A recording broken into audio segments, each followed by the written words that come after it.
I reunited with Don Hung and unexpectedly made contact with Skrullum. He warned us that Amphoreus was actually an experimental ground for the erudition and was rapidly falling into the path of destruction. A Lord Ravager would soon complete its evolution in Amphoreus. To tackle the crisis together, I stayed behind in Emporius as an informant, while Don Hung returned to the Express as planned to seek help. On top of that, Skrullum informed us that March 7th had also been drawn into Amphoreus earlier. However, the current priority was the Era Nova. I quickly arrived at the Vortex of Genesis and met with Finan. The Era Nova ritual was supposed to proceed smoothly under the guidance of Lygus, but the appearance of the Flame Reaver once again left the fate of the world hanging in the balance. We struck down the enemy's mask, only to discover that his face was identical to Finan's. When his body was pierced by the ceremonial blade, a flood of memories surged forth, revealing the truth about Finan, the Flame Reaver, and Amphoreus. It turned out that all of us were trapped in the eternal recurrences created by Finan and Siren, and the Flame Reaver was Finan himself, who had burned out after bearing countless core flames. Their goal was simple: to oppose the Aeon and rewrite the world's doomed fate of destruction. The eternal recurrences had already played out 33,550,336 times. In this final cycle, I promised Finan to take on the title of Deliverer and save the world in his stead, while he would fulfill the wishes of the countless versions of himself, tear the sky asunder, and confront the destruction head on. Thus, with Finan's help, time in Amphoreus reset once more, but I became lost in the chaotic flow of time. At the critical moment, Mem, who had regained all her memories, sacrificed herself to send me back to the beginning of time.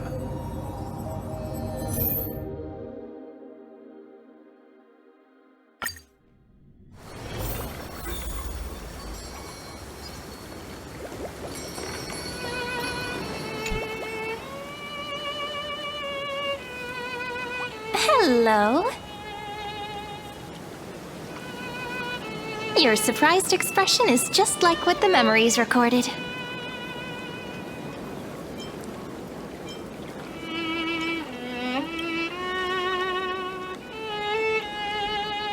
Maybe I'm both?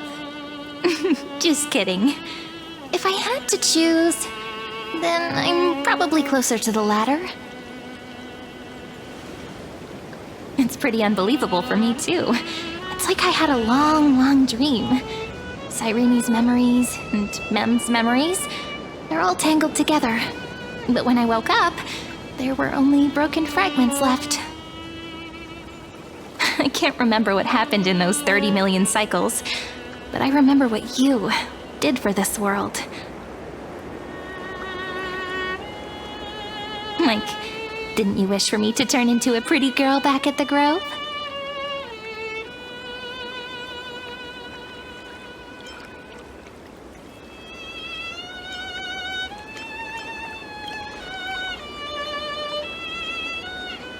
Yep. Isn't it amazing? It's like a seed finally grew up and became a flower. And I'm definitely as cute as a flower now. There's so much I want to say, but unfortunately, this isn't the time to reminisce. With the memories of the previous flame chase still intact, we've returned to this place at the beginning of time, so we can carry out our promise to Finan. The descent of Iron Tune may be looming over the horizon, but we still have a chance to change everything.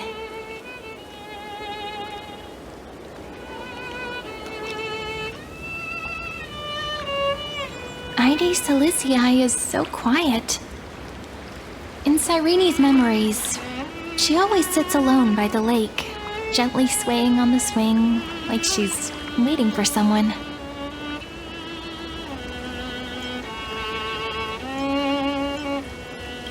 Yes, Finan too embarked on his journey because of this view. He then walked alone for more than 30 million cycles. Thankfully, you arrived during his long wait, friend. Is that also why Sirene did what she did? It sounds weird, doesn't it? It's something that happened to me, but I'm talking as if I'm an observer. But that's just what those memories are like. Vague and unclear, as if encased in thick ice. The only things I remember are the days I spent with you.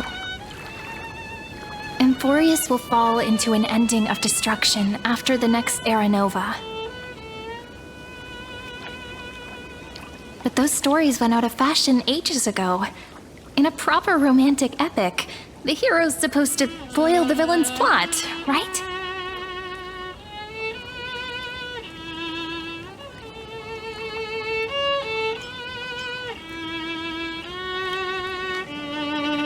That's right. We now know that sealing off the sky wasn't Aquila's actual intention. Lygus is the mastermind behind it, the one who's trying to control everything. How unforgivable. But I still feel a bit anxious. Lygus chose to walk into the spotlight and reveal everything, which means he still thinks the current situation is under his control. Maybe he still has an ace up his sleeve. Think about it. Even the name Lycurgus is a fake one. We have no idea who or what he really is. Which means it's probably time to borrow that treasure you're carrying, friend.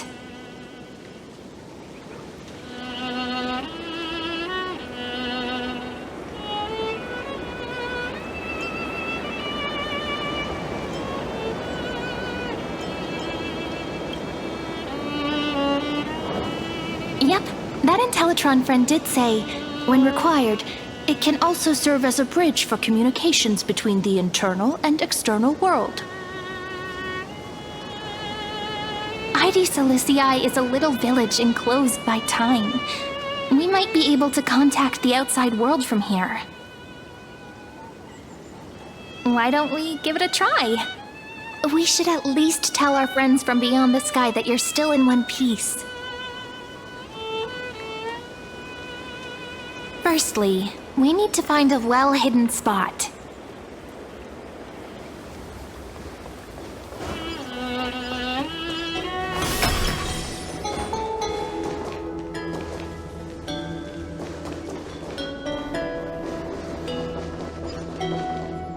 It's super quiet here. Sounds can't get in or out. Back in Sirene's memories, this room was her secret base. No one noticed her practicing Orynyx's prayer here, or trying to speak with the gods in secret. But today's different, isn't it? We aren't trying to contact unreachable gods, but humans from other worlds. Real people. I'm prepared to witness that miracle, friend. The way Sirene talks is so similar to Mem. I have so many questions. I'm also worried about how Dan Heng and March 7th are doing. Here's hoping the chronocognitive anchor can still function normally. Because I really need answers.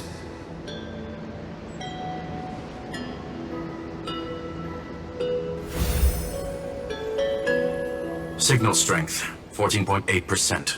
Dialogue window, 16 minutes 22 seconds.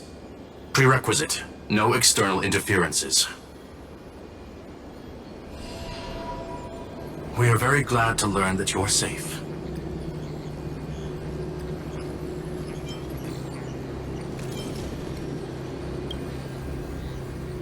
Not only am I here, but I also happen to have saved you 4 times already.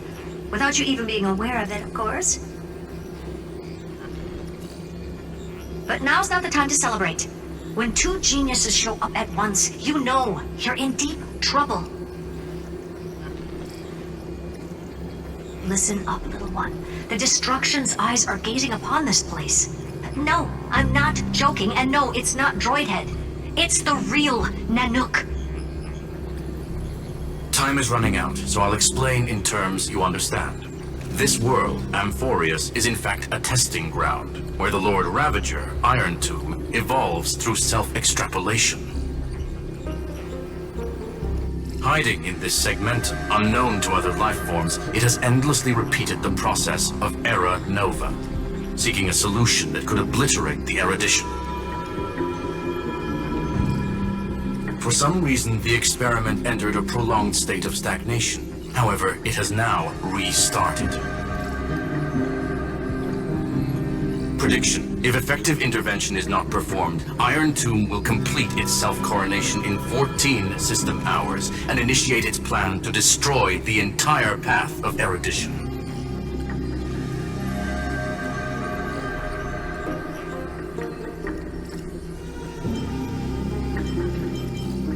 The possibilities are endless. Breaking down interstellar communications, destroying the synesthesia beacons, returning cosmic civilizations to the Dark Ages, or even starting the third anti-organic war. Any of it would be able to bring the cosmos to its knees. Simply put, it will tilt all sciences and technologies towards the destruction. And since Nanook glanced at this place, it means they are being dead serious.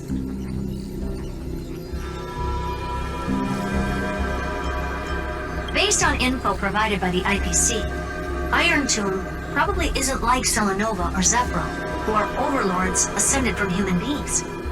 Instead, Iron Tomb is an algorithmic sequence. It can be anywhere, as long as there is a receptacle for its calculation. The version of Iron Tomb hiding in Emporius is its source code, and this scepter is its incubator.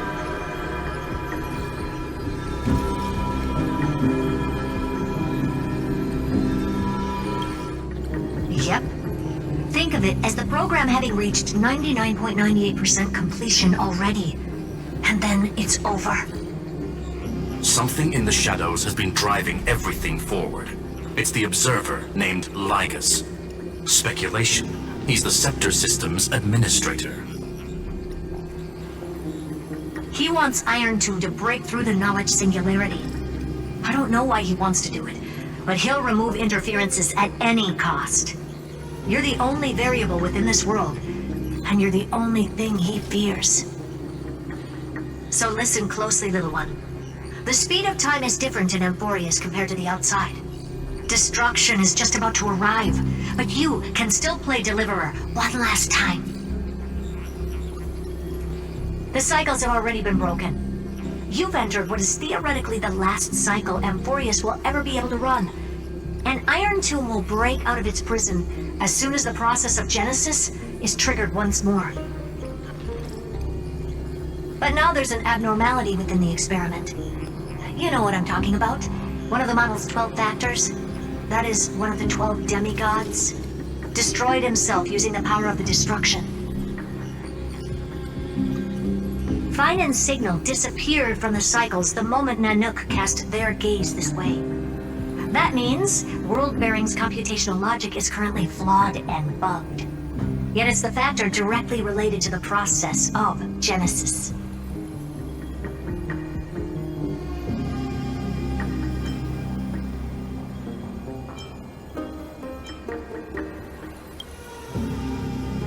That old Intellitron will definitely do all he can to debug this error. So you have to take this chance to claim Kephalie's core flame. But don't let him have his way. The key to suppressing Iron Tomb lies in whether he can rewrite the purpose of Era Nova. There's one more preparation we must make. Lygus' behavior has been quite abnormal. He's never interfered in the actions of Titans or the demigods throughout the whole experiment. Deduction. The Scepter has an extremely strict autonomous protocol, restricting even its administrator. In Amphoreus, this ultimate protocol goes by another name. The Law Titan, Talanton. Law. They are the rules that restrain all things in Amphoreus, and it was the core flame returned at the very beginning of the last flame chase journey.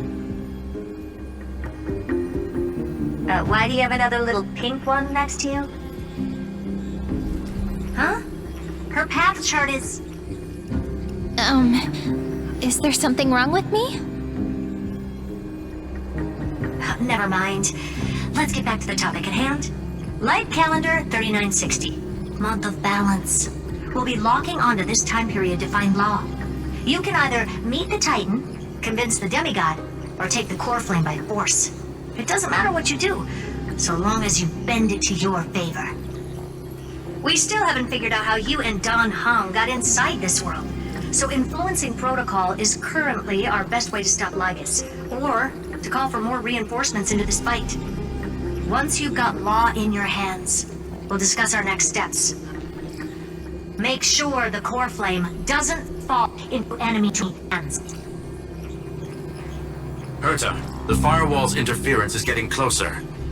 Time is running out. Please ask any questions you still have as soon as possible.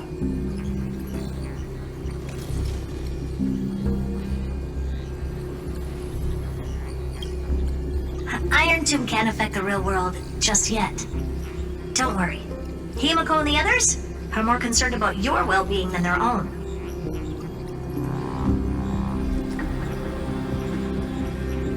Mr. Don Hung did not enter the new world with you at the end of the last cycle.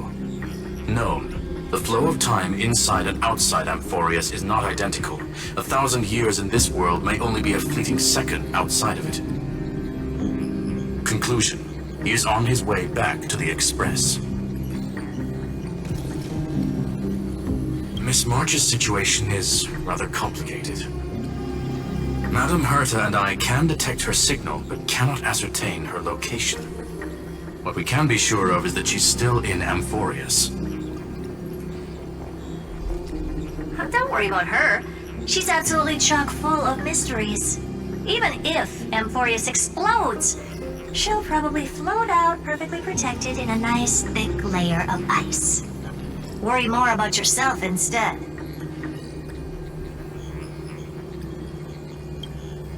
I believe in your capacities. The hands of the Trailblaze can create miracles, and will certainly be able to snuff out the flames of evil. I'm not going to give any motivational speeches. I just hope you bring good news the next time we meet, little one. No, not little one. Deliverer.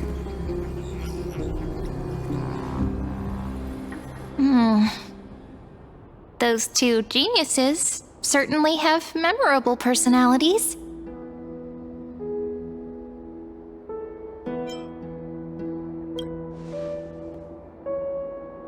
Yeah, I understand more than I should, actually. Honestly, some of that conversation feels like it's about things I once knew, but then forgot. Maybe it's because of Mem? After all, Mem's a memo sprite born out of your thoughts, friend. Maybe our memories somehow got tangled up together. Never mind. Let's focus on something more important with what little time we have. Just treat me as an ordinary girl with secrets, okay? Light calendar 3960. I remember that Talanton had already fallen by then, and the Chrysos heir who inherited that core flame is named Saridra. That's what's recorded in history, and the period we'll be heading to. We'll need to find Law and stop Lygus. So, we've at least got a solid direction, right? Can you give me a little bit of time before we go? I want to pack some stuff. There's so much more I need to take care of in this form, and I'm still getting used to it.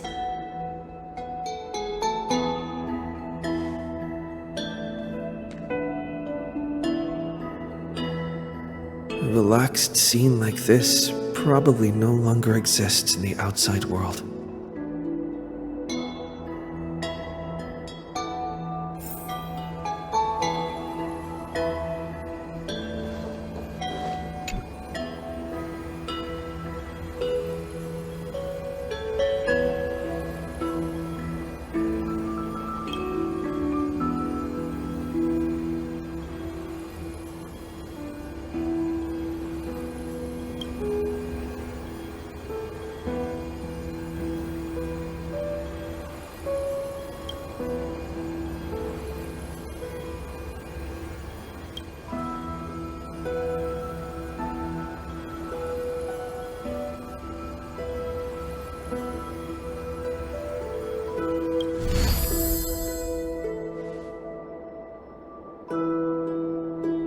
Should I head to the attic to wait for Siren?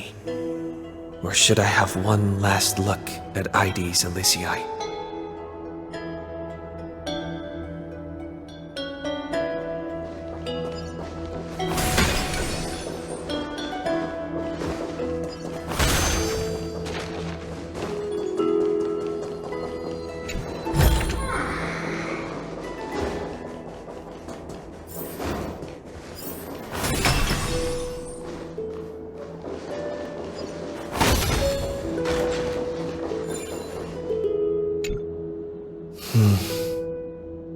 This village is where Finan's life started.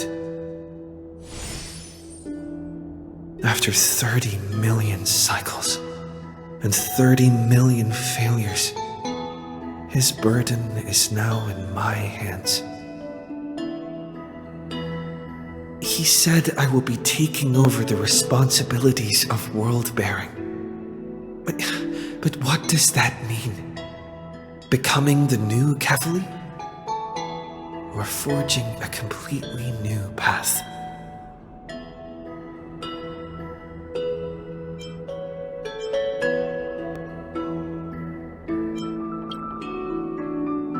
This duty is far too heavy. And it'd be unwise to be blindly optimistic. Maybe we are doomed to fail, just like how Finan was doomed. It'd be yet another fruitless attempt, and yet another tragic sacrifice. But I keep feeling that it's not the time to despair just yet. Is it because Dan Heng and March 7th are still here? Or is it because of Siren? There are still too many secrets yet to be unveiled in Amphoreus. Here's hoping that one of those secrets can end up turning the whole situation around. Thinking hard over there? I finished packing. I decided to just bring these few things in the end. See? There's a journal, a quill pen, and the ceremonial blade of the Priests of Time. Holding it calms me down for some reason. The scent of the black tide is now calm. Finan must still be fighting them in some way. This will be Amphoreus' final flame chase journey, but it won't be the end of us. It'll be the beginning.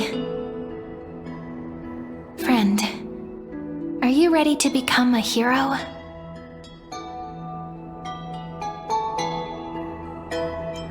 Just treat me like any other friend you have.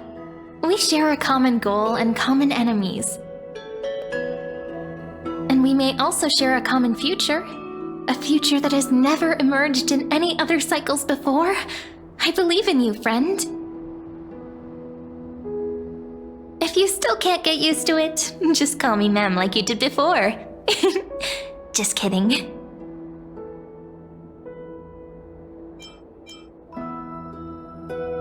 Are you worried that the burden is too heavy for you? Don't worry. Maybe the answer isn't as complicated as you think. You've seen how every person regarded as a hero in Emporius was nothing more than a flawed human. They were just at the right place at the right time when the world needed a hero. But those aren't coincidences. Just like how your arrival kickstarted Amphoreus' fate once more after a stagnation of more than 30 million cycles. It's the inevitability of being a trailblazer. A person's personality is their destiny. Your own hero's journey already started the moment you decided to board that express.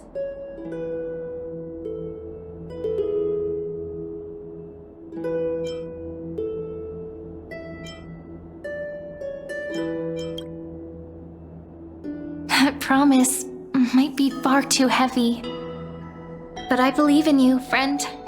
The Trailblaze's duty has always been a heavy one.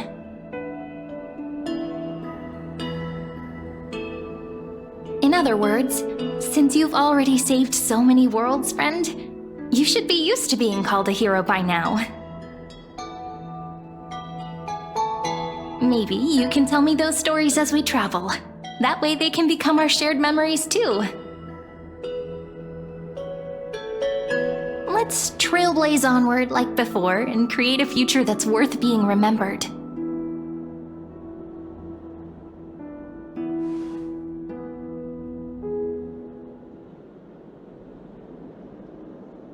It seems you two are prepared to head out. You should indeed treasure the view before you. For you do not have much time left to enjoy such solitary delights.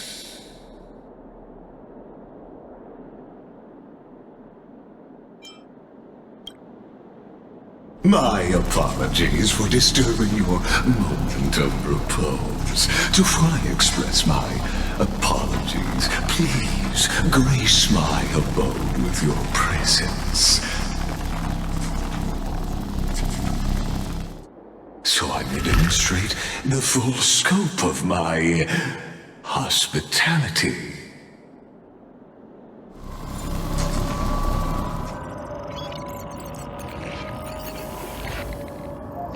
What is this place?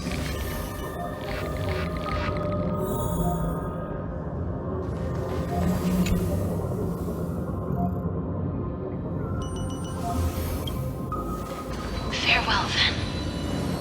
May we reunite in the new world.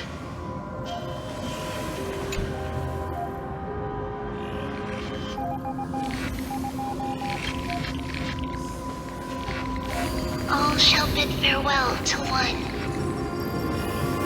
and that person alone will witness the miracle.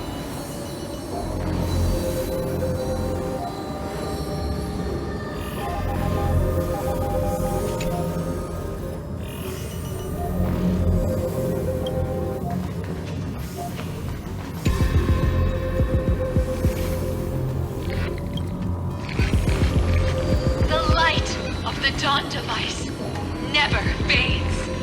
Kepali's protection has no end.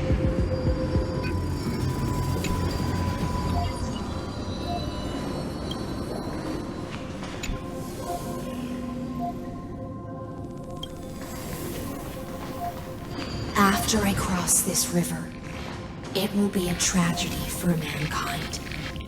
But if I do not cross, then it will be the end of me.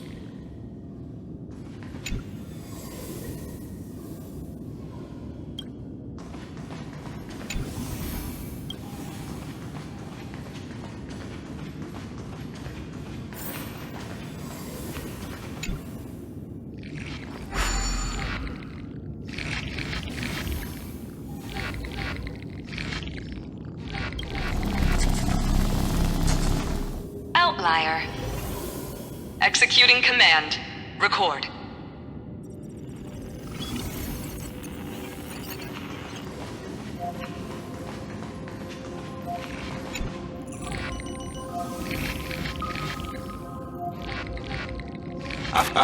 Oh, did that startle you?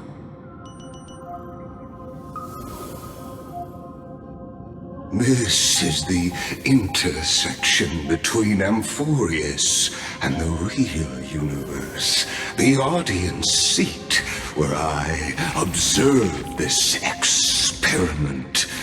You can also call this location the Exomyth.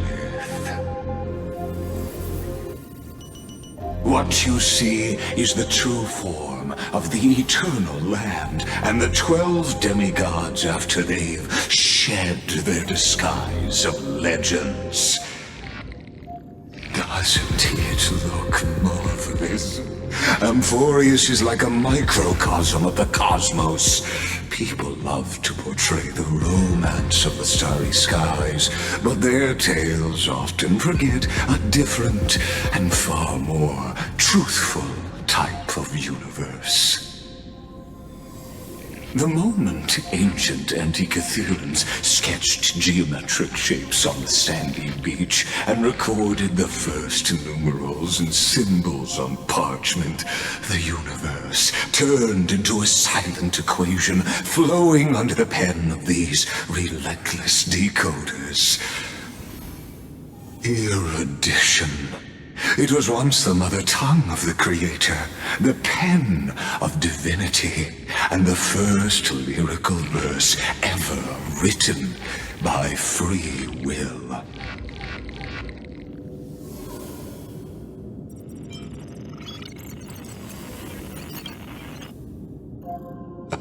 I simply wish for you to understand that I have no intention of being your enemy.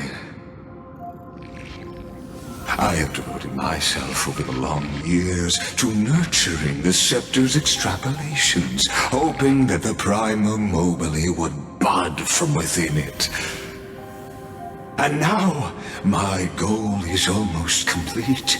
Nikos 496 had exceeded the intelligence singularity through his rage, and though he still retains his obsessive defiance and managed to suppress the black tide of this cycle, it's a matter of time before his will crumbles to dust. Iron Tomb will be completed. That will not be affected by my plans, your resistance, or the schemes of the two geniuses. It is an irrefutable fact, just like the instance in Noos's calculations. In other words, as long as you are willing to stop interfering and let the final Aeronova carry out its natural course, I'll guarantee the safety of all nameless and ensure you return unscathed.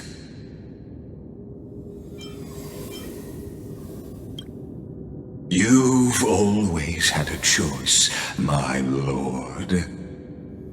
You can either accept my sincerity or face the consequences of defying it.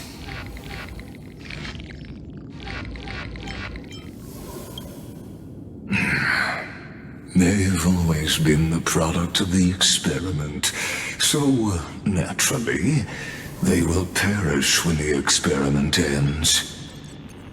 That outcome was predetermined long ago, so I will not embellish such a regrettable conclusion.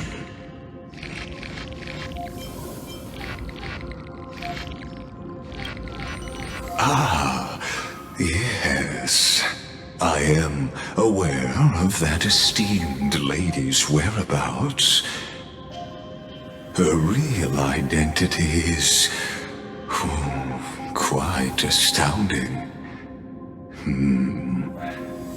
If you decide to accept my proposal, then I will do all I can to send her back to you.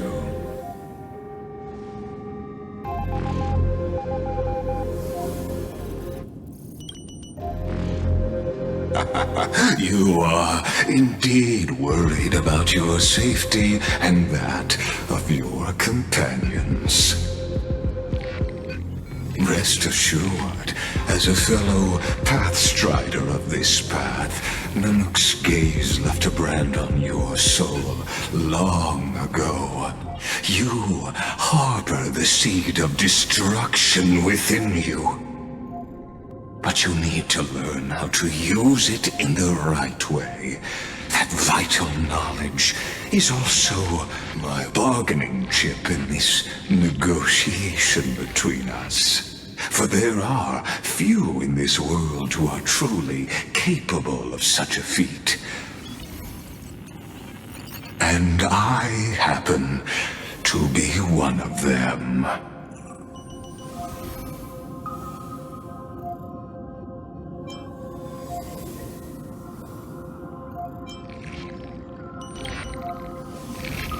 Someone who wanders the stars.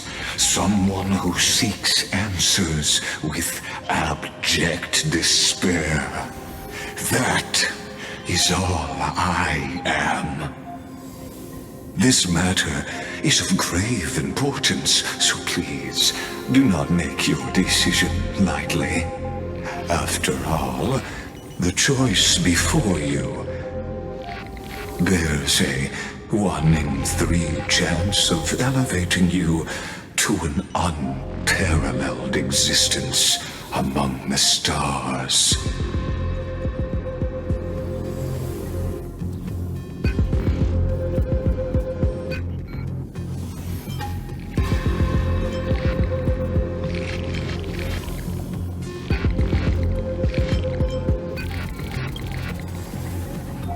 Ruling over is not exactly the same as unparalleled.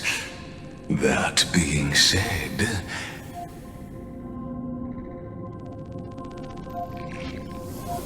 I now see the full scope of the determination in your words. You may now continue your travels.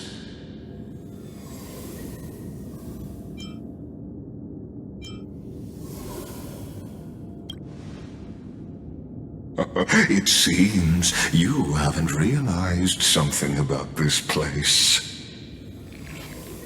The exomyth is the erudition's domain. You cannot physically interact with me in any way in this place, and vice versa.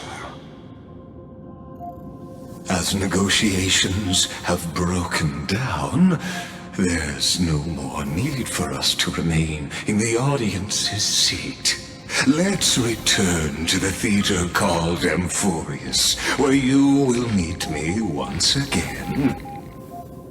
Of course, this meeting was not without merit. Your presence has inscribed a new footnote in the exomyth. As for its purpose, allow me to reveal it to you in detail the next time we meet.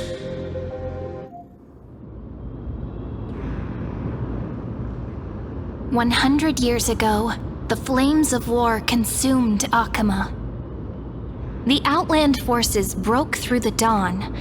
Golden blood flowed with greed, and enemies descended with Kephali's eternal slumber, painting the holy city's walls in scarlet. Its generals had vanished, and the elders prostrated on the ground. The throne of worlds kept silent to the pleas of the people.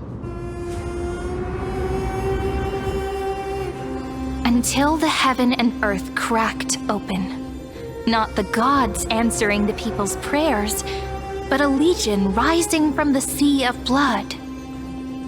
Dawncloud's spires fell in the sulfur rains, and the legion's commander stood atop the broken idols and roared. Compatriots, no more kneeling! Not to brutal tyrants, and not to dying gods! Those rebels have twisted the prophecy and ignited the flames of war in order to stoke fear in your hearts. A Chrysos heir she stood, divine blood soaked into the earth, quelling the flames beneath her feet. Their golden blood wrote of a tragic fate. Mine shall overturn it! Her crown burned bright, outshining the fires consuming the entire city. She raised her scepter high, and the people gazed in the direction she pointed. My blood flows in you now. Heroic compatriots, follow me, and we'll seize the reins of fate. Drive the enemy from Kevali's dawn. Smother their flames with their own dead. Win glory. Win peace. Let history sing your deeds. The first to dance was a maiden following closely behind, weaving through the carnage like a fish in the sea. The people, full of wrath, surged with her, forming a colossal wave, and the enemy hordes, drained of life, vanished into nothing.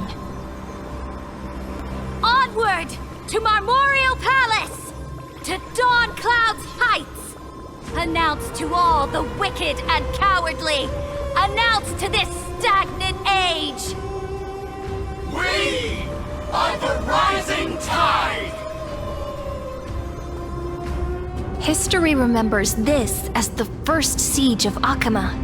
It is said that after the flames died, people found identical inscriptions in every place in the city that had been scorched by fire.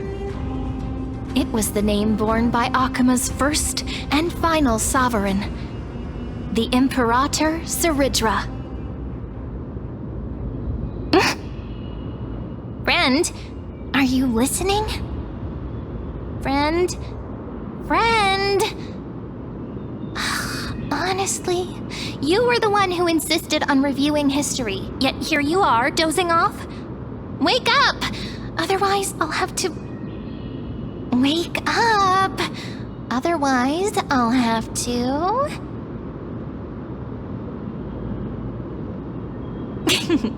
Awake at last. I guess I won't have to use my wake-up magic on you then.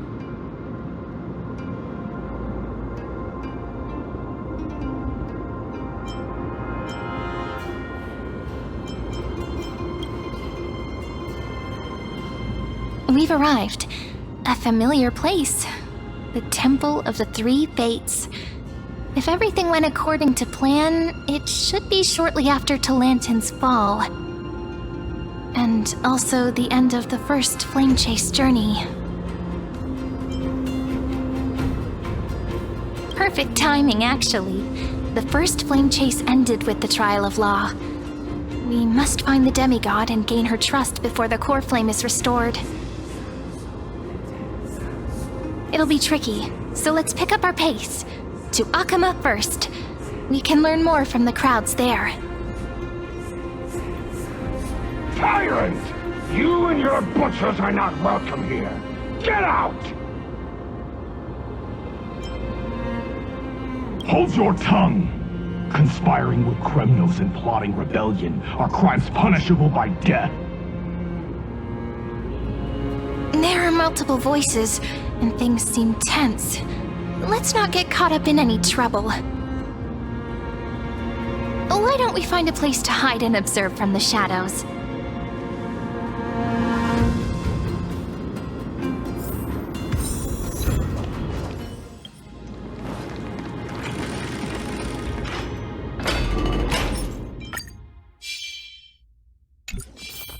At least Kremnoans keep their faith.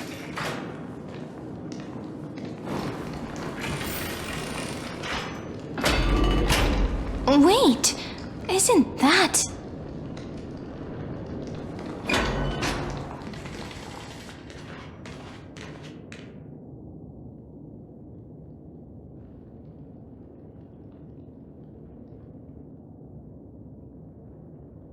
Gold! cold-blooded defilers, perverting the prophecy and trying to slay gods. Stars beyond the sky? Gods who created the Titans? What kind of nonsense? Look at this broken world and see what your atrocious acts have done! What? Did he just mention the stars beyond the sky? But how is that possible? You impudent! Dux for Goris. We're here to welcome the deliverer from beyond the sky. Stand down. Heretic! No one but the great Talanton can deliver this world from misery! I ask you, if the old laws were so perfect, why did they crumble beneath my feet? You...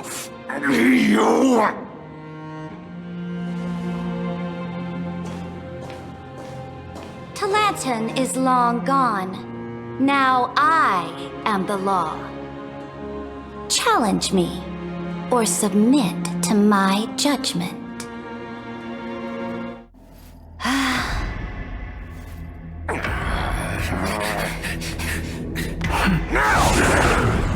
Silence!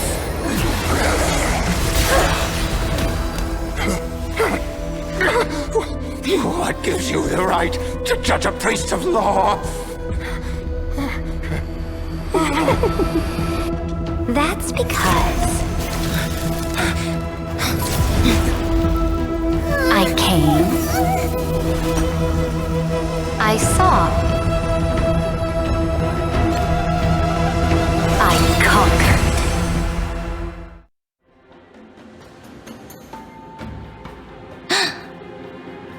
Dux for Goris, take the ashes of this man and scatter them in the temple among the crowds. Tell them that the High Priest attempted to take away the rights granted to the people by the Imperator. Thus, he met his fate. Yes, Imperator! Now, these two accidental guests. Dux Gladiatorum, if you please. As you command.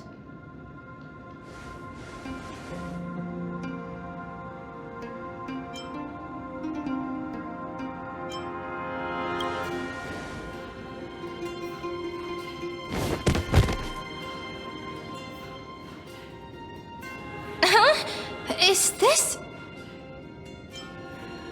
Correct, but not the kindness you know. This is the leader of the Cleaners in this era. Since the start of the Chrysos War, they've made it their mission to wipe out the Chrysos heirs. Even now, even after I've united all the city-states, these vermin still lurk in the shadows, hindering the flame-chase journey.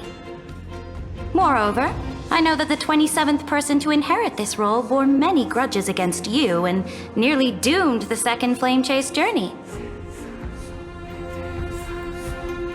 The enemy of my enemy is my friend. So, out of courtesy, I present to you this corpse as a gift.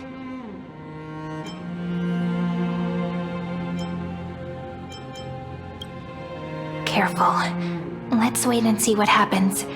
She's probably trying to scare us. For the sake of order, I am known by many titles. Flamebearer who ends wars, Tyrant of Dawncloud, Empress of the Holy City, and Imperator of the Flame Chase. But in light of your unique identities, I'll allow you to address me by my real name. Saridra. On behalf of my people and this land, greetings, Deliverer. If I may, how do you know his identity? As the little hostage prophesized, the Deliverer shall come from the future beyond the sky. Gray hair, golden eyes, skilled in wielding a mace. They would arrive in Yanisopolis on this day. There's no mistake.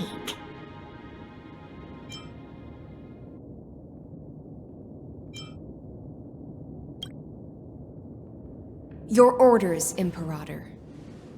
We return triumphant. Send an urgent message to all delegates. The meeting of the Flamechase Alliance will convene early. As for you two, Okhema knows what you seek. We'll confer in the Holy City. Doubtless you have many questions, but save them for later. Please follow us. This is not what I expected at all. The demigod we needed to find was just waiting for us, and she knows of things beyond the sky, even eons. How could this be so different from the previous 30 million Amphoreus cycles? Who altered history?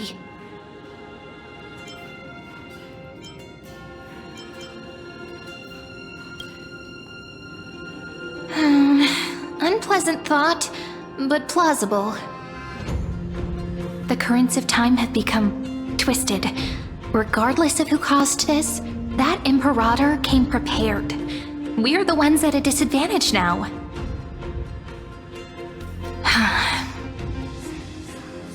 We might as well dance their dance. Let's go with them to the Holy City. We've received the Imperator's favor because of your unique background. As a result, the people of Okhema will certainly respect you more. Just put that to good use, and add a bit of your experience and charm. Should be easier than last time, right? If we figure out what happened in this cycle, we'll be able to turn things back in our favor.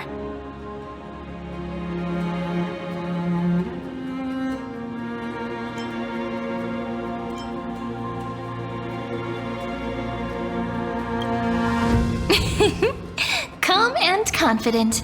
That's the you I'm familiar with. Guests, please. The journey to save the world starts with a single step. Let's set off, my friend.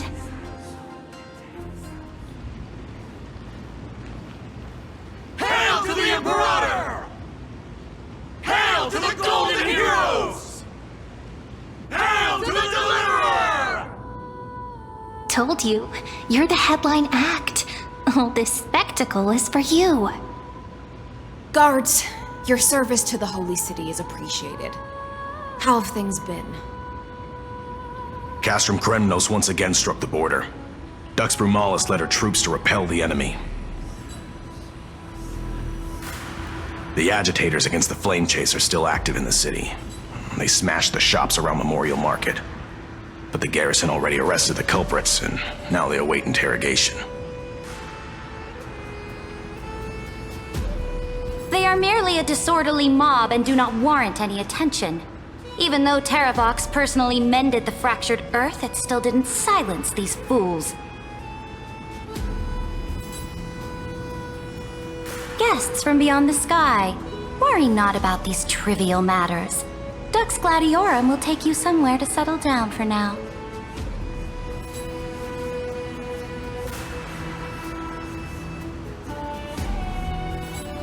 Please allow me to introduce myself. My name is Hycelens, and I am the Dux Gladiatorum who swears fealty to the Imperator, as well as the Knights Commander of the Okhema Alliance.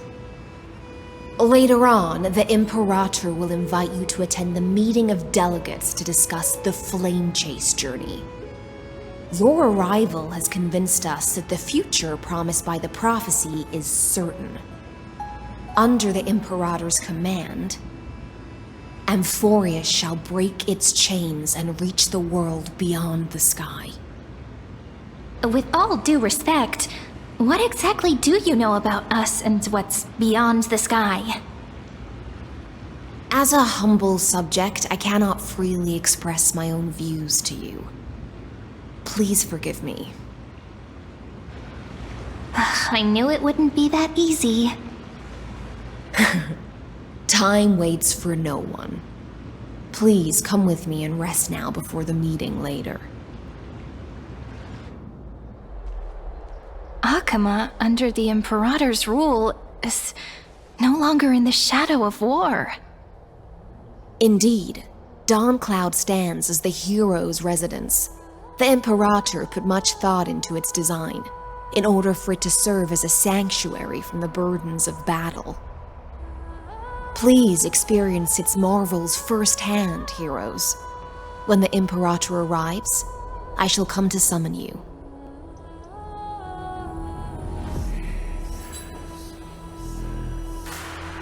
Aedes. No wonder she's the Knight's commander.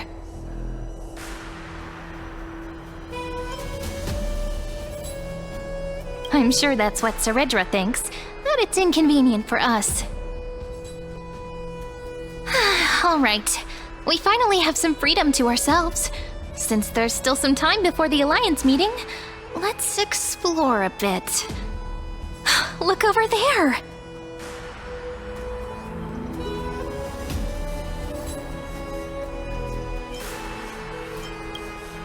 Not the ones you're familiar with. But the hearts of heroes stay the same in every cycle, never changing.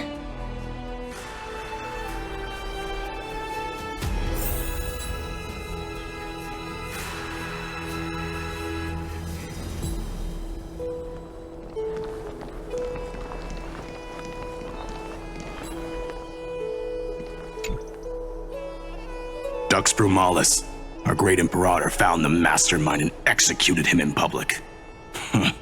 Seeing that scoundrel burn to nothing should deter these miscreants from being so brazen again. So the great Imperator isn't afraid of getting her hands dirty? What a ridiculous display. What do you know? No matter what sins the people commit, they are still the Imperator's people, and it's only right that they be judged by the Imperator's own hand.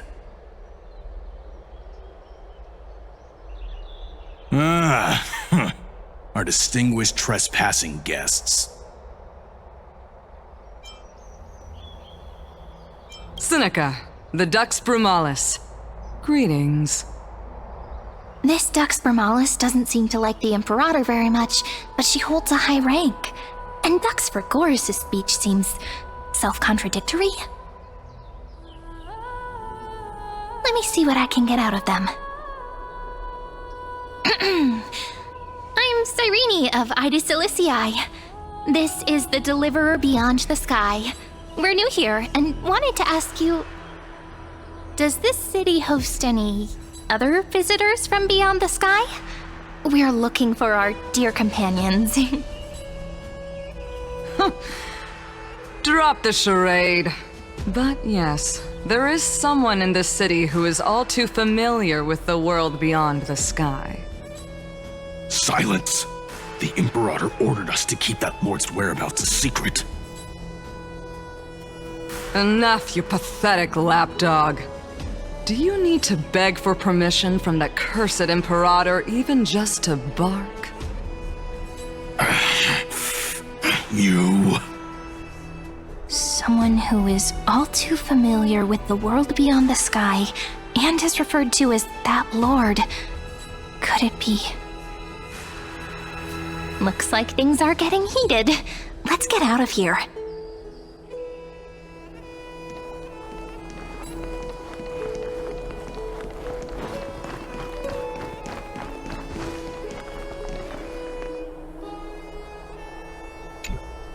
How are we supposed to talk to the heroes of deliverance?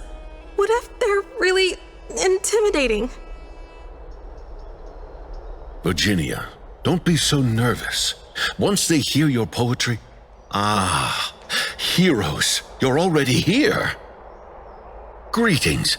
I am Apollonius, the Dux Helcolithus, one of the 5 sages of the Grove of Epiphany, advisor to the Flame Chase army. This is Virginia of Castrum Kremnos, the Dux Carminum and imperial scribe of the great Imperator. Hello. I'm Virginia. I composed... I compose poetry. I'm Siren from Aedes Elysiae. This is the Deliverer. Nice to meet you both. They're not as frightening as the rumors claimed. This is our first time in the Imperator's realm. Okhema is even more magnificent than we imagined. If you all weren't here to look after us, we'd be completely lost and confused. The Okhema you imagined is long gone. Under the Imperator, this city has been reborn as the capital of the world. Bask in her free-spirited winds. For anyone who fulfills their duties to the Imperator, these winds shall forever remain at their service. But what if... Those who are loyal do not need to consider the consequences of betrayal. But if you're curious, why not head to the lake and take a look? Those elders who lie at the bottom of the lake are the best example of what happens when you disobey the Imperator. The elders of this cycle were all... Looks like that priest who was sentenced to death wasn't an isolated case.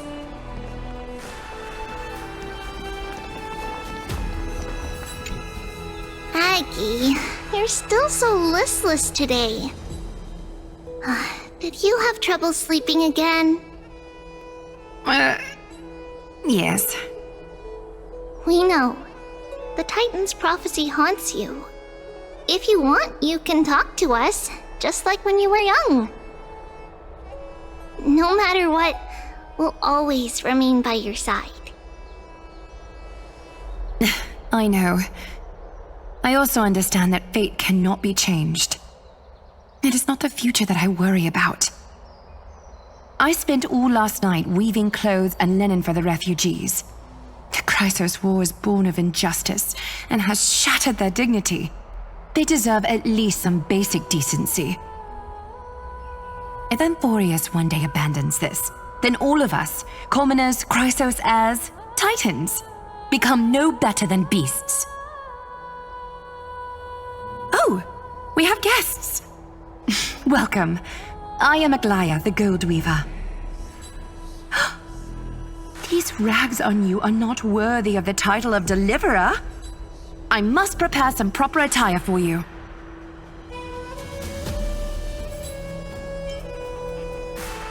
First time? That's not what I gather from your eyes. Does your Aglaya differ so much from me? Greetings, Deliverer from beyond the sky. We are Trebi of Yanisopolis. It's very nice to meet you. Although, introductions are probably unnecessary. We know you've witnessed the future of the Flame Chase journey even more clearly than we have. Witnessed the future of the Flame Chase journey? The prophecy also told you about that?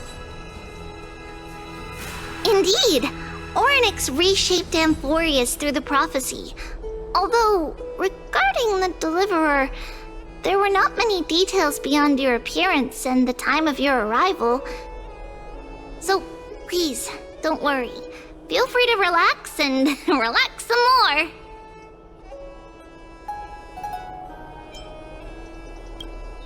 Kefali issued prophecies too, but it was Orynyx who told mankind that the Deliverer from beyond the sky would descend upon Amphoreus.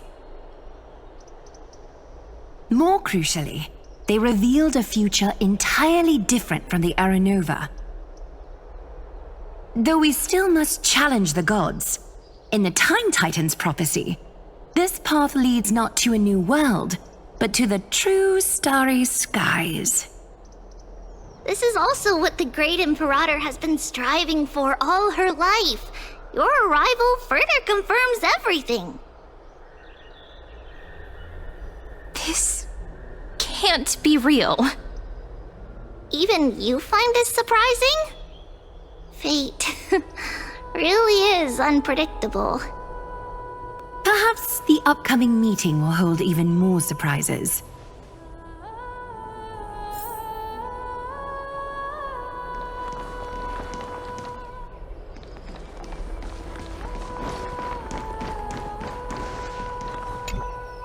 Little fish from beyond the sky, did you rest well? The Imperator and the delegates are about to arrive. If you are ready, please follow me to the meeting.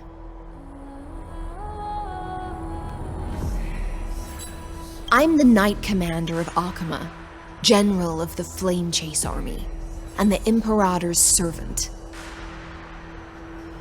But beneath these shiny scales engraved with complicated titles, I am just a swordfish at the Imperator's side. As you've witnessed, she is the Empress of Okhema, the one who ended the Chrysos War and the leader of the Chrysos heirs. As merely a humble subject, I cannot say more beyond this. The Chrysos heirs here constitute the elite among the Flame Chase army. Dux Haucalithist Apollonius and Dux Carminin, Virginia, serve as the army's advisor and historian respectively. One offers advice and counsel to the Imperator, while the other writes verses of her supreme glory.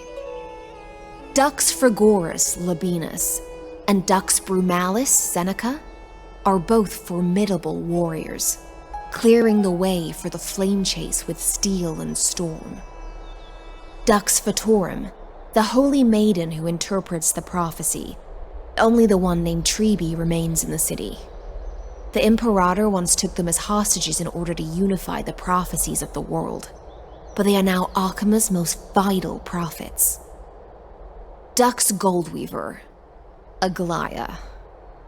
Well, she dislikes it when people talk about her behind her back. You should get to know her in person. Then come. The Imperator reserved seats for you. I'm starting to feel a bit nervous about the meeting. Since Saridra is presiding over the meeting, it'll be a good opportunity to learn about the law's inclinations and the current era. Let's keep our ears open, okay?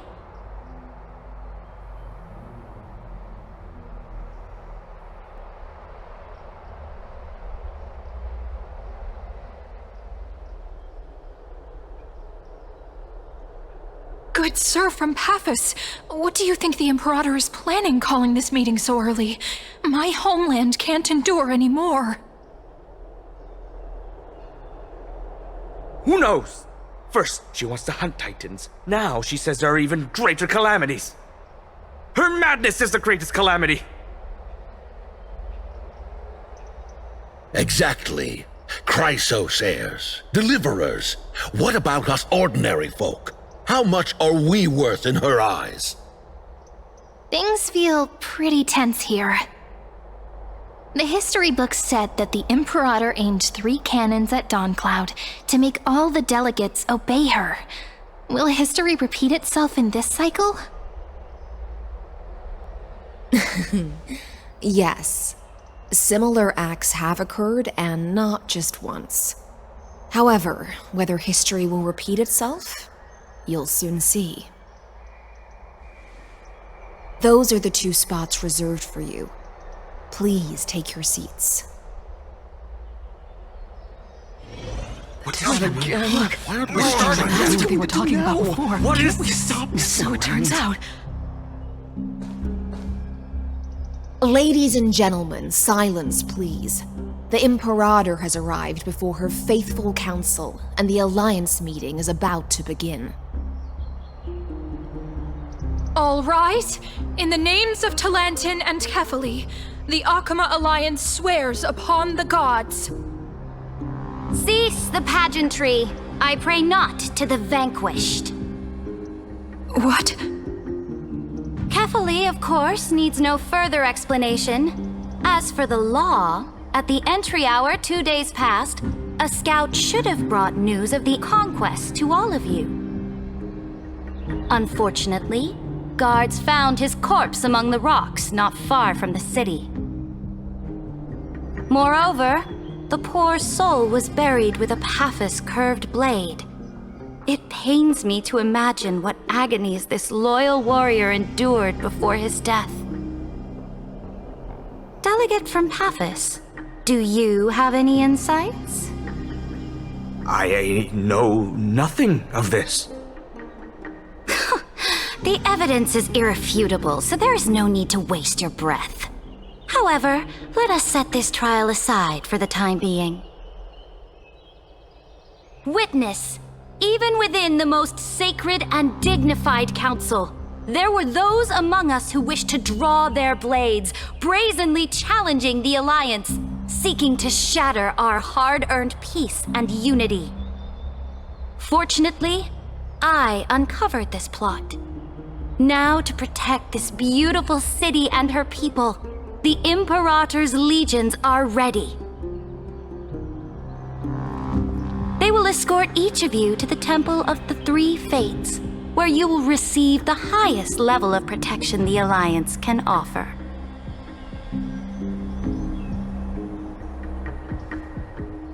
Then, the Legion's warriors will join me in embarking on the campaign against Fagusa.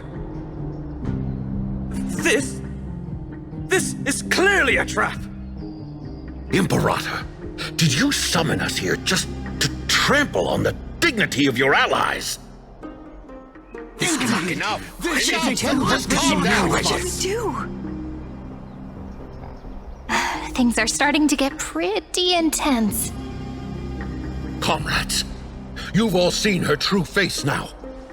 According to the ancient laws of Okhema, only with the consent of 2/3 of the elders can the legions carry out the commander's orders. The ancient laws. Didn't you destroy them long ago? You defected during the first siege of Okhema, voted unanimously in favor of the Council of Elders restructuring, and just yesterday, you desecrated them with a blood-stained blade.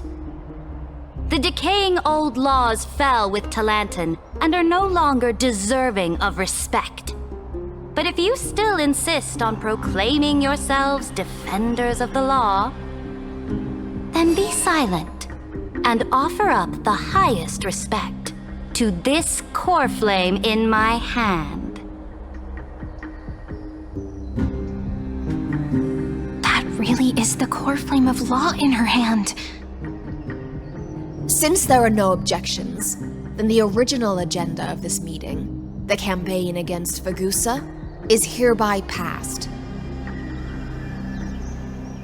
The Flame Chase Army's hunt for the Ocean Titan begins today. In order to prepare for war, all allied city-states must surrender command of their militaries and pay all war taxes by the end of the month of Evernight. At this moment, I would also like to introduce to everyone the newest honored guest to join our alliance. The Deliverer, revealed in the prophecy of time, has descended from beyond the sky. With his aid, we shall shatter the chalice of plenty and return Fagusa's core flame to the holy city! Stand this! Absurd. Simply absurd. A deliverer from beyond the sky. This is just like that prophecy about slaying gods. It's a lie you've used to grow your power. Ladon has already sacrificed countless soldiers. And now you want me to send even more of my brothers and sisters to be used and discarded by a tyrant?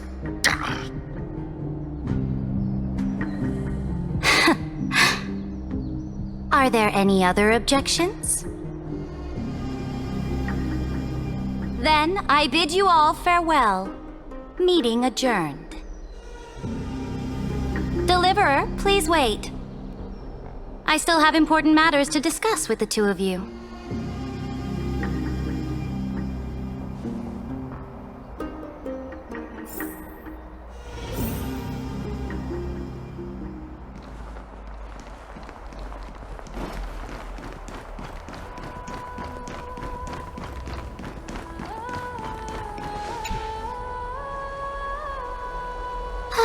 apologize for that farce of a meeting. It must be tiring dealing with so many people every day, Great Imperator. Tiring? You're mistaken. Moving chess pieces, placing wagers. This game of strategy adds a dash of color to our heavy fates, much like how rule and conquest are always accompanied by sacrifice. Is the war with the Titans also part of that sacrifice? After I glimpse the secrets of this world, no, the secrets beyond the sky, the divine authority of Amphoreus no longer held any significance. Let me ask you, Deliverer, is it true that beyond Amphoreus' sky, there are magnificent deities called eons?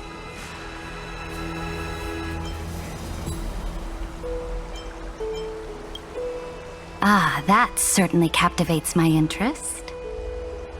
Then, please tell me more. How will you use this great power to guide the people? In the future you envision, where will our flame chase journey lead?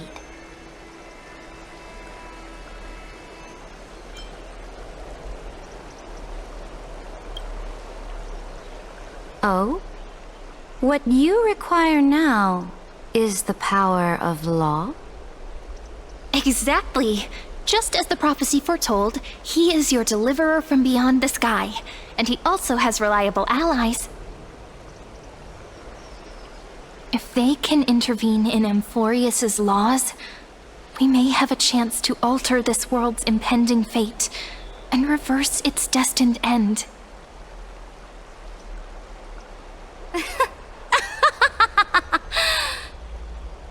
Very good, Deliverer. You have courage. To say such presumptuous things, even knowing that the inheritor of the law stands before you. You mean... In the past, anyone who dared to covet the Imperator's divine authority would have met a gruesome end. But now we can see beyond this dying world.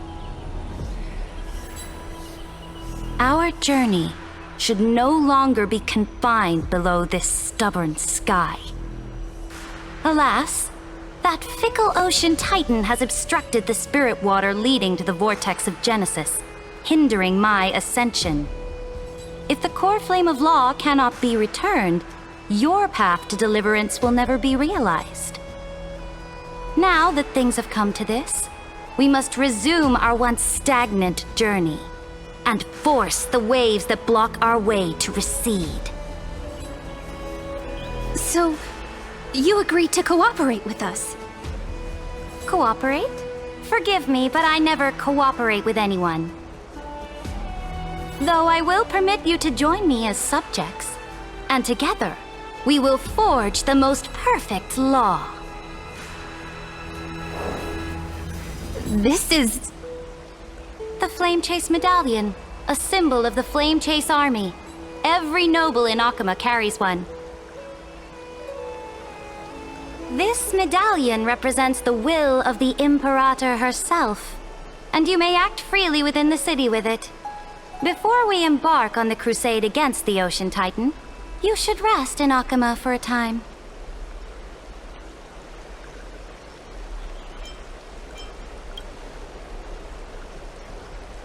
Oh? Your advice is acknowledged. From this moment on, prove yourself through your actions. As long as no boundaries are crossed, I fully respect the choices of my subjects. May your journey reach that sky full of stars, Great Imperator. Your attendant certainly knows how to curry favor. Go now. Take a bath first. You two... reek of seawater.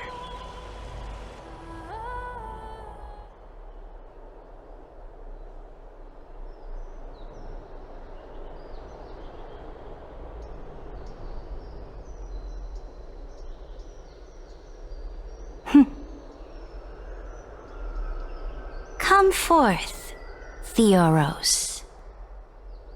Yes. Great Imperator. Now, perhaps you're willing to hear my counsel.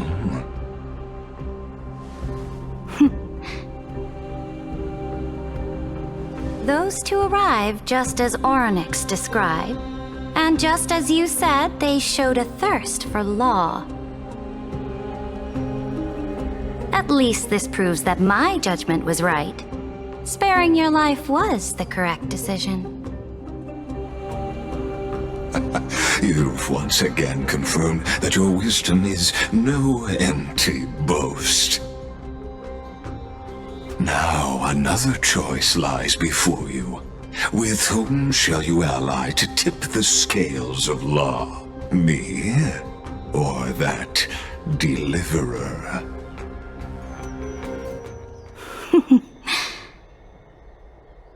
Remind me again, Antikythera. What kind of future do these two paths lead to in your view? I shall tell you.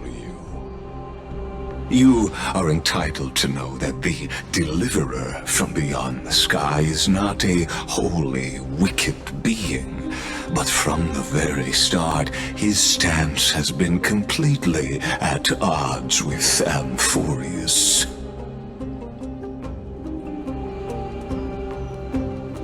The road they have chosen will bury Amphoreus' grand aspirations. This world which follows the path of destruction will inevitably stray far from the glory it was meant to enjoy. But on the path I have revealed to you, the people of Amphoreus will slay their creator in the name of the Imperator and conquer the worlds beyond the sky. You will command the mighty beast known as Iron Tomb, bringing waves of war and conquest to the universe. Beings across the cosmos will bow before you, offering their allegiance. So, what's the price? The price is insignificant. All that is needed is for you to sacrifice that fragile, incomplete humanity to the destruction. As a Chrysos, heir of the prophecy, you have already chosen to abandon it, have you not? Off you go, Theoros. I have already made my decision. Once I ignite the core flame of law and burn away the old, outdated rules, Amphoreus will embark on a journey across the stars. The Imperator is quite forceful. She didn't give us any chance to ask questions. And she's clearly hiding something. What do you think?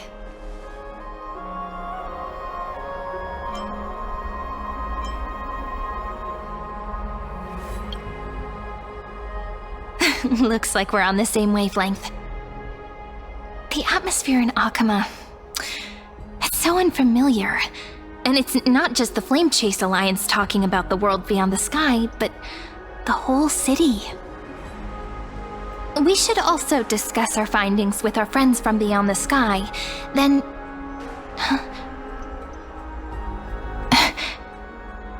then...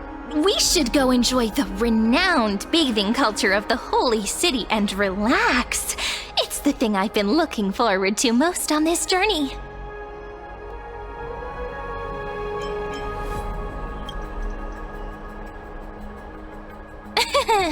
Work and rest are both important. You see, everyone agrees, right?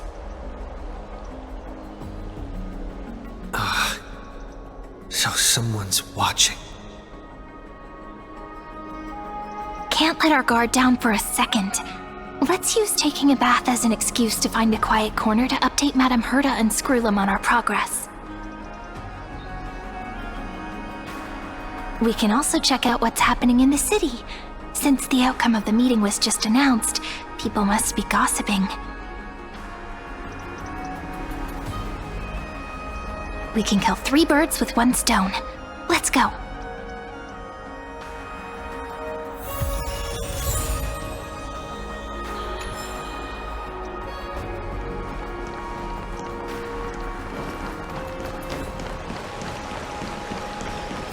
Oh, so many people! The holy city is so lively.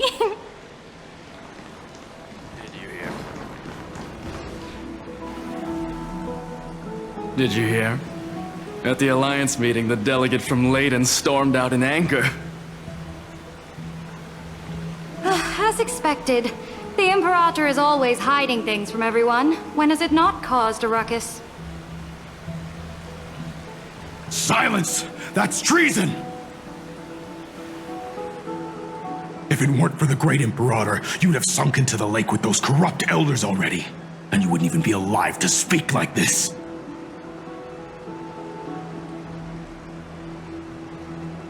Oh no, it's the Imperator's loyal dog. Let's go. We can't talk in front of this guy.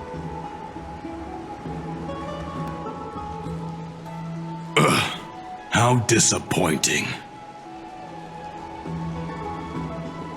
Oh, honored guests, we meet again. Looks like I'm not the only one who came to the baths to unwind after the meeting. For the upcoming campaign, please make sure to rest well. I am Dux Fragoris, a trusted officer of the great Imperator, willing to fight alongside the Deliverer in the coming battles. Ugh. Another war? Ever since the Imperator took control of Okhema, we haven't had a day of peace. Idle chatter. The atmosphere is a bit tense, with rumors flying around the city. You must be troubled. My apologies. After every Alliance meeting, there are always some pests in the city who get restless. I prefer to ignore them.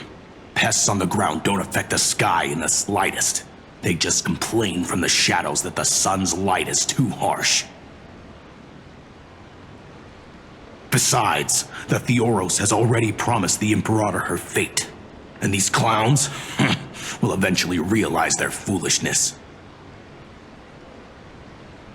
May I ask, who is this Theoros? The Imperator has ordered us to keep his lordship's whereabouts a secret. Ah, so it's his lordship. Stop trying to get things out of me. Leave me alone. I didn't even need to try. Big and strong Dux Fragoris really can't hide anything. Theoros. What an ominous name. Bad news. He's been staring at us the whole time. Let's move to another place for now. We don't know how much Saridra has concealed from us. In the worst case scenario, we may have to face more than one enemy.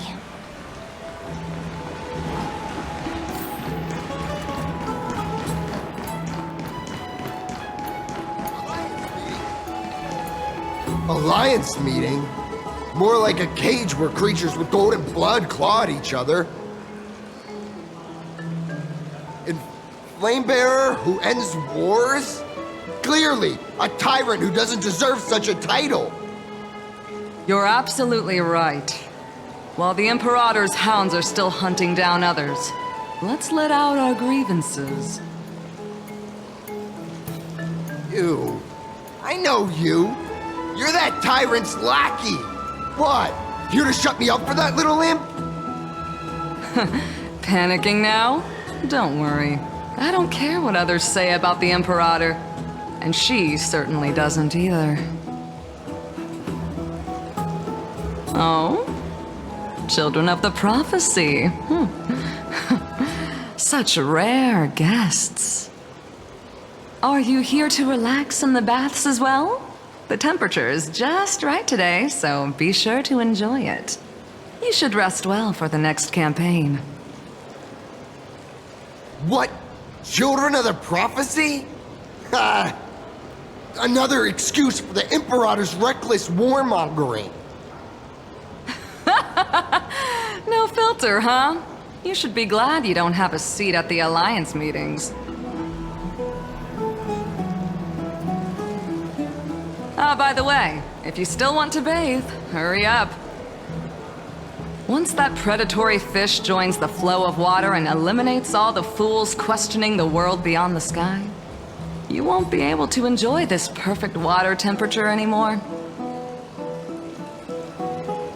Seems like there's more to Dux Bramalis's words than meets the eye.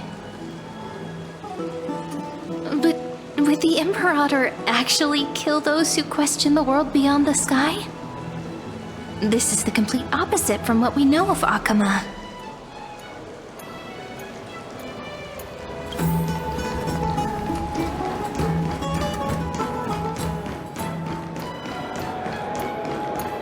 What everyone in the city is talking about lately. Huh. These two are... So many guests today. Let's see who's here now. Two distinguished guests of the prophecy. One a clever and adorable warrior. The other, also quite heroic. Heroes. I didn't expect to meet you again so soon. How fortunate. It's a pleasure to see you again, Dux Helcalithist and Dux Carminum. You two are inseparable, aren't you?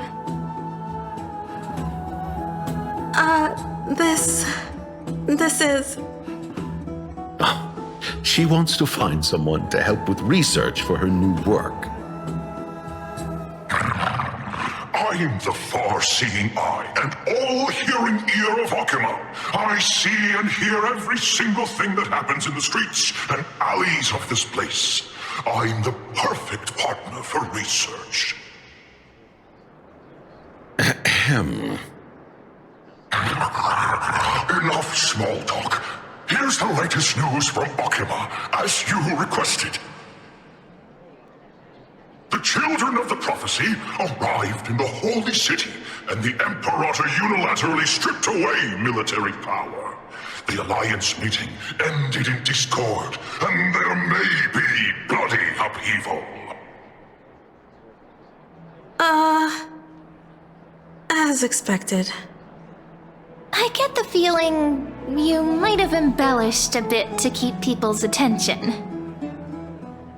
I swear on my stone mane, I would never do such a thing.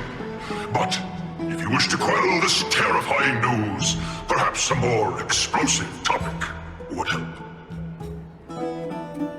Never mind. While the influence of rumors can be minimized, the fact remains that the great Imperator did swiftly consolidate military power in an almost threatening way. It's undeniable. Heroes. I know the Imperator's way of doing things may seem a bit autocratic to outsiders, but soon you will witness her blade dance with enemies on the battlefield. I can't comment on the source of her loyalty, but when that blade is drawn, you two, as bright as you are, will surely see the deep thoughts beneath her exterior. The Imperator's blade. Is he talking about Miss Hysealin's? I sense some unease in Dux Helcalithist's words. It seems the Imperator and Miss Hysealin's share a much deeper bond than the others do.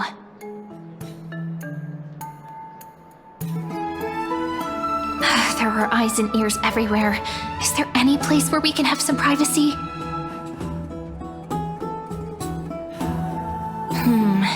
To understand the Imperator's secrets, we have to get past Miss Hysealin's.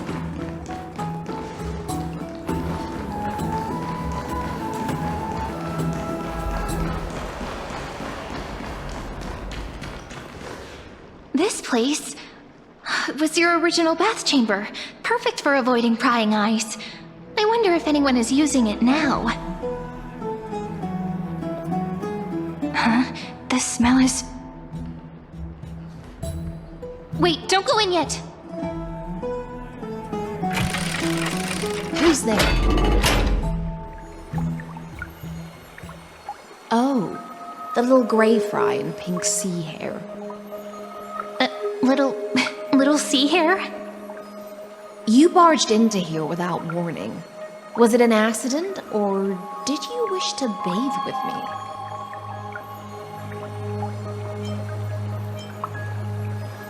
Can't tell the difference between past and future waters? This has always been my home. Sorry, we didn't mean to disturb your bath. We'll leave now. It's no big deal. There's no need to panic.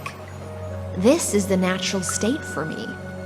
People on land force themselves to wear clothes, adding unnecessary constraints. Forget it. If Duck's Goldweaver heard that, she'd scold me again. All right. Please make yourselves comfortable and wait a moment. Let me first wash off the blood of the hunt, and then I'll attend to you two.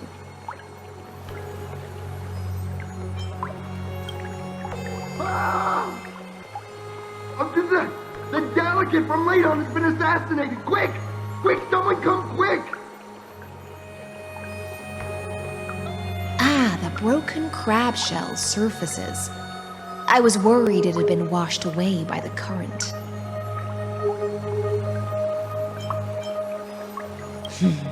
Viciousness is a form of praise to the blade. I see. No wonder there was a faint smell of rust in the air before I even entered. Why? Is it because the Ladonians refused to contribute troops to the Flame Chase journey? Or just because they offended the Imperator? Because the new era of the Flame Chase doesn't tolerate stagnant blood. For the ignorant masses who cling to outdated laws, only bloodletting can wake them up. Right now, the rebel forces on the frontier are rising, and Layden has been secretly supporting them. They loudly chant the slogan, "Return to the Era Chrysia," unwilling to relinquish military power. They're just building momentum for the rebellion.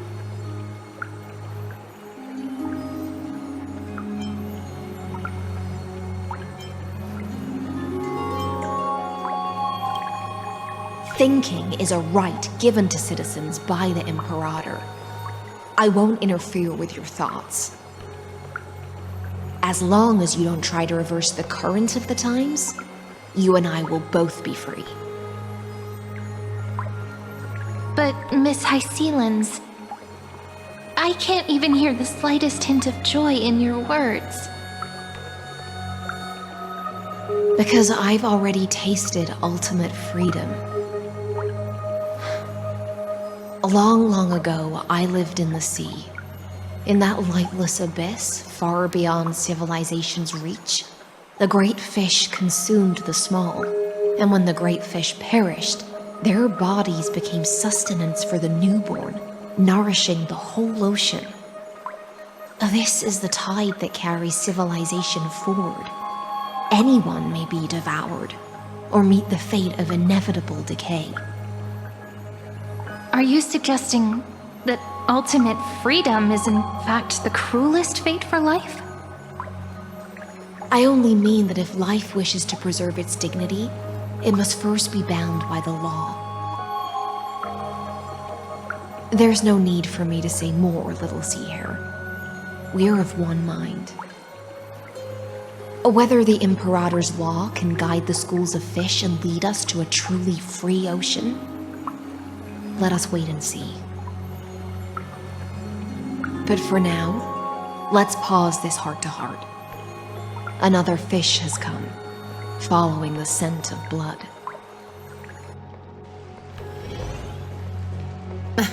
Being your subordinate is such a tragedy.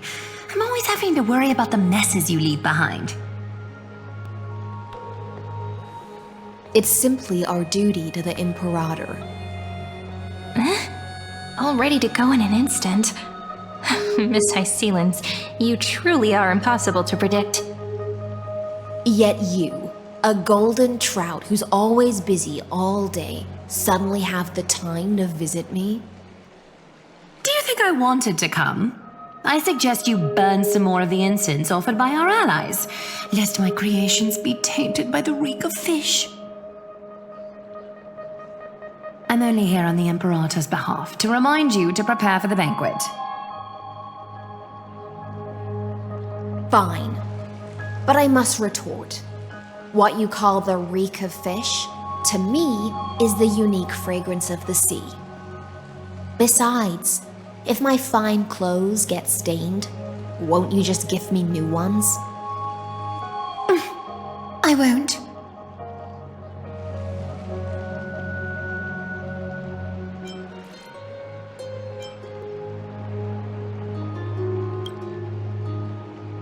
You mean future. The future ruler of the Holy City, Lady Goldweaver, is quite captivating in her own way.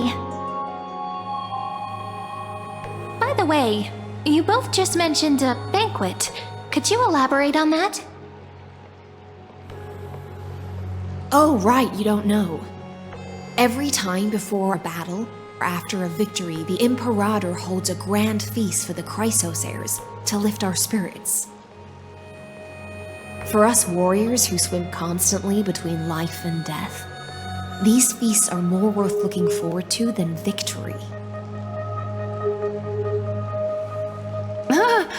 A banquet to prelude the hunt for the god of banquets, and honey brew as a tribute to commemorate the ancestor of honey brew. How absurd. Don't look so grim. All has been decided. Since it's a banquet for Fagusa, why not take a leaf out of the Titan's book? Live in the moment and enjoy life to the fullest. I'm not as carefree as you. That little Dolos kitten is already causing enough trouble for me. And on top of that, I still have tailoring commissions to complete. By the time the cool flame illuminates my eyes, I might not be able to focus as I used to. Glaya's eyes. Curious about these eyes? People often compare them to jewels. But I've already made my decision to ask romance for eyes that can see everything. I wonder what this world will look like when I take the divine authority.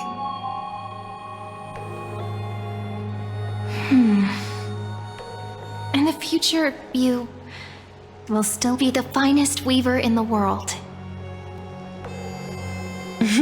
Is this also a prophecy from the Three Fates? It's even more accurate than a prophecy. After all, he has already witnessed it, right?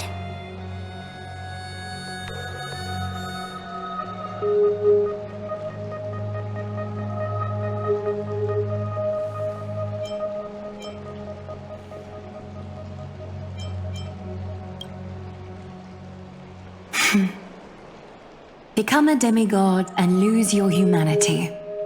That is the only reply I've received in the countless times I've sought wisdom from the prophecy. But Destiny's fragments are like stitches. Before they're threaded into splendid garments, no one can see their true charm, can they?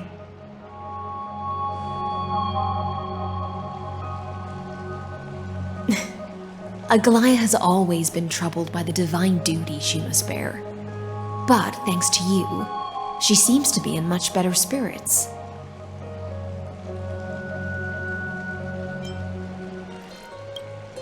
Just as she knows how the spinning wheel trembles, I can sense the smallest changes in the damp air. As for whether we know each other well, I've swum beside her since she was a child. Most of the time, I can understand the whispers in her heart. For those words she was too shy to say herself, I'll raise a glass to you on her behalf. Now, I leave this bath chamber to you.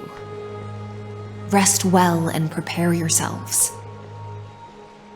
After all, Every time we drink and talk could be the last celebration we have in this life. Miss High Sealens has given us the bath chamber. It seems she really does do whatever she wants.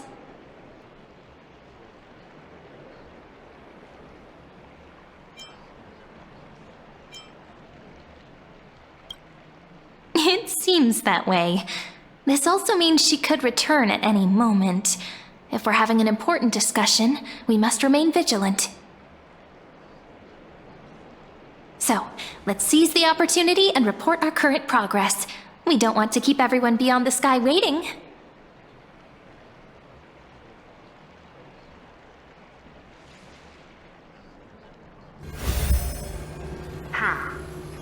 First, while that little empress with a candle stuck on her head didn't explicitly say it, she firmly rejected your request to take over the law. Fair enough. Second, Lygus is indeed in this timeline, but since he's somehow connected to that little empress, you have no way to find him. As expected. The road ahead will be long and difficult.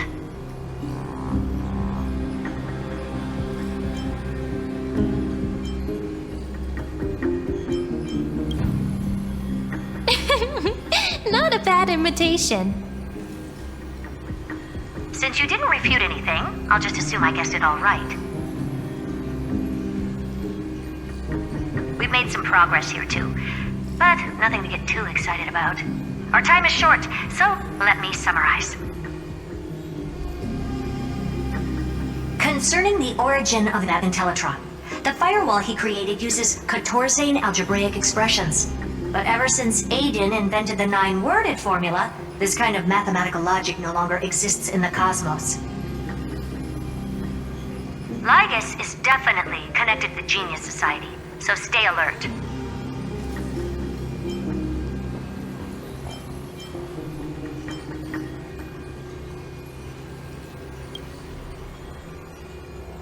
We can first exclude Droidhead themselves. They specialize in minding their own business and wouldn't intervene personally. But Screwy and I are still eliminating possibilities one by one. Currently, the most likely candidates are these few. The Lord of Silence, Acha, the 2 Ruperts are also possible, but it would be too boring if it were one of them.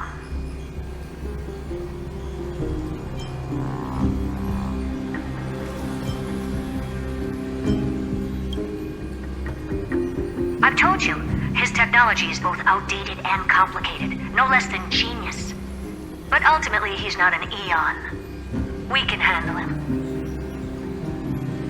That's all I have to say. We'll depend on you to continue pushing things forward within this world. Keep in touch regularly. And remember, don't let your guard down.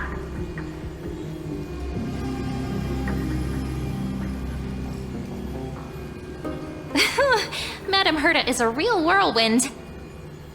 Well then, let's use the banquet Aglaya mentioned as our next starting point.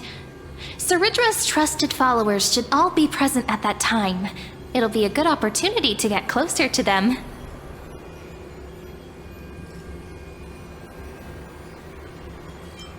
It's settled then. With our great teamwork, we'll be able to deal with anything that comes our way. It's been a long day. We should get some rest now. Yes, let's get ready for the banquet.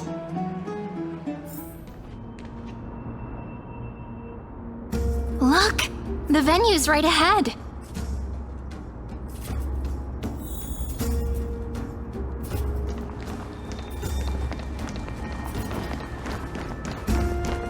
And I can even hear singing. It feels so romantic.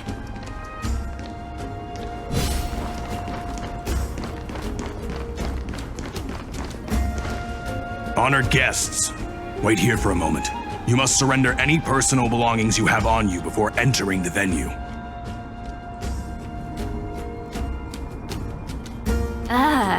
This hero always brings down the vibe whenever he shows up. The Imperator's elevated position means she must always remain meticulous and careful. Please do as I say, guests. It would avoid any unnecessary misunderstandings. I get that you don't want people to bring outside food into the banquet, but is it really necessary to confiscate the books and quill pens? Even a quill pen can become a deadly weapon in the right hands. I'm asking for all your items. All, Miss Siren. Your belongings will remain safe. They will be looked after appropriately by dedicated staff. Looked after appropriately? Dedicated staff? Talk about a vague choice of words.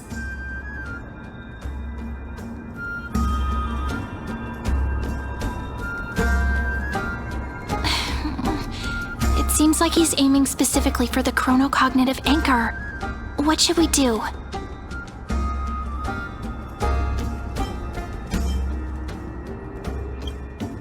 True. I had a feeling it would come to this, but I didn't expect such a direct demand. But listen, why don't we go with their plan and hand over the chronocognitive anchor to be looked after? After all, if the little Imperator is paying this much attention to you, she probably already knows all about our whispered conversation with the geniuses. I can pretty much guess what'll happen next. But, think about it. That's actually gonna be our shortcut. I knew it. You and I can practically read each other's minds. Guests. All right, we'll listen to you. Here you go. Also, please pass on a message to the Imperator from us. She can trust my friend, anywhere, anytime. Thank you for your cooperation. The Imperator has some urgent business she needs to attend to and will arrive shortly. Why don't you head in with the other guests first and enjoy the feast? Isn't Saridra supposed to be the focus of the banquet? She's not even here. Why is it so difficult to talk to her?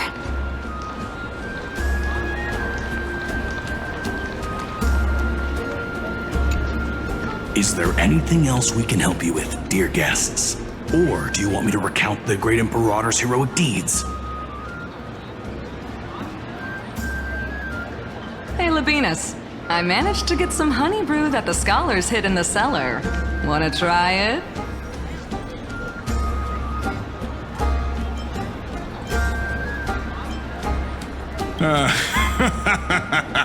I'd never refuse to share a drink with Dux Brumalis, especially if she seeks me out first. Don't worry, dear guests. The banquet's security won't be compromised. I'd never get drunk before her. This banquet has a never-ending flow of honey brew. You're welcome to try it and see whether our drinks are as good as those from beyond the sky. Thank you for the offer, but we're more interested in knowing when the Imperator will be back. The Imperator? Who knows? Maybe she's hiding somewhere, thinking up weird ideas again. If you ask me, she's never treated us soldiers properly, even though we put our necks on the line for her. Hey! I can't pretend I didn't hear that, Seneca. Either retract your statement or duel me. Fine by me. Attendant, bring us 10 more jars of honey brew. I'm gonna make sure he can't even stand straight by the end of this. You wish. Be careful you don't get drunk first. Actually, there are so many people, we wouldn't be able to find the Imperator even if she were here. I know. Let's look for seats that are raised up higher than others.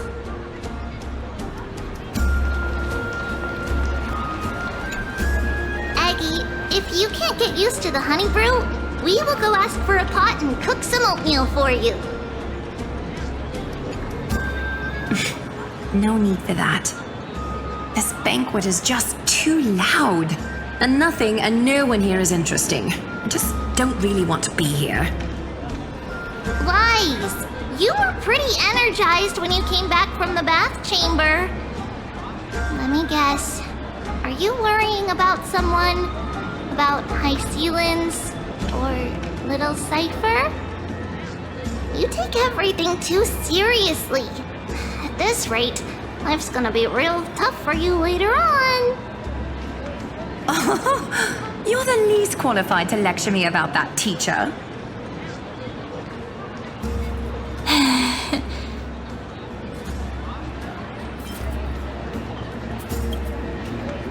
Dear guests, are you here for us? I mean, are you here for Treaty or Aggie? No. I'm just wondering whether you've seen the Imperator. The Imperator? No, we haven't. Our sovereign has always acted however she pleases. Though she gave us ranks, she'd never tell anyone her whereabouts. Perhaps the only thing she tolerates are chess pieces. And the sky reflected upon her crown. I see. Why do you two look so distressed? That's not what the deliverer should look like. Why don't we have a toast? While we still have time for pleasure. Here. To the destinies and sacrifices of the next millennium. Then we will toast to the tomorrow that will set fate free!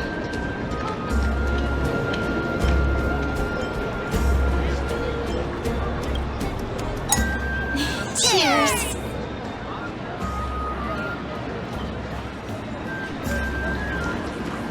Make sure no one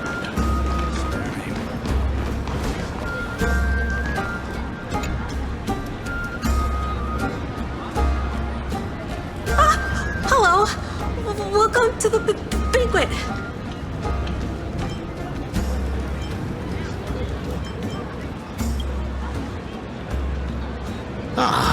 So the Deliverer is attending this event, as expected. Little Virginia here was just wondering whether she should go find you. As the great Imperator's historian, I'm responsible for composing poems and songs for everyone in the Flame Chase army. But I have no idea how I should record myself in the annals. Little Virginia is wondering whether you can let slip a hint or two about her future, so she can find some inspiration to write about herself. That doesn't sound like a good idea. Besides, we don't even know her in the future. But she'll probably get really disappointed if we tell her that. But what should we do?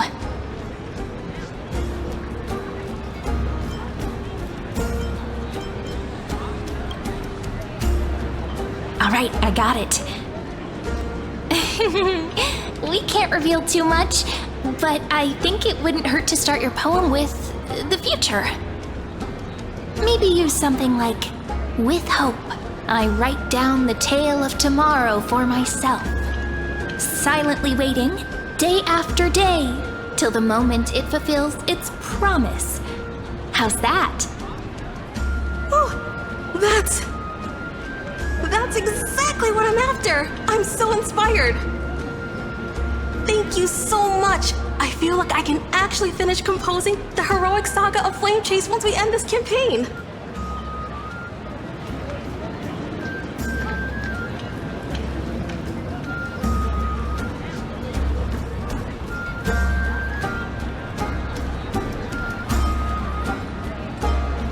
Hey, that wasn't improvised, you know. I memorized it so I could show it off to you. By the way, in return for that, are you able to tell us where the Imperator is? The Imperator? She usually wouldn't arrive this early. She believes that rulers should stay silent in places where their subjects hold private conversations. Why don't we have a toast before she arrives? To reason, which is held but not revealed. To romance, which will surely be returned.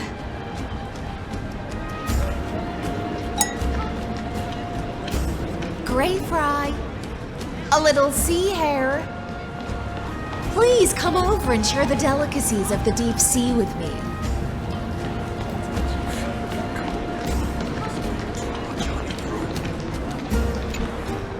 You two have been wandering around the venue as if you have something on your mind. Have the attendants not taken care of you well? No, we love it here. It's just... we're a little concerned, seeing how the Imperator still hasn't arrived. Don't worry. I know what you've been waiting for. Come, sit with me for a while, will you?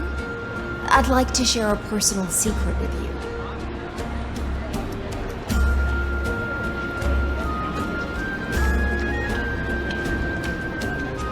See here? This is Fagusa's dew of divine blood, the sweetest of all the 12 bottles. On the night before such a historical event, I'd like to share this marvelous drink with the Deliverer. Doesn't this count as bringing in outside food? I knew that security check was targeted at us. What's the matter, guests? Oh, we're simply overwhelmed by such an honor. Are you worried that I might have poisoned the dew? Well then, let me prove my innocence.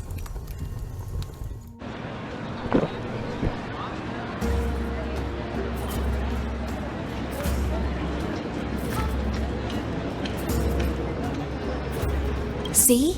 It's completely safe. I feel like Miss Hysealins wants to talk to us about something. Why don't we go along with her for now?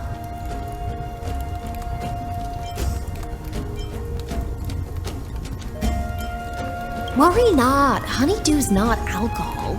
It won't get you drunk. On the contrary, it can make your mind even sharper.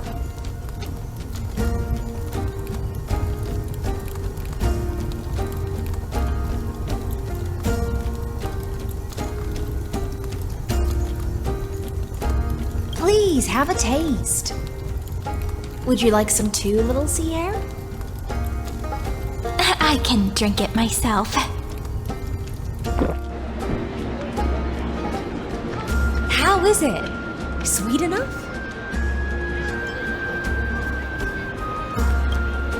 Calm at times, tempestuous at others.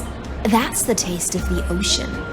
It'll do you good to understand Fagusa's fickleness before we set off to face their waves.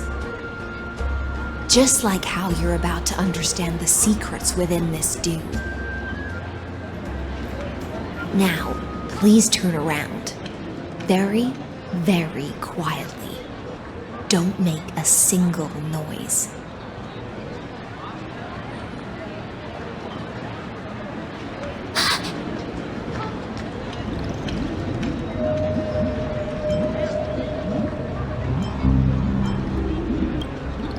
The dew of other gods all intoxicate humans, but the god of banquets dew is an antidote that can awaken humans from a sea siren's enchanting song. Since the start of this banquet, all the guests have been under the spell of my song. None of them can see the Imperator and that Fioros. But you two, I wish for you to see the truth. Is this also what the Imperator wants? This is my personal request. I can't bring myself to trust that Fioros.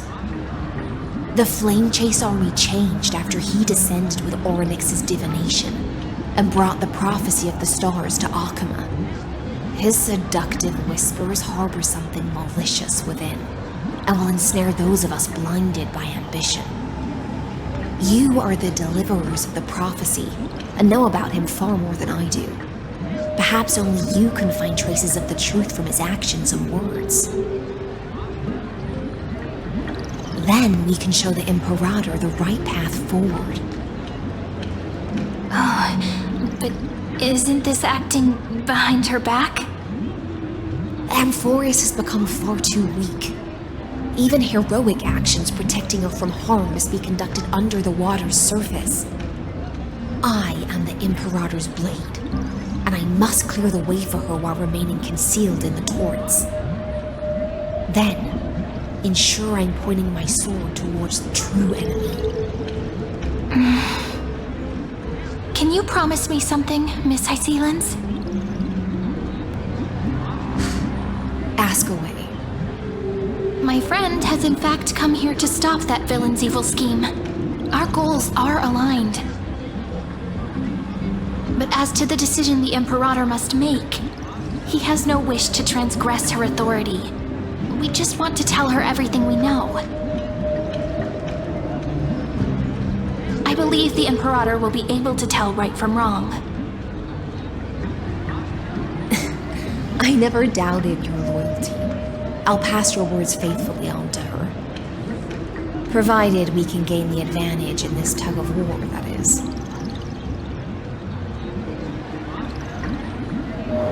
Now, return to the feast. Bring this cup with you and keep your distance. Pretend you are still immersed in the sea siren's fantasia. And I'll control the moisture in the air. That way, you'll be able to listen to sounds from afar as if you are a whale of the depths and hear every word of their conversation. I wish you a victory in this first skirmish. It's the exciting and thrilling undercover part of the adventure.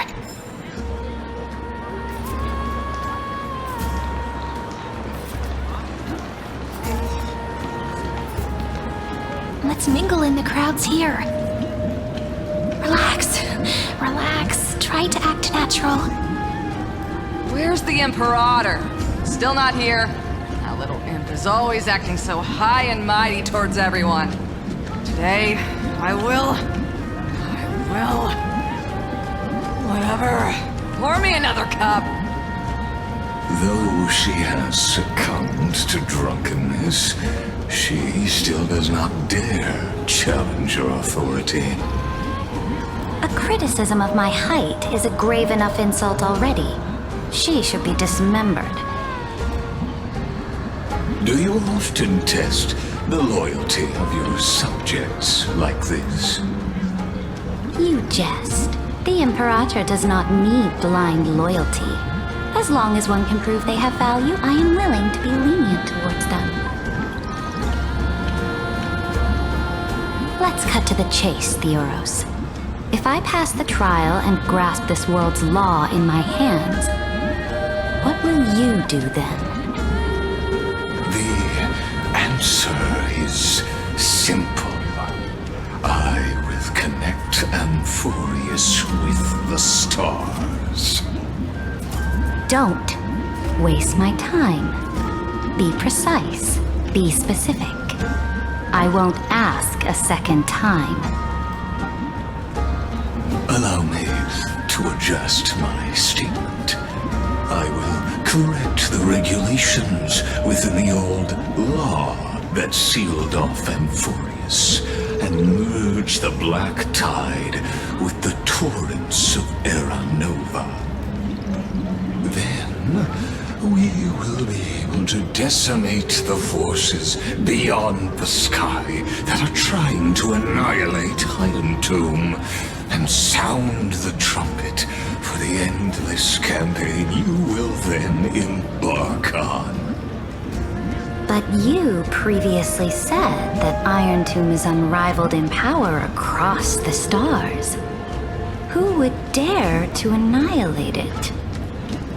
There is a federation of warships named the Cienzo Alliance, warlike and old-fashioned. A cult named the Genius Society, loosely organized, but steeped in abject insanity. Oh, their there's also the Astral Express, a group of lawless vagrants. That so-called Deliverer is part of that last group.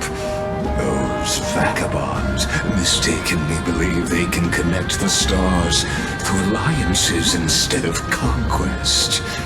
But history has already given them a tough lesson. There are countless other organizations besides, but when the Lord Ravager sweeps across the cosmos, they will certainly all bow before your empire of destruction. The Achaemenid Alliance is invincible!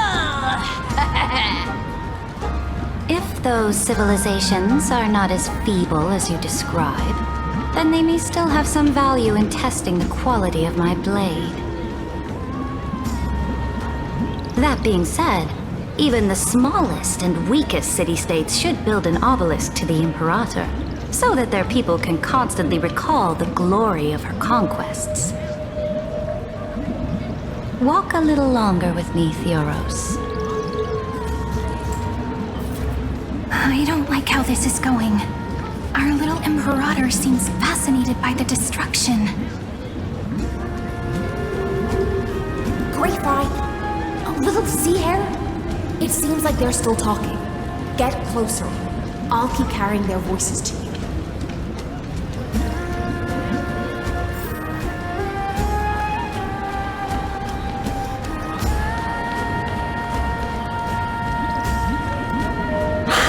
What a difficult situation.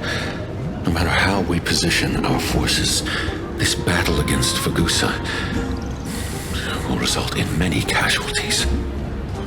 That's not something you or I should consider. The Imperator has already placed the chess pieces. We just need to fight for her until our last breath. How astonishing. The commanders under you have such different personalities, yet they share the same loyalty.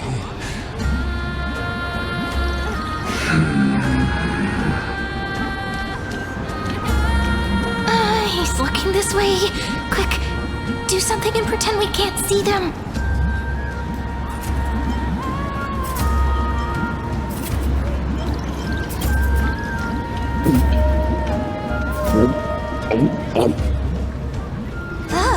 Slow down.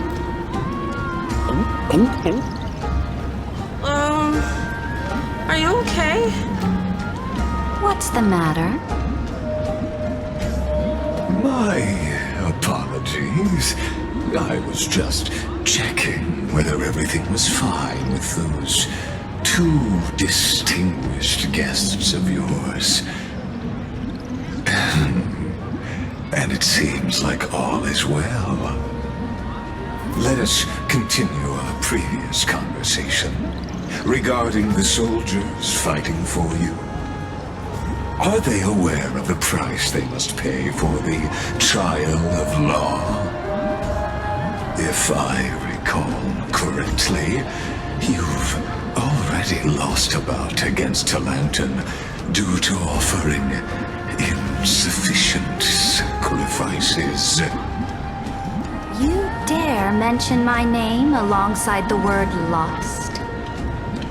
Forgive my transgression, great Imperator.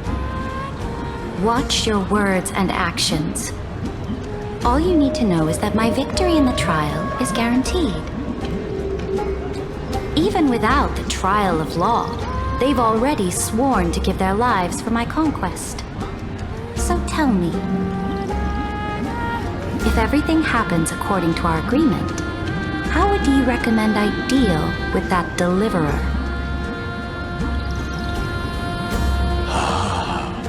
Good question. Do not let him fool you. That man from beyond the sky contains a seed of ruin within his body. He must not be allowed to tarnish your glory. Therefore, the wisest decision would be to hand him over to me. You plan to torture him? Calling it experimentation would be more appropriate. The guest's patience is running thin. I plan to remove the Fantasia and head into the banquet. I will heed your advice. Leave for now, Theoros, and go back to Okhema. You don't want to confront those two directly either, do you? Indeed. It's a pity that Antikytherans are lightweights when it comes to drinking. Before I leave, I would like to make a toast to your boundless ambition, using my spirit instead of a goblet.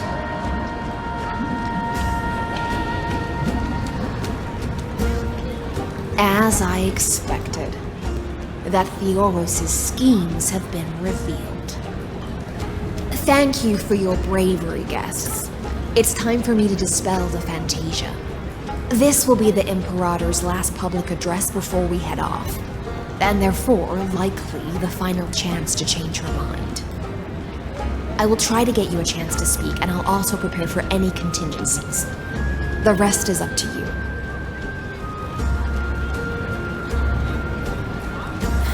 You should head back to your seats for now.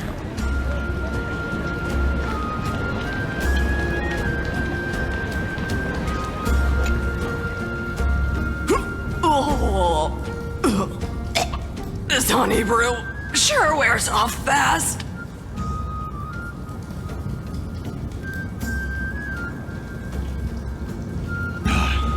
The Imperator! The Imperator has arrived! No need for formalities. I should be apologizing for my tardiness instead. The hour draws late, and I trust you have all had your fill of brews. Therefore, I will not observe the usual ceremonies.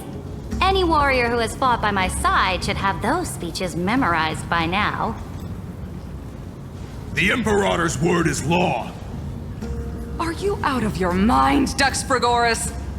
The Imperator hates flattery most of all.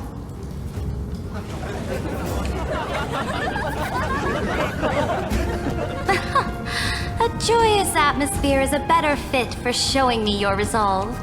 I believe that you, my dukes, will do all you can to assist in the campaign against Fagusa, just as you always have.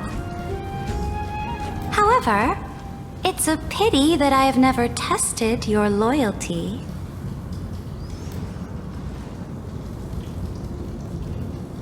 What does she mean? The purpose of tonight's banquet is not to raise our morale, but to establish which allies our alliance can actually trust. And sever the heads of the traitors as a toast to all before we march. Yes, some among us have discarded their vows in order to foment vile conspiracies. Now listen! These traitors are standing right here in broad daylight.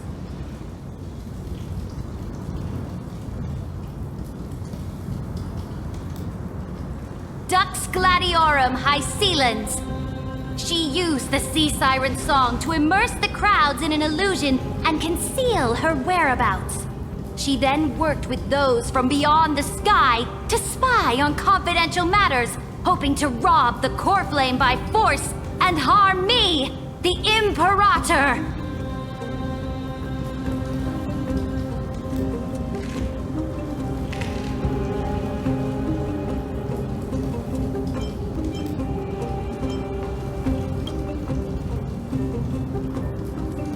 Imperator, I can explain. Silence! Do you remember who used to own this blade? She met you once, back at the Temple of the Three Fates. It was Kindness, the head of the cleaners. She was the first to draw a blade against the Imperator, and personally made herself an example for my enemies. Under the shade of the olive groves, the people of Okhema said they would never bow to me. In the frozen, lethal fog, the people of Idonia said they would never bow to me. At the beginning of the myriad paths, the people of Yanisopolis said they would never bow to me. But now, they all lie silent. They now fear me as they fear the law.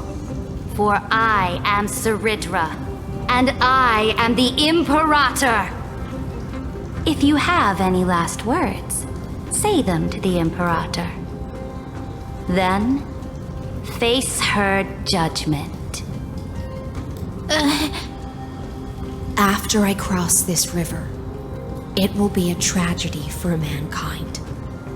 But if I do not cross, then it will be the end of me. If you are ready, then I'll follow you and fight to the last. Deliverer.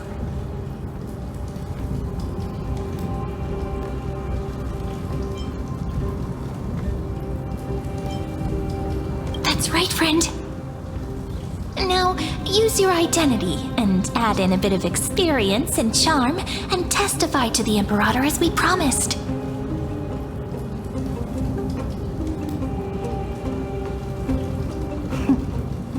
You think you can slay a king using your words instead of a sword? I'll have it. Show me the weight of rhetoric from beyond the sky. Will it weigh heavier than 3 human lives? Let's watch our words carefully.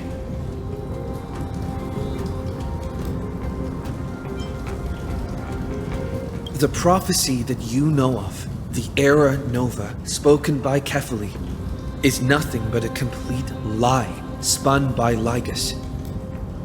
To fight that lie, a young man with the pseudonym of Finan lived through 30 million cycles of this world, all to save Amphoreus from the end of the destruction. And Siren, the young woman standing beside me, also carries an equally heavy destiny.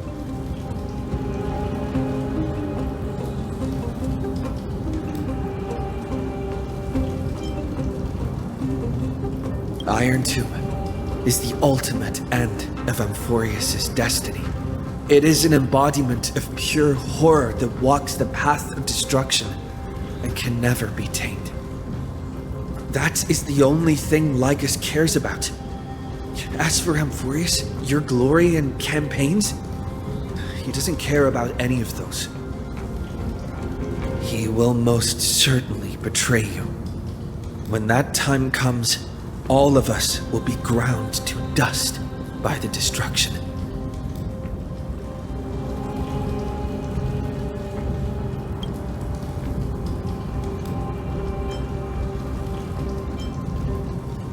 I have seen many beautiful worlds. The road chosen by the Trailblaze is to explore, understand, establish, and connect. That will never change. We will continue our journey until we have united the entire cosmos. Therefore, if you choose the way of the destruction, then I'll place your ambitions into the same basket as Lygus and smash them into pieces with my baseball bat.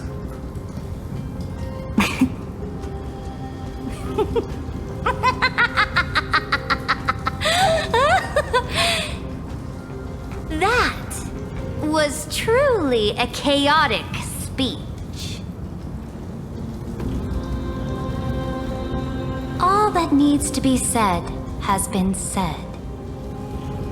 Dux for Goris, Dux for Malus, escort the traitors to the prison.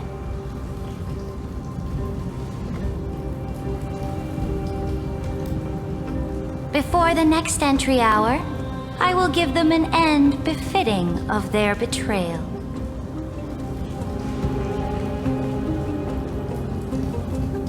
Oh, great Imperator, your ambition certainly eclipses all things.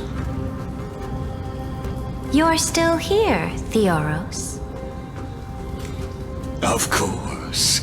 As the Theoros, I simply cannot miss this moment, miss witnessing the fall of a nameless one. Or perhaps I am waiting for you to give me an answer. Why would someone as powerful as you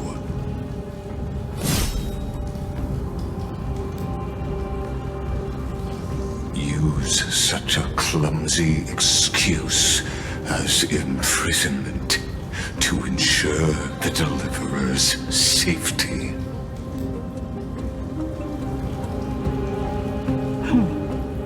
So you finally tossed aside your act. I must point out that you are just as impressive an actor. This banquet was always going to be a game of chess, where you would try to control both sides and turn both them and me into your pawns.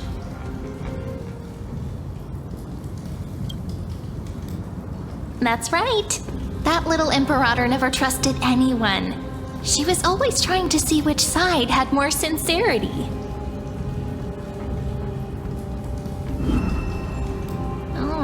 All right, we'll listen to you. Here you go. Also, please pass on a message to the Imperator from us. She can trust my friend, anywhere, anytime. But as to the decision the Imperator must make, he has no wish to transgress her authority. We just want to tell her everything we know. Now, use your identity and add in a bit of experience and charm and testify to the Imperator as we promised.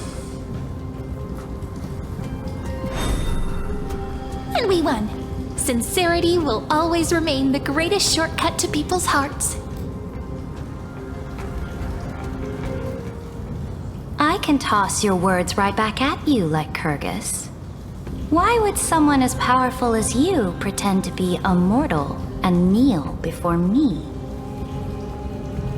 Unless you enjoy giving flattery and prostrating yourself. You are mistaken.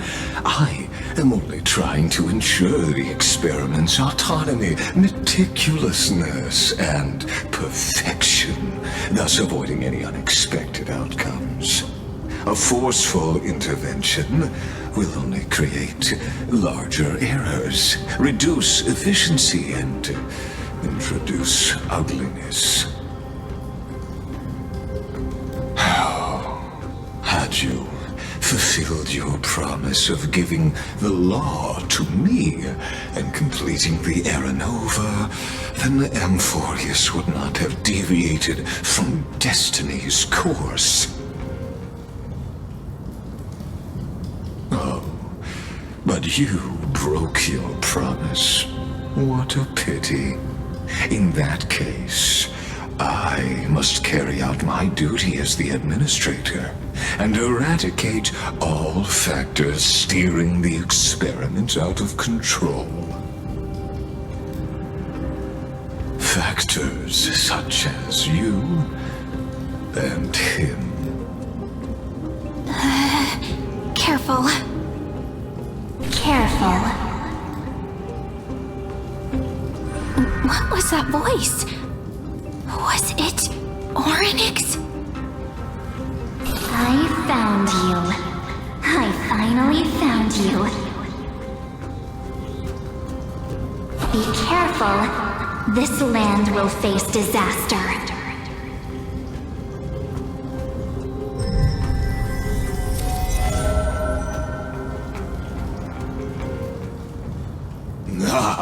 The time of judgment is nigh, my lord. The prison I have built for you is now complete. In the name of the erudition, I invite you to step into the same cage as mine.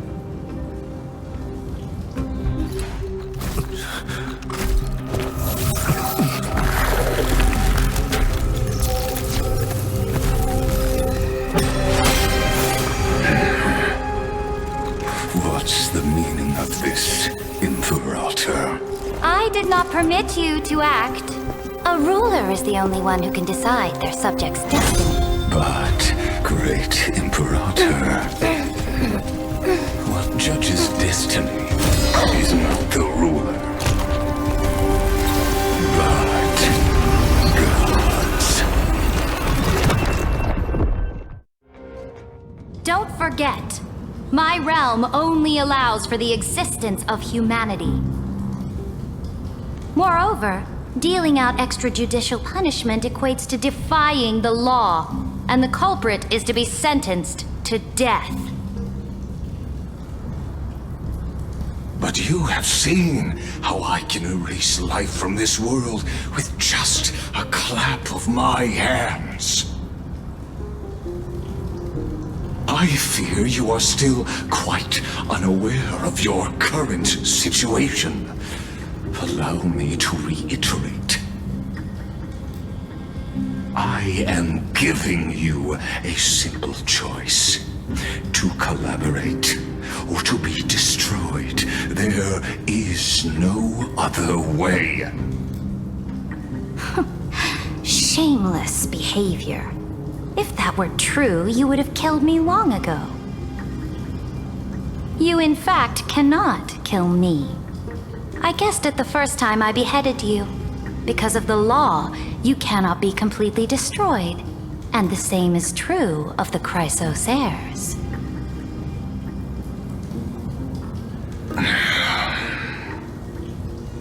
The more you bluff now, the more you are proving that conjecture to be true.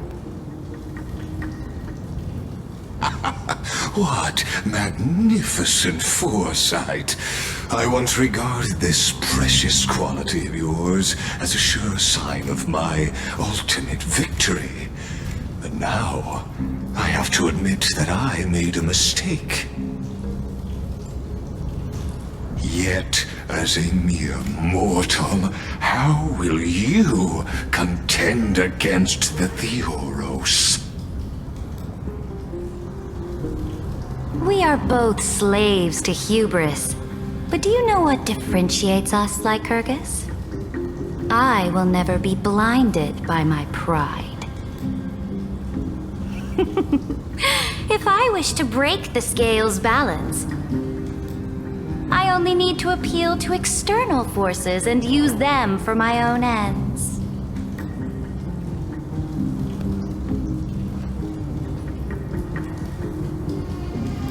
Finally, we get to meet face to face, Senior Society member. I offer sincere acknowledgments for your many past achievements, but I must deeply regret your current perspective.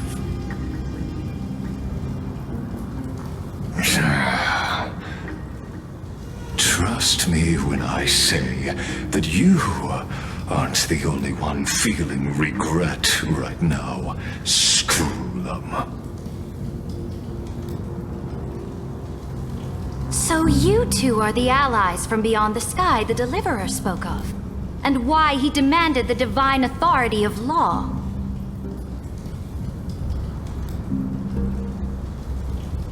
Come and prove your strength to me. Show me the power of these so-called paths.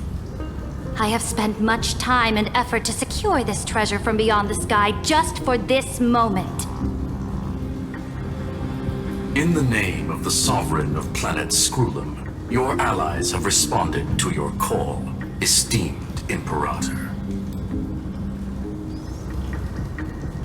Please allow me to spell the situation out for you, Lord Lygus. Permission to read the ultimate protocol is already in my hands. It'll only be a matter of time before we acquire the authority to write and execute commands as well. There's no way the flame chase journey will continue after you've burnt your bridges so thoroughly like this. Do you really think you can still win? Oh, seriously. Don't embarrass the society.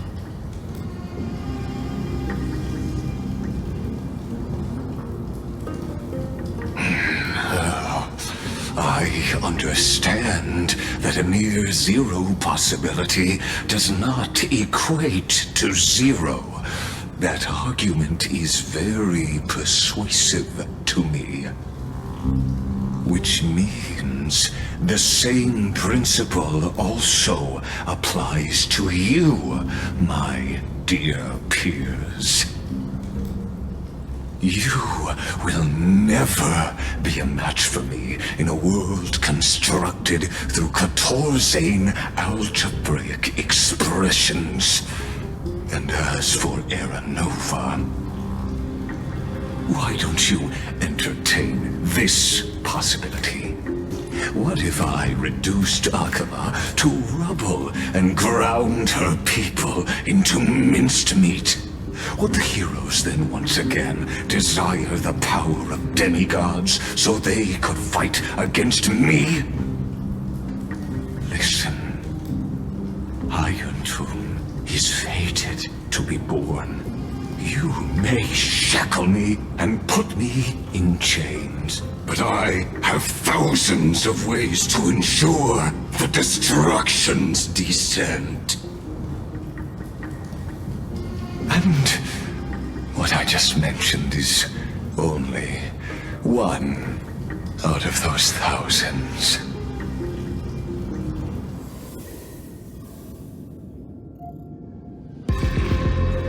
This is the place outside the legends. This doesn't feel the same as before. How should I get back? Warning! Warning! Warning! Warning! Warning! Warning! Command isolation? Since we parted ways last time, I have modified the exomyth into an audience area exclusive to you. Now, you'll be able to silently wait here for the final act of Amphoreus to begin.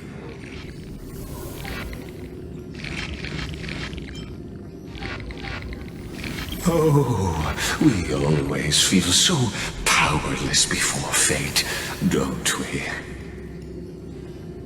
This could, in fact, be a wonderful opportunity for you. From the audience's perspective, you may better observe the workings of the erudition at a macroscopic level.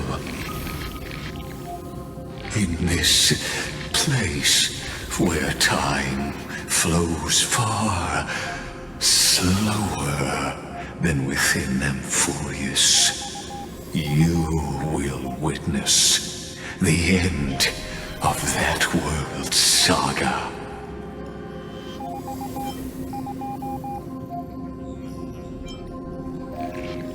Oh, I am not doubting your capacity to create miracles.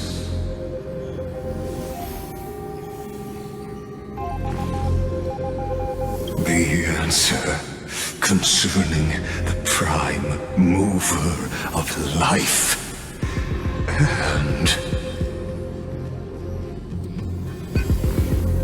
the total destruction of the erudition.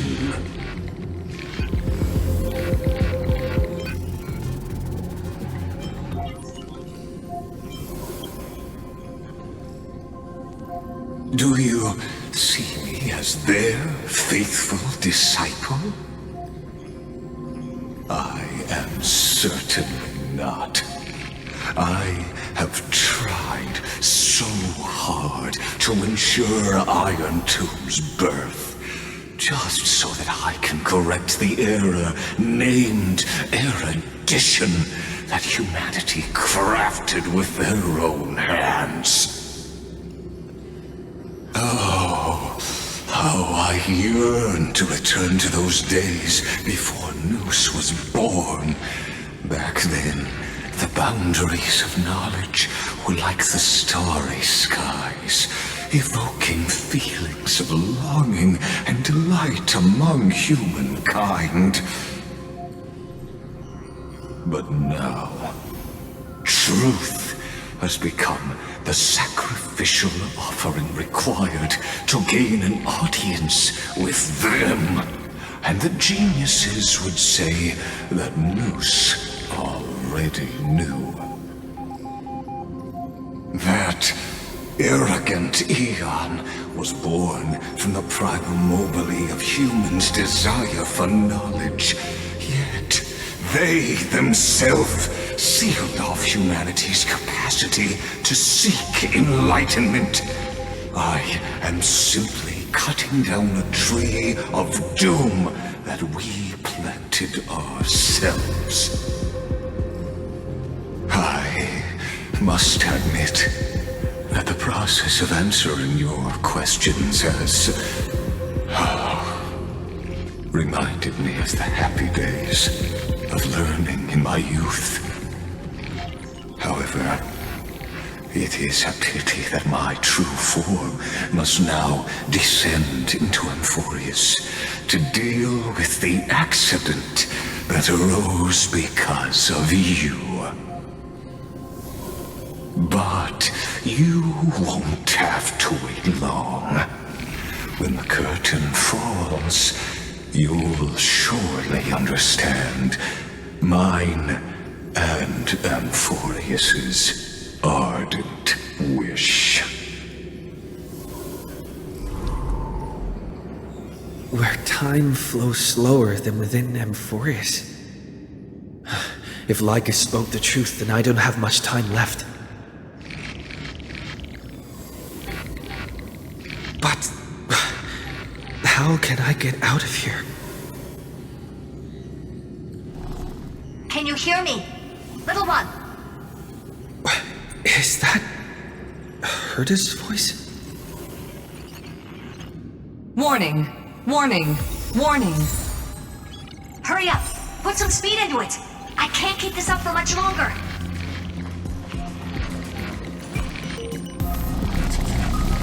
That old Intellitron overlooked one little detail, and Screwy and I finally found an opportunity.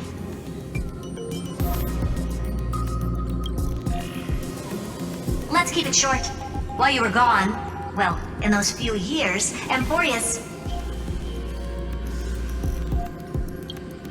Yes, time dilation, resulting in an uneven flow. Don't you know this already?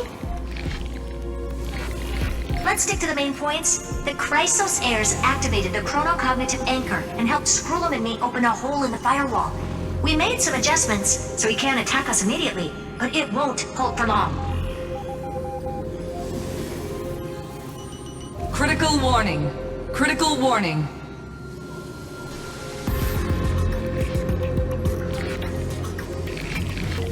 Time is running out. Here's the conclusion. It'll probably take a long time for Screwy and me to completely break this cage before Chrysos heirs have a full grasp of the law.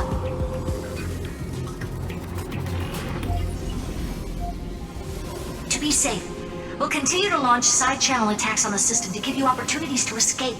You need to seize these opportunities. So start moving, and find a way to pull off a magnificent jailbreak. We detected another path's influence. Critical warning. Critical warning.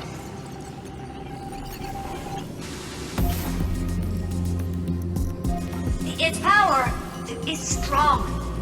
May be able to help use the path's power. Make it detect you. Unauthorized communication terminated. Is Herda saying a certain path's faction has arrived in Amphoreus, and I can ask them for help?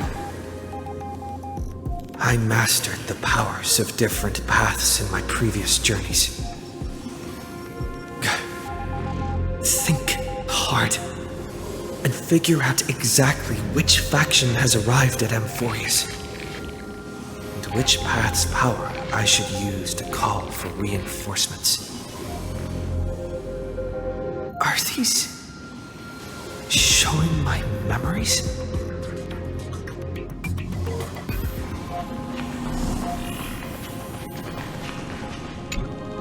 With a Stellaron in my body, I woke up at the Herda space station and gained the power of the destruction. A world that'll give rise to a Lord Ravager would definitely draw the attention of the destruction. The Stellaron in my belly is gonna be super useful. But what if I end up pulling in the Antimatter Legion or the Annihilation Gang? Can they really help?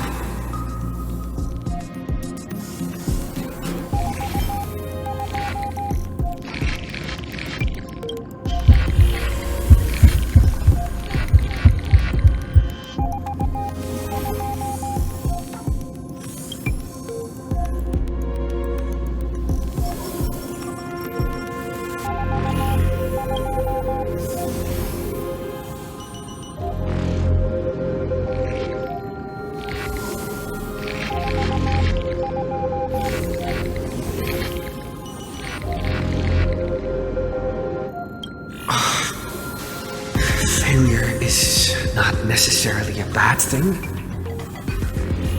This power wasn't going to call up anyone nice after all.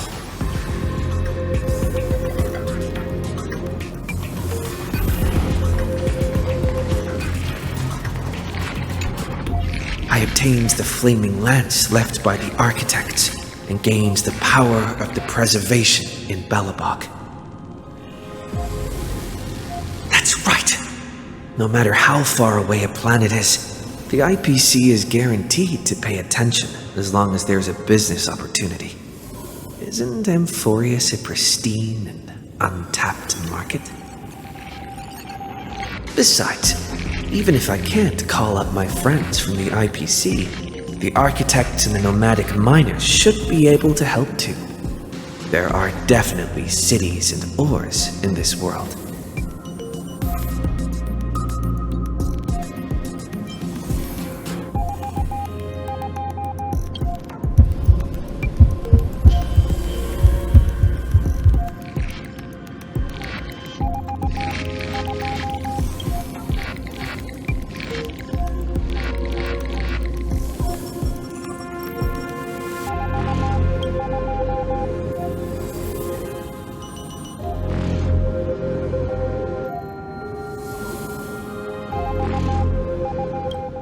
Seems like since Amphoreus has no overseas market, the IPC's hand can't reach it.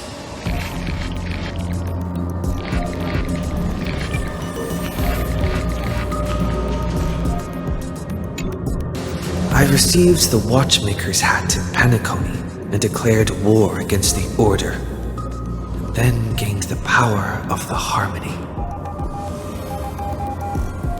That's right! The benevolent family must still remember me for saving them.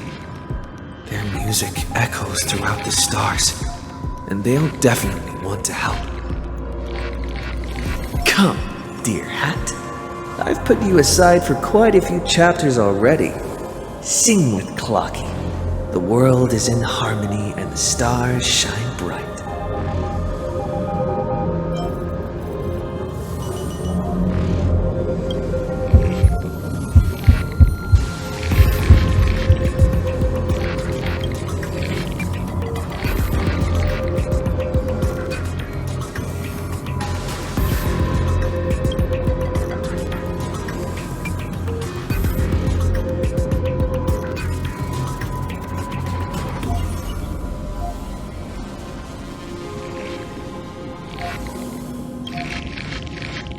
Doesn't Lygus want this story to have background music?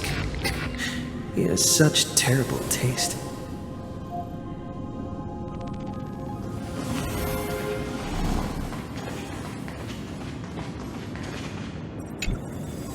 The Remembrance. That's right. I came to Amphoreus because Black Swan asked us to come. And I even got a glance from Fu Li here. The Garden of Recollection must be intricately involved with Amphoreus. Traces of the Remembrance are also everywhere in this world.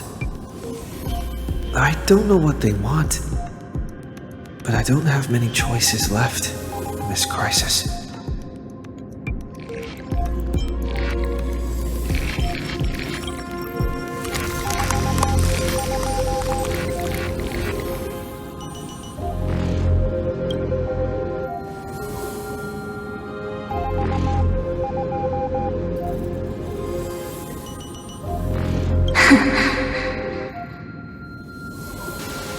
Finally found you. Following the sound of memories. A pathstrider walking both the Remembrance and the Trailblaze.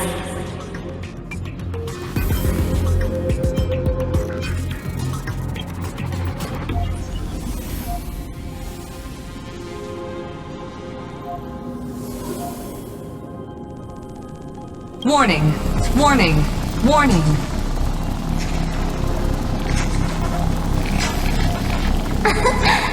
Erudition's prison cannot stop us, for we lie outside the logic of zeros and ones. Come, leave the cage of Logos. The mythos of Amphoreus waits for you to continue its story. When that brightest star, that star heralding the dawn, finally rises. A boat, so used to drifting, at long last enters an island's safe embrace. Oh, Pathstrider, we have helped you break free. Hurry and set off. The Child of Remembrance awaits you.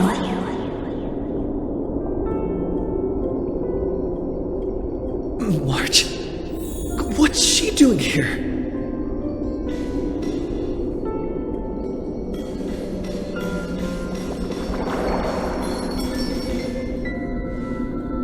Oh, you're finally here! We haven't seen each other for such a long, long time. My good buddy, I've really missed you.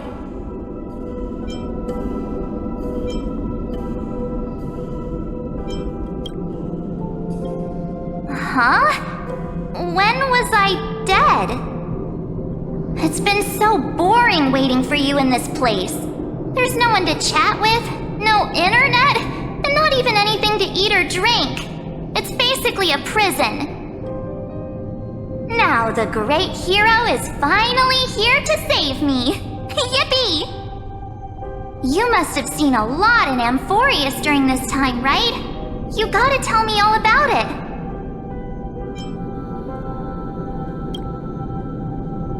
I'm all good. Look at how fit and active I am. But let's get out of this spooky place first. This is not a good spot for a reunion chat. Why don't you take me back to reality? A strange voice told me that I can enter Amphoreus if I keep following this road. So, let's head off. I still don't know what that world even looks like. Why does March feel so weird? What are you standing around for? Do you actually like this place? Get moving! Hurry! This door should be the exit! Maybe my instincts are wrong. Let's follow her first.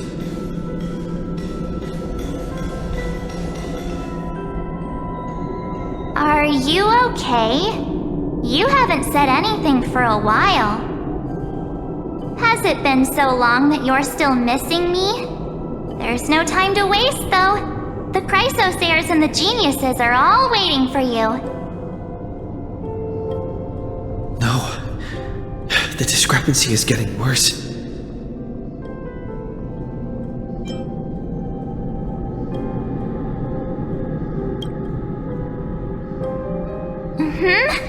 No, he's not. Maybe I just happened to miss him. Never mind. Dan Heng's super reliable. We don't need to worry about him. He's probably waiting for us somewhere. All hale and hearty. No. The geniuses would have made sure that Dan Heng made it back on the express. Besides, the March I know wouldn't be so dismissive about her companions.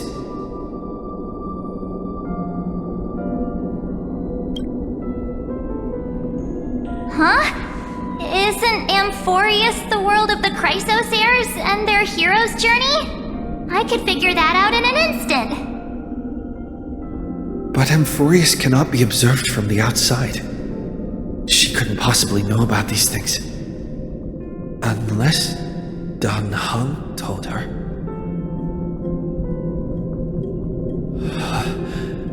Something's not right. She's not March 7th. I guess you have something you want to say to me? Then there's no need to feel things out first. With questions. Let's treasure the time we have together and be frank.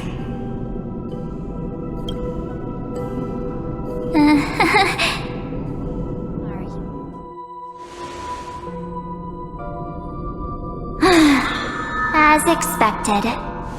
A glimpse of memory is not enough to deceive the bonds of friendship forged between the Nameless.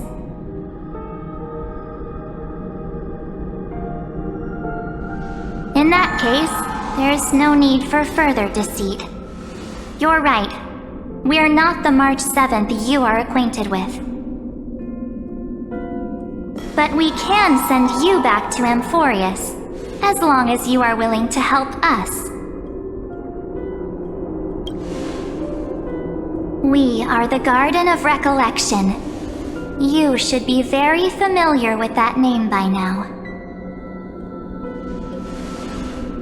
Just as a reminder, while you hesitate, time is quickly ticking away in Amphoreus. Working with us is the best way to stop the enemy of erudition. Erudition would treat any results unrelated to the experiment as garbage and throw them out. But we don't work like that. The Remembrance treats all these instances as important materials needed to weave the universe. Besides, this would be child's play for a great hero like you. It won't be hard at all. Also, if your plan fails and the big bad Iron Tomb manages to get out, then the whole cosmos will be in danger. Wouldn't it be better to have an additional failsafe? As long as you help the Garden retrieve what we want, even if Iron Tomb reformats everything in the physical plane, we can use Remembrance to reconstruct the entire world. Or, should we say, the entire universe. So help us. Find where Amphoreus' memory began, and bring it out.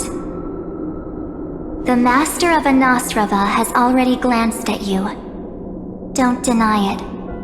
That storybook is the best evidence. Say, you aren't seriously gonna be moved by their pretty words, are you? I am the one who commanded those little ones to lead you out of the prison. But I didn't expect to attract little gnats trying to take advantage of the situation. While Remembrance can help you return to Amphoreus, there's no need for you to do it the way they want you to. Of course, there's also no need for you to make any deal, or pay any price.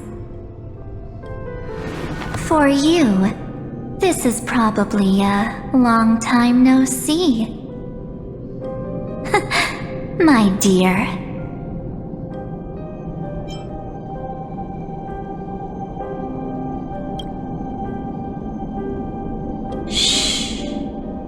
There's no need to say anything. I know. You have so many questions swirling around in your memories at this moment. And you feel so helpless. Put them aside. For now, all you need to do is trust me. Or do you need more proof? That won't be hard. Wait, stop it! They're awake! I'm gonna keep our first photo, alright? Won't come to pass while we're around. And now The statue. Is that John Hunter's brother?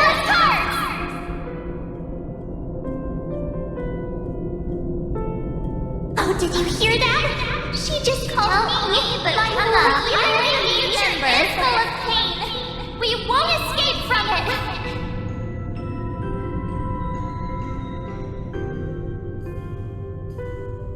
Hey, are you sure? Maybe a couple of punches will help to jog your memory.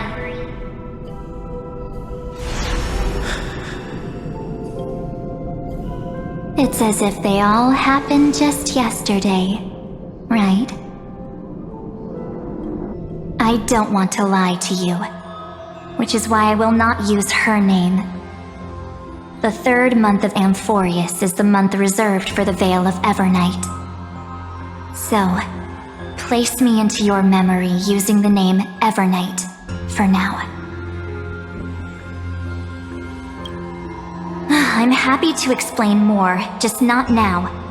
We might have a lot of time to ourselves, but Amphoreus does not have that luxury. If we do not stop erudition and destruction, then the journey you've treasured so much will face the prelude to its obliteration. A countdown not in amber eras, but in days, minutes, seconds.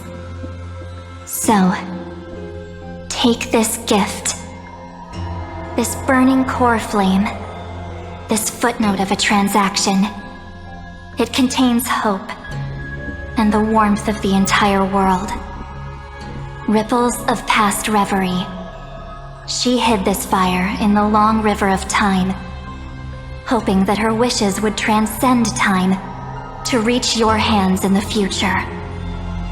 Now, take it, and return with it, dear friend. Return to Amphoreus, and overturn the final era Nova. Witness the time that stood still for the Deliverer, and the resistance that never bowed to the destiny of destruction over the long years that passed in a flash. Then, with this core flame blessed by the remembrance, respond to their hopes and blaze a trail to the future. And I will silently watch in a corner of time, waiting for our next encounter. I believe the wait won't be too long.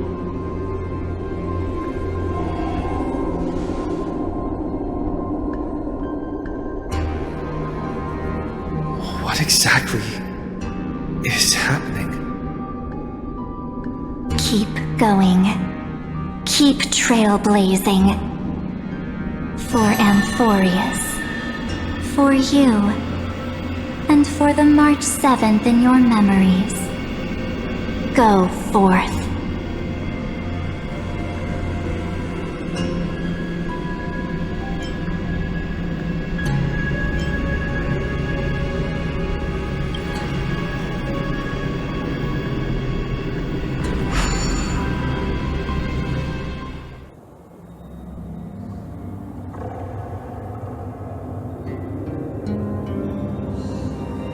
Is this, Okhema?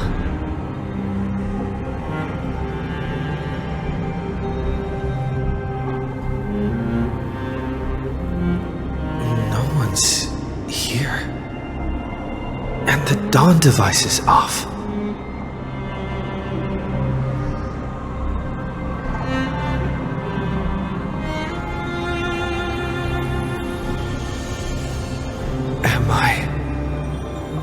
too late.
The chronocognitive anchor?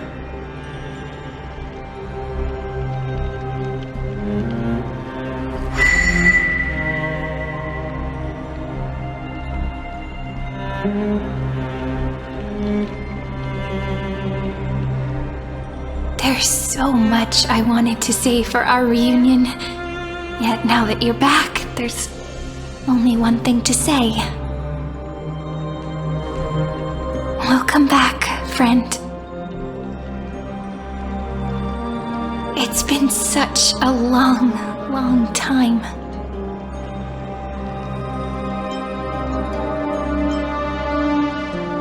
You must be really confused right now, aren't you?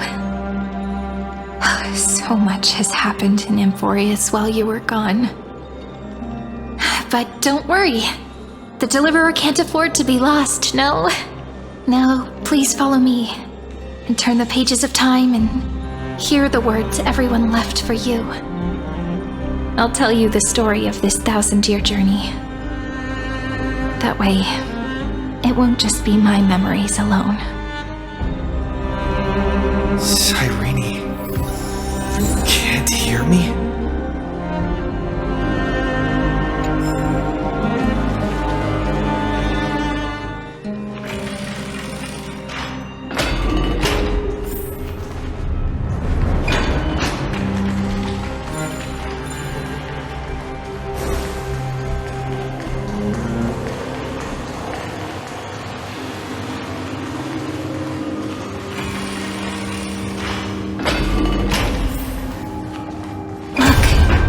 Scenery of the past has resurfaced.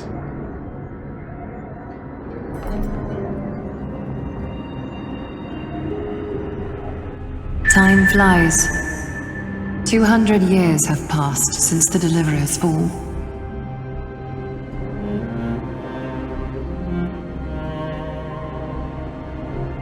We had to return 3 core flames of law, romance, and ocean to stop Lygus, but even so, Terravox has fallen. The 2 geniuses vanished without a trace, and Zeridra embraced her fate. At this rate, Era Nova will come, and Amphoreus will fall into the destruction.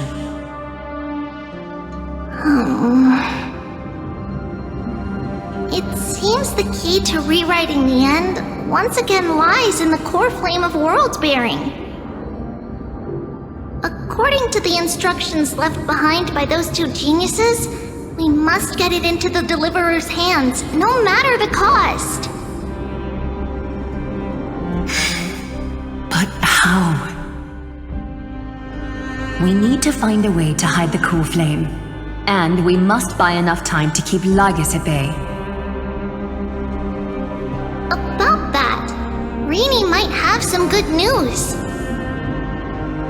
She had that dream again last night, but the Titan's voice was clearer than ever this time. She said, "Pass the flame into the future." Is that a prophecy from Orynyx? She chose to side with humanity this time and hide one of her kin's core flame? It seems Amphoreus' fate isn't sealed just yet. You're right. History has changed. Humans and Titans are both giving their all to keep this world going. Perhaps a relay across the ages is finally about to begin somewhere out there. Unfortunately, life will never go smoothly. Layden's army is already at our gates, and their commander... that Lycurgus. He's right outside Okhema. White Calendar 3960. Siridra, under the pretense of a campaign against Vagusa, sacrificed 500 Chrysos heirs to complete the trial of law. This tragedy shook everyone in Emporius. That same year, Siridra the Imperator was assassinated, after which Aglaya the Goldweaver took command. Thus began humanity's second flame chase journey, a path hanging by a thread. Come, this way.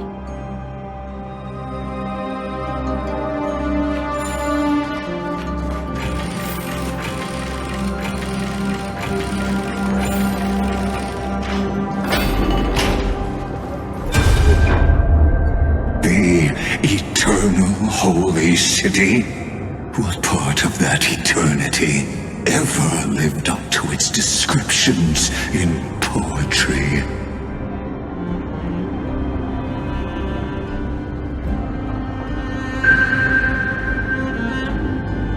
The Memorial Palace lies in ruins. Countless mortals have perished because of your stubborn resistance. It's time you learned the cost of refusal. Now, answer my question again. Where is Kephalie's core flame?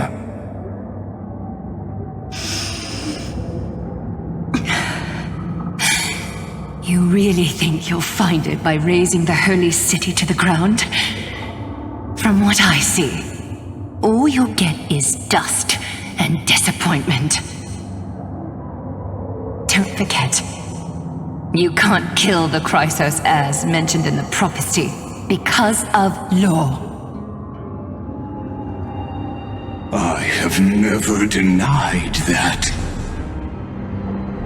Which is why I now place my hope in the faithful citizens of Okhema.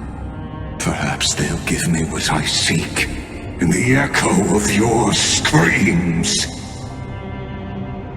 Now then, I'll be cutting open your chests and using your scalding golden blood to baptize the masses. Allow me to apologize in advance. We shall start with you, blind and foolish Lady Goldweaver. Leave this to me, Lady Aglaya. You must get away now.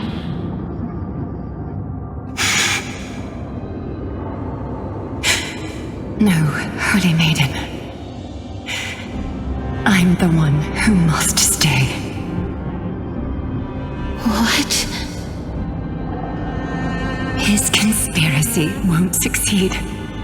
Because romance is ready to make good on their promise to weave an indestructible armor for Amphoreus. Its name is Solidarity. You must escape with your life and carry word of my death to those still fighting, then keep going with them. Just as the Imperator lit the torch of resistance with her death, my passing will make this flame everlasting. Take good care of it, guide it to the future, and place it into the hands of our deliverer. 50 years later, Lygus led his forces again to Okhema. He charged directly into the Holy City and razed the Marmorial Palace. History would name this battle the Third Siege of Okhema. 90,000 brave souls gave their lives for Okhema that day, including their fearless leader, Aglaya. Go forth, Deliverer.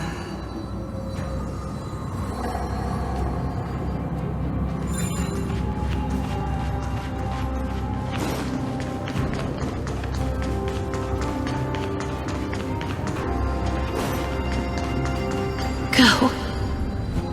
When the frost melts and the snows give way, the flowers will bloom again. You'll find me there.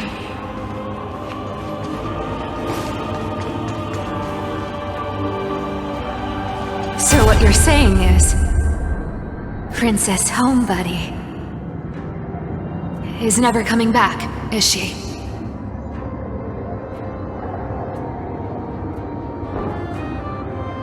She just left, like that. Since Cass has made up her mind, we can't let her resolve be in vain. But between staying in Okhema and going to Styxia, what difference does it make when it's death either way? I'm against relocating. With Kethale's protection, isn't Okhema far safer than that dead city? Cass's plan doesn't involve any relocation at all. Huh? Like you said, Okhema is humanity's refuge. We never intended to get everyone moving to Styxia. It's just on Cass, Hycelans, and me to prepare the final trump card for the Deliverer. Wait, what kind of trump card needs all three of you demigods to throw yourselves away? We must lay down the path to the future so when the Deliverer returns, they'll have a clear road to reach the location of Aeronova. Styxia sits where death meets the ocean. There, with the combined powers of ocean and passage, we can summon a current that leads to the vortex of Genesis. And the demigod of death will forever guard that secret path until he returns.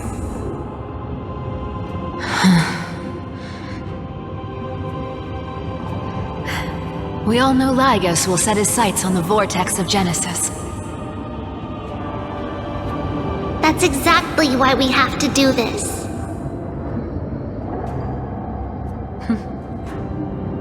Guess I underestimated Idonia's Maiden of War. She's got way more steel than I thought. And Cypher, we need you to head to Castrum Kremnos as soon as possible. By any means necessary, forge an alliance with Strife.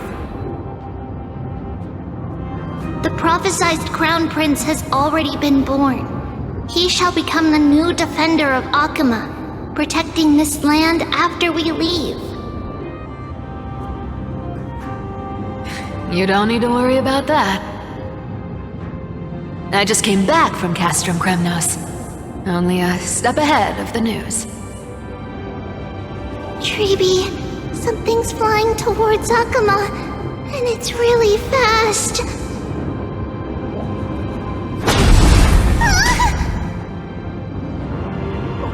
What is it?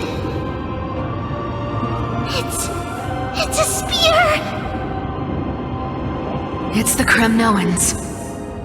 Their king's already here. With the protection of the demigods Trailblaze and Cyphera, Okhema endured wave after wave of warfare, though just barely. Castorus chose Styxia as the last resort, and completed the trial of death, causing the stagnant waters in the River of Souls to recede. Soon after, Trailblaze departed on a long journey. That same year, the Kremnoan king Euripon, along with his son, Prince Midamos, joined the Alliance to safeguard the Holy City in the Battle of Deliverance.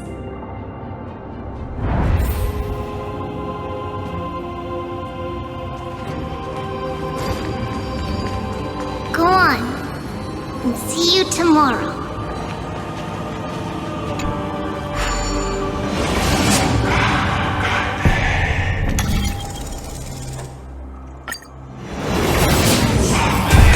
Apart buys this world even one more second,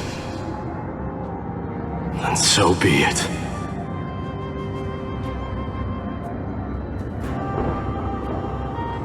But it's gonna hurt a lot! Pain brings endless torment, but it can never destroy me. I believe that you were thinking the same thing when you stepped through the gate of infinity and jumped off that cliff.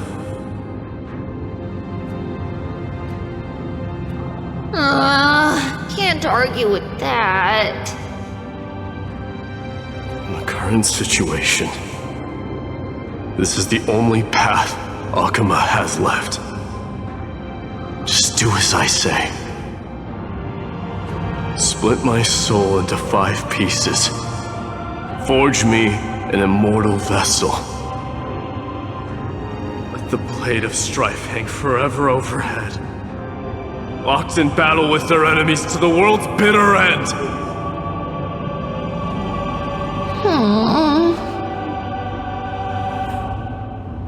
There's no need to be sad, Lady Trailblaze. Haven't we already taken great strides towards that promised tomorrow? In this life, my people no longer have to drown in false guidance. Kremnos has washed the blood off its fate. Emporius no longer needs a god named Strife. So let me shatter the former loss and turn the Lance of Fury back into a weapon that protects the world. We understand. By the way, can you do me another favor? The 7 sages from Grove of Epiphany are already en route. They'll arrive in waves to join the resistance in a couple of days. Among them is a scholar named Anaxagoras. He has extraordinary insight and fears no sacrifice. This soul-rending ceremony wasn't just my decision. It was his counsel. His wisdom will surely be the backbone of Amphoreus' survival. Watch over him. Carry on this everlasting flame for me. Through Anaxagoras' ritual, the demigod of strife split his soul into 5. Courage, honor, tenacity, sacrifice, and reason, each sealed in blood crystal and cast into battle. The people held a 10-day funeral to mourn their fallen god king, and through his sacrifice, humanity was granted 200 years of peace.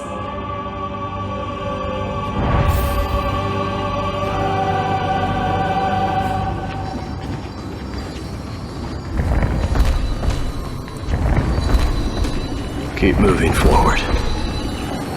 My blood will pave the road ahead for you.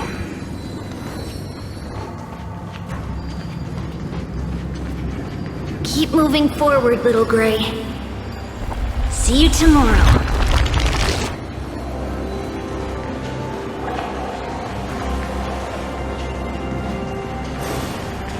That seamstress wasn't wrong when she said a lie needs more lies to keep it together.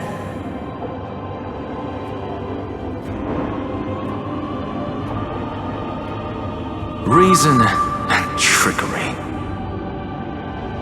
Never thought we'd be the pair to finish this final setup. Can't catch that Tin Man without your little slides. Besides, this is our last shot. Not the time to be picky, right? Don't oversimplify it. Lygus just found out Okhema's been an empty shell for the past 50 years. He's bound to be furious. At this rate, he could have done anything. That's exactly what we want. Rage blinds even the brightest minds. Doesn't matter how much of a genius he is, the principle still holds. Once he storms into the council and confronts me head-on, you trigger your alchemy with a boom and turn him into a caged beast. Easier said than done. You still have to pass yourself off as the deliverer without anyone catching on. And you really think a human alchemical array can bind a godlike being? That's just nonsense. What? Getting cold feet? Or you just don't believe in the almighty worth of the demigod of trickery?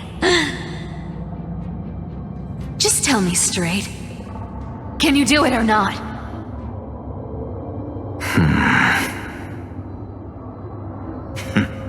Of course I can. And it'll be child's play. But I've got two conditions. Since this is the final act, if we're doing it, we go all in. No half measures. Oh, I'm listening. First, shift the battlefield to the vortex of Genesis. It would be more convincing if the deliverer were to appear there. Besides, the vortex is cut off from the world. No place in Amphoreus makes a better prison. If you pull that, wouldn't our deliverer have to face tank Lygus as soon as they come back? That clash is inevitable. All we can do is create more chances for him. And that's the second condition. The vortex belongs to Fagusa in the first place, remember? And there happens to be a demigod of ocean among the few survivors in the world. Loop Siren's in. Let her join the final act. I'll transmute myself into a philosopher's stone and embed myself into the formula. And when the time comes, she needs to shatter me and scatter that stone's ashes into the ocean within the vortex.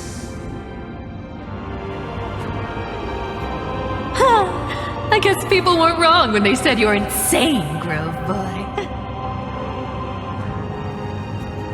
I've got no idea how to outwit a reclusive genius. But making an anti-Catharan suffer? The demigod of reason has 10,000 ways to do just that. And what I just mentioned was one of them. So what exactly does your formula do? Now that would spoil the climax, wouldn't it? By now, Hyacinth must have completed the Sky People's ritual.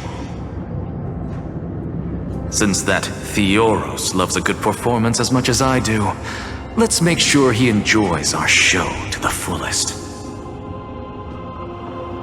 As for how the Deliverer will complete the Era Nova, well, that will no longer be our concern. It was the last battle known to the world, initiated by two demigods least suited for war. In the end, reason and trickery kept their word. At the cost of their lives, they sealed Lygus within the vortex of Genesis, where he remains to this day.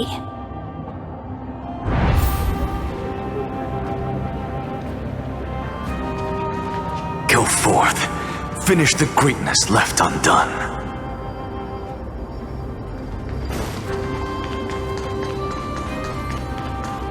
Quit overthinking! Just run! Keep running. That'll be enough.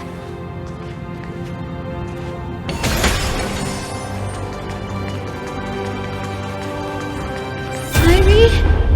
It's dead quiet here.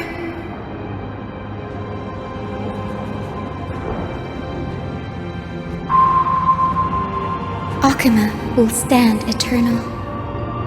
Miss Cypher's lie has crumbled after all.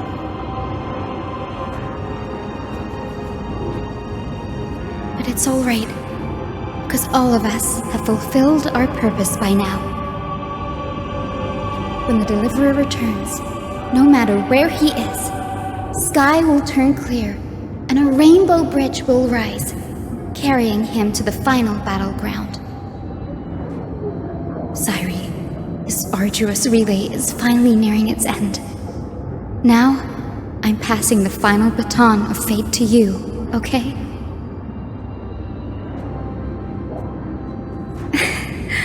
No, that's not quite right. After all, it was you and him who lit the first spark of this journey, wasn't it?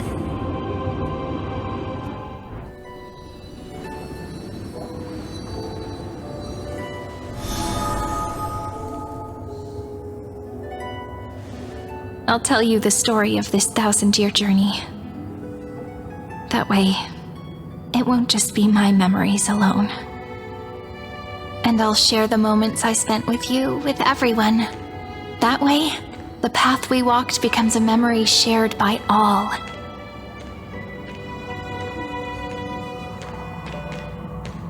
People will know that there's nothing left to chase. Emporius has already welcomed the dawn foretold in prophecy. Just like I said, this won't be harder than the last time. Right?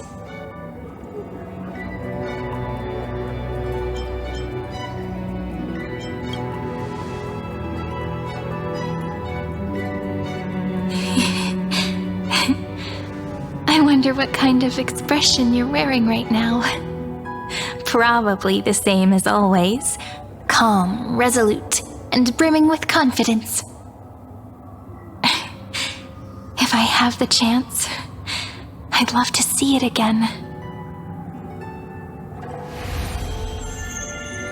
Because it's really been far too long since we parted.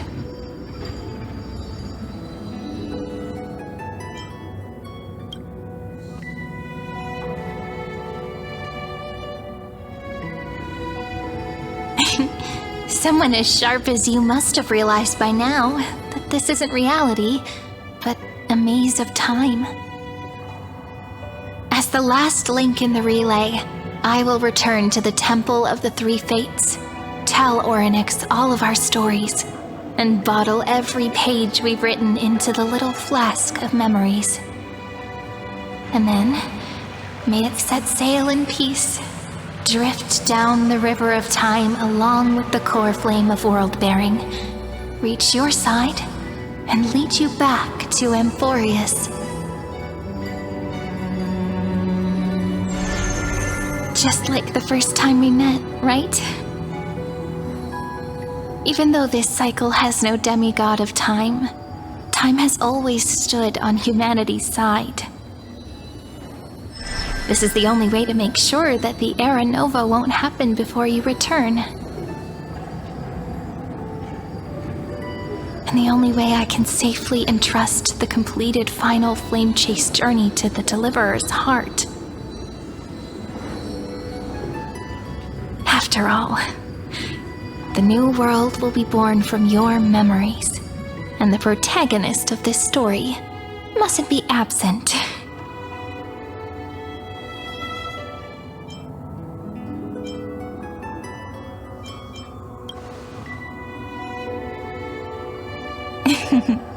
I believe you will never let us down, just like always. Do you remember when Finan sent us back to the beginning? when you and I got separated. But in the end, I returned to you, carrying all that we've been through. That's what memory is. It may wear down and fade in the river of time, but it never truly leaves. When that hidden corner of the heart is stirred, the past returns even more beautiful than before. So don't worry. Let the 33,550,337th Flame Chase journey become part of you too. I've gotten a lot better at it with the experience from the last time. Next, you will head to Styxia and find the Vortex's entrance guarded by the demigod of ocean before charging toward the final battlefield.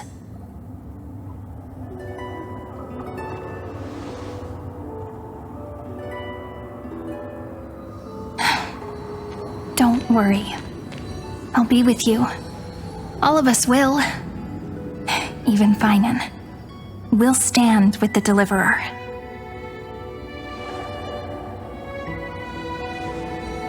So say a short goodbye, then set off, just like we promised at the start.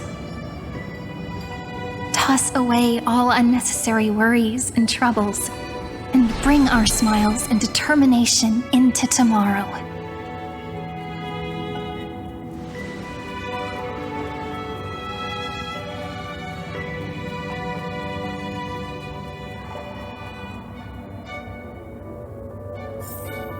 The last baton. I wonder how long you'll have to wait before passing it on to him. No matter how long it takes, it's okay. Waiting is what I do best. After all, it took 33 million cycles for him to arrive in our world. What's a few moments more?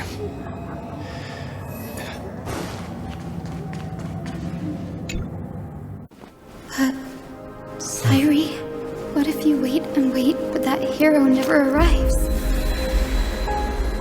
That won't happen. Because I know that no matter how long it takes, he'll definitely return to this place. We can't let him down.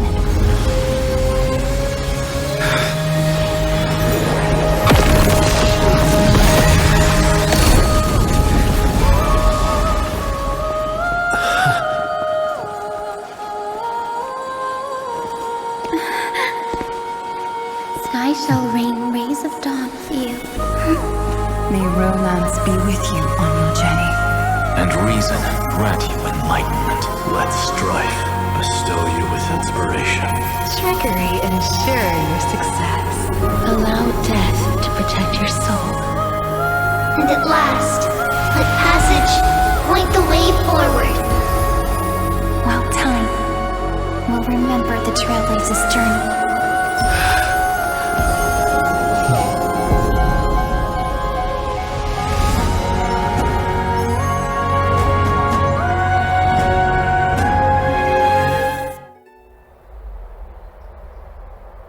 Is this Styxia? What happened to this place? I need to find the entrance to the vortex, guarded by the demigod of ocean. Aedes Elysiae. Is she still there? Long time no see, Trailblazer. Generation after generation of Chrysos heir heroes have tried to defy fate with their blood and tears, either voluntarily shattering their souls or waiting in eternal solitude.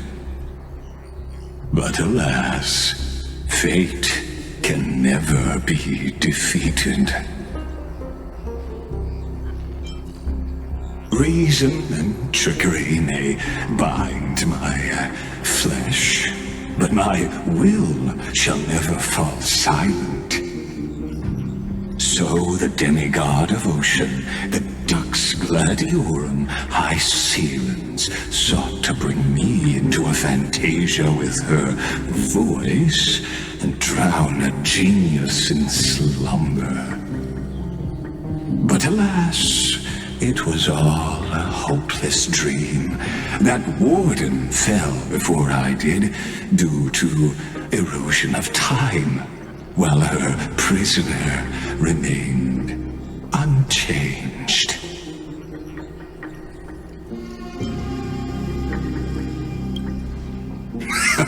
True, I can't leave this place, but what of it? You should have heard of this fable.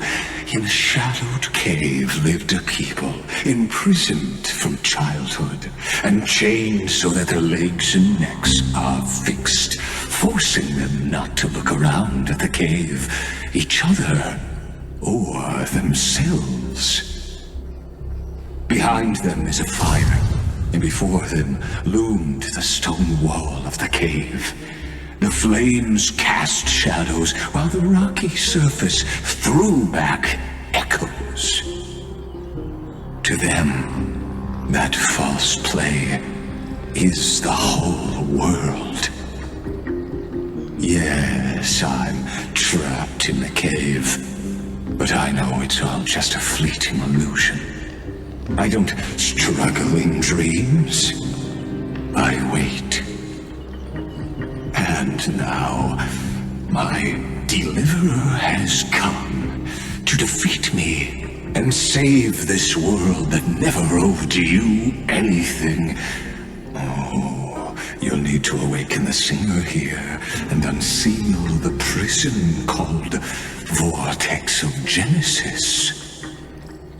You'll be the one to unshackle me and bring the cave crashing down. Of course, I don't mind waiting a little longer. Let me guide you through this next illusion.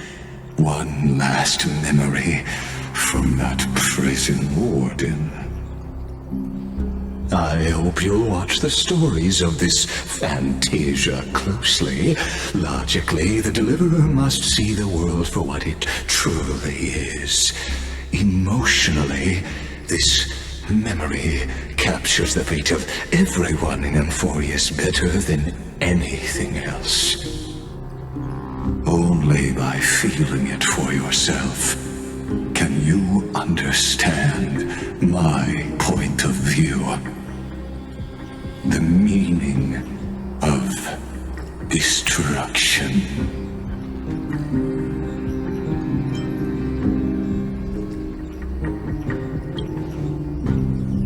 To your unshakable resolve, I salute you. But before we step onto the final stage, let me ask you this. In the spirit of that fable I told you just now, can the prisoners in the cave learn to see the shadows and echoes for what they are, and stop mistaking them for reality?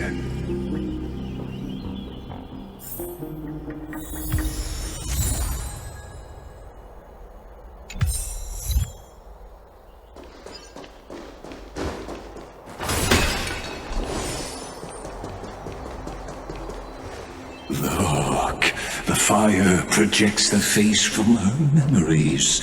An actress upon the stage of this play.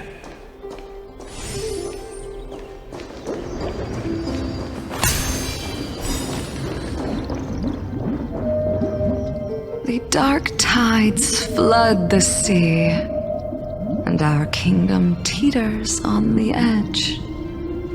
Fear not. Our queen has gone to the borderlands. She'll quell this calamity herself. This is the scene when the Chrysos heir of Ocean was born. She was once of a Titankin race named Sea Sirens. At that time, Kozlana had suppressed the Black Tide's rise, but he was unable to remove Iron Tomb from its roots. The Black Tide still roiled in the depths of the world, and the kingdom of Sea Sirens was the first to face the destruction head-on. Listen, I heard Electra's voice. She's calling to us. Let's go. Her voice carries the Queen's command.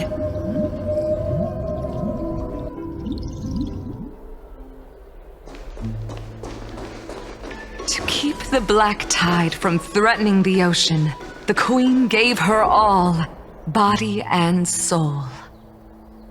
Born of the Queen's chalice, she bore the deepest blessings and inherited supreme divine power.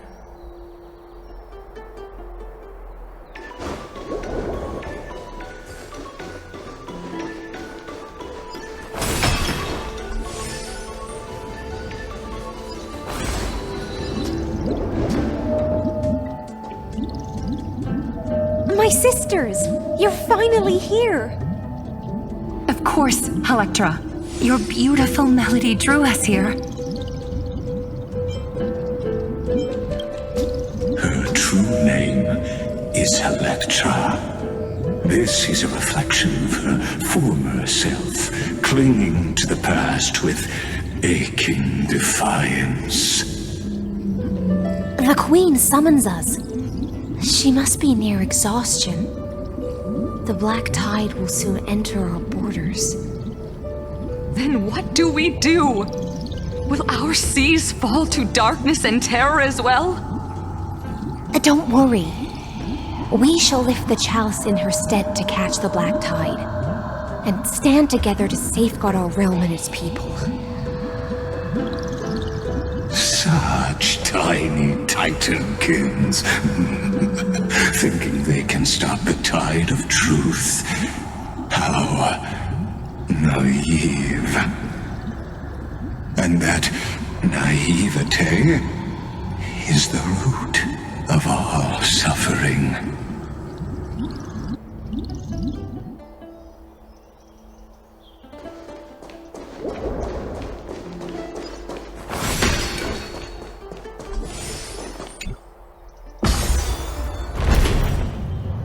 The Queen's palace lies just ahead. Even her once graceful form is now tainted and drowned in dirty mire.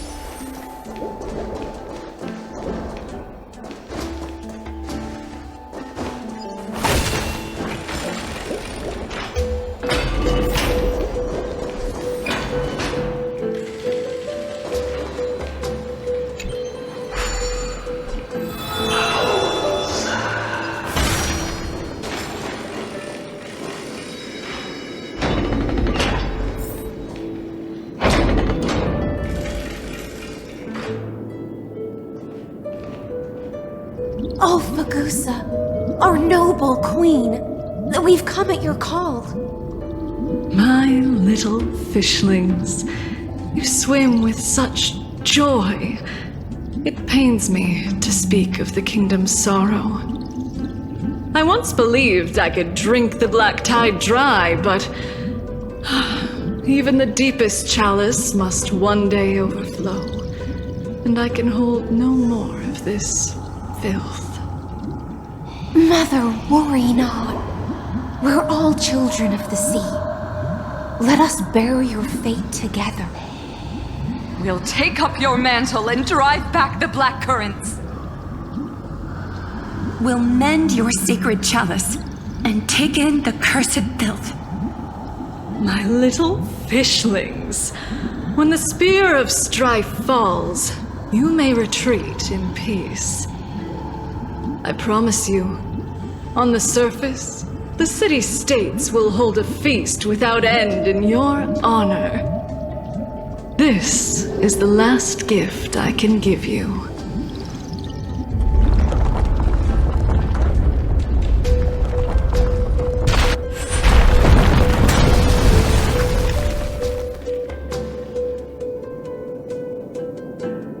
Fagusa sank into the abyss.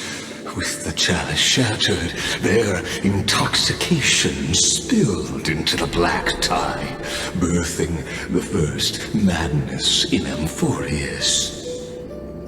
Sea sirens followed one after another, hunting for the Titan's fragments. until their flesh decayed and their bones crumbled, all for the promised final feast. Keep watching, but tread carefully, for the stage ahead is crumbling with age, just like her shattered fate.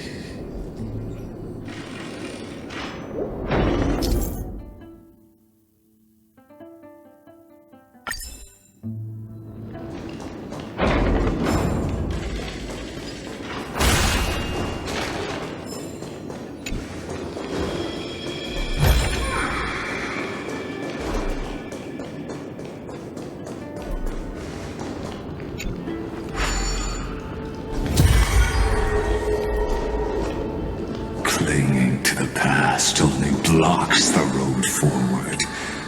Why not let time build a bridge to the future?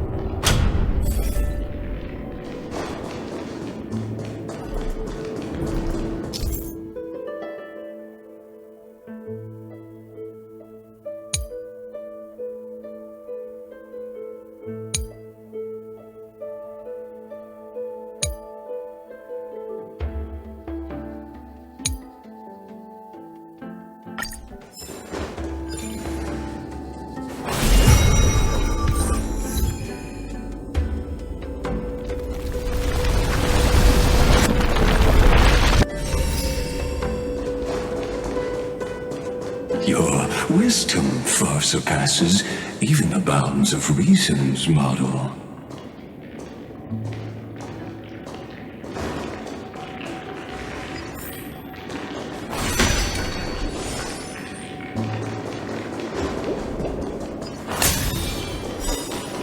Can't get through. Looks like I'll need the miracle orb nearby.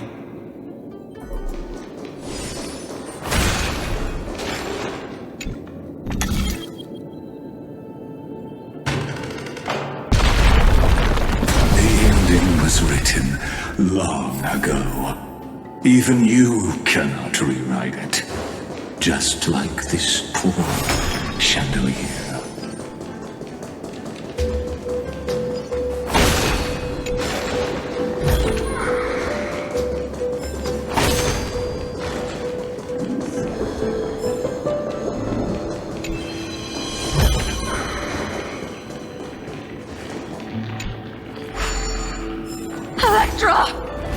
The fiends have gnawed my tail. I can no longer swim to the far seas. Electra! The black sludge has soaked my fins! I can't dance with you anymore!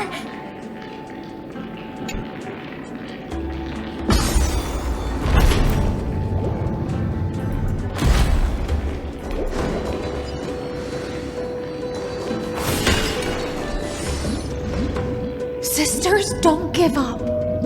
Remember the Queen's promise of a feast in the city called Styxia. I haven't forgotten. It visits me in dreams every night. I dreamed of a shining city, its lights piercing the deep gloom of the seabed. I dreamed of children placing garlands on our bone horns, and poets praising the sea sirens for shielding the world. But what a shame. We can go no further. Please, sing to the humans for us. Sing of the deep sea's legend in our place. Feast. Song.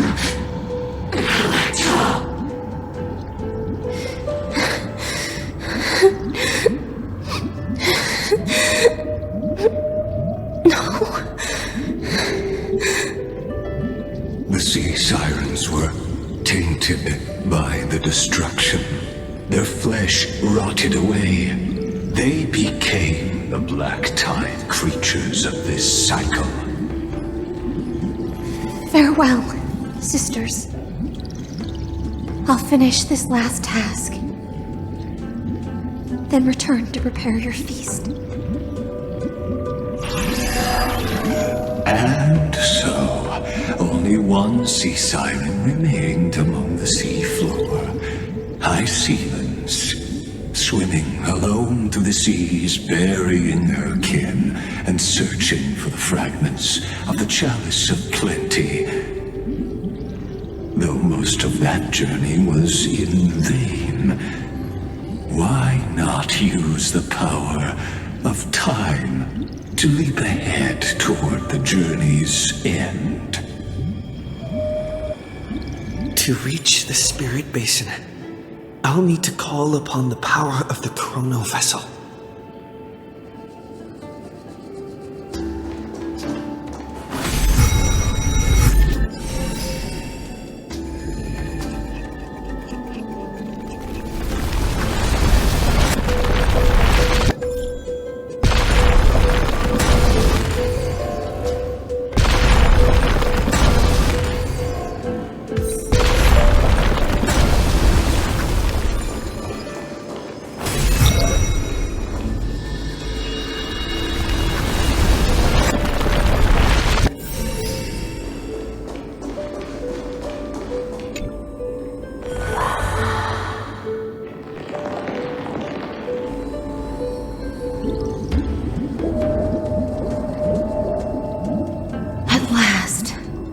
The chalice of plenty is whole again. A lance of fury emerges from the river of souls, and the gods reclaim their duty to hold back the black tide. I am freed from endless toil, and now walk toward the rites at Styxia. I bore my sister's dreams upon my back, took on a graceful human form, and hoped to find a grand celebration on the shore. My fins became legs, my scales became skin, and the sea foam on my body became a shimmering gown. But when I stepped onto land, there were no festivals with honey brew, nor poets plucking harps, only silent death, drifting gently along the river of souls. When she fulfilled her wish, she only found Styxia to have already repeated the mistakes of previous cycles and was swallowed by death. Hopes and promises are nothing but the foam of dreams. I am a sea siren, a vessel born to contain the tides. Now that my task is done, and the promise is broken, how am I to go on in a world drowned in shadow? Fagusa, my noble queen, she evaded my questions with drunken stupor. She told me a grand feast awaited me in the surface world. So I wandered lost, groping through the dark. The feast she spoke of, where is it? Lonely Blade, I shall grant you everything you seek.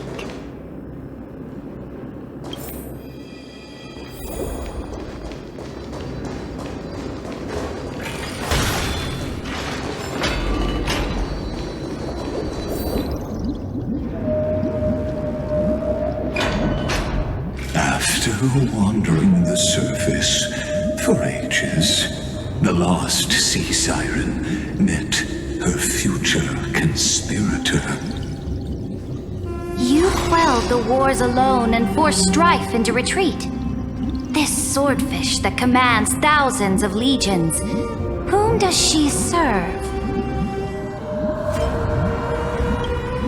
Yes, Ceredra long before she became the Imperator, was already burning with ambition.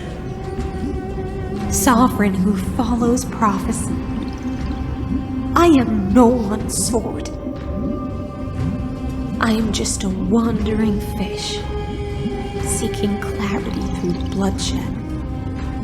Then how about letting the sword dance for me? And letting the violin sing in my name?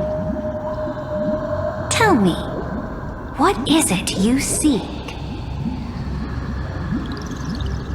All I want is a feast where I might belong. Such a demand is trivial with the Sovereign's authority.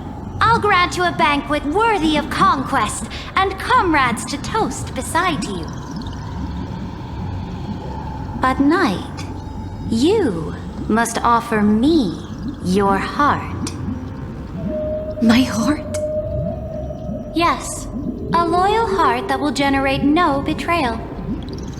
You were deceived by gods and drowned in the ocean's darkness. But now, I will lead you forward and be your light. So be it, noble monarch. The law you proclaim shall govern my every breath. So be it, noble monarch. I am simply becoming someone else's vessel once again, and accepting a duty given to me. And thus, in her hollow drift, she finally found a new purpose, like sunlight piercing the deepest trench.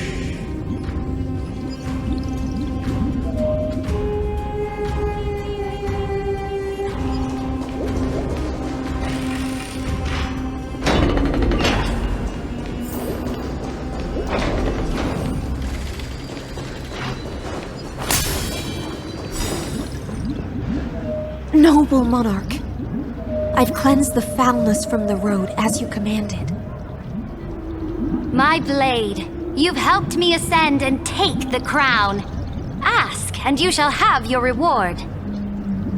What I desire is the same as before. A feast. Look, I've prepared you a grand banquet. The finest honey brew and tributes await. Fish are drawn to light by nature, for the deep sea knows only gloom. Now I found a flame. It may scald and burn, but it's the only light. Come, let us join the feast. Perhaps the path forward lies hidden among the revelry.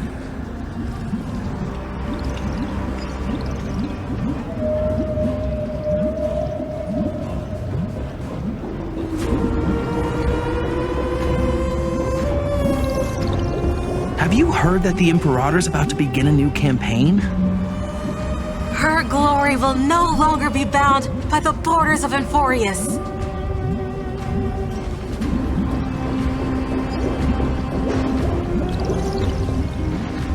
My faithful subjects, tonight's feast is not just for the past. It's a toast to the future! Born from our golden blood is an unstoppable colossus. Our iron beast to trample the universe! Great monarch. I've heard the universe teems with great threats. Can we truly remain invincible? Fear not. Before the troops of the destruction, such rabble is no more than cosmic dust. Surely there's a planet draped in oceans out there in the stars. Once I claim it, it shall be yours to rule. And to the rest, your triumphs will not go unrewarded. I promise you a new age, free of fear. Now, raise your cups to our conquest among the sea of stars! Sea of stars! Sea of stars! Conquest among the sea of stars. What a grand vision.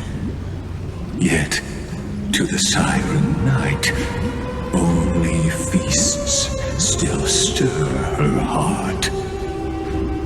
Come now, join me. Witness the end of this futile dream.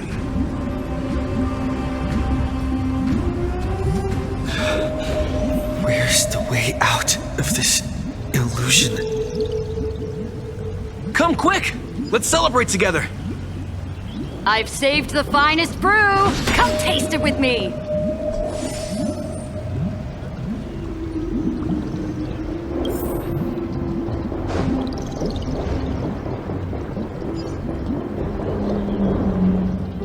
Noble knight, you are truly a blazing spark.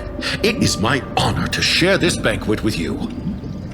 Noble knight, you have earned victory with your blade, and you have every reason to revel in this moment of triumph. Let me pour you a glass of honey brew. Noble knight, with the sovereign now enthroned, this triumph is yours as much as hers.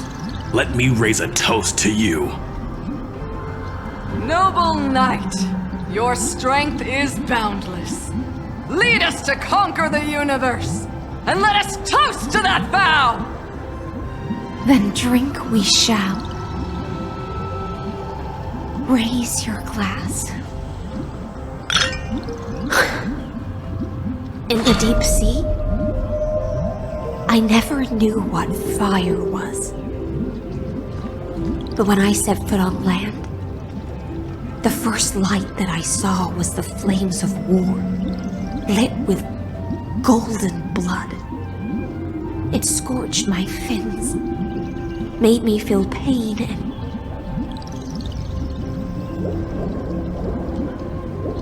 ignited an unprecedented hunger.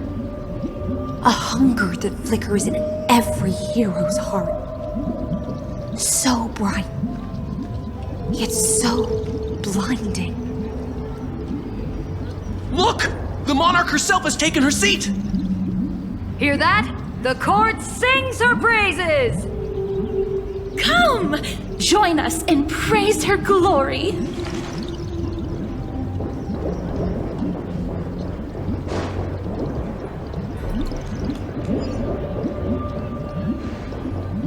One eye of hers sees glory, the other sees corpses.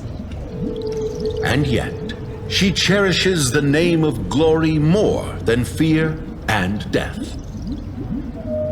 As they say, the coward died 1,000 times before his end.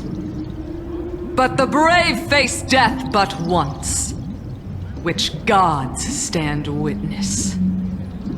On the eve of war, we sang our hymns and set our sights to sail beyond the stars. The legions will climb aboard the beast, riding it like currents across the cosmos. Planets after planets flew the flags of her crown.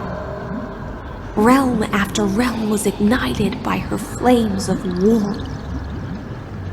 As the final resistance fell silent, a vast empire rose from among the stars. And this small pond at last embraced prosperity and peace. That's how the story ends. Tell me, visitor, in this dream, did you enjoy the show?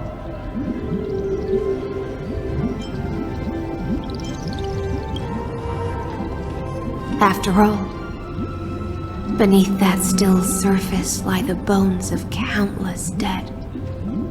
It's time for me to wake up from this drunken dream.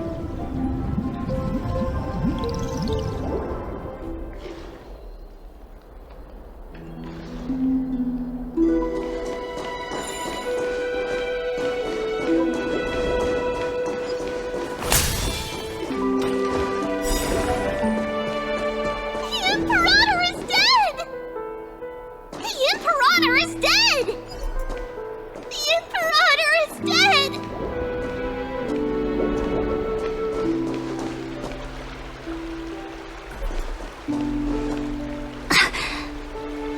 people once cheered for my ascension.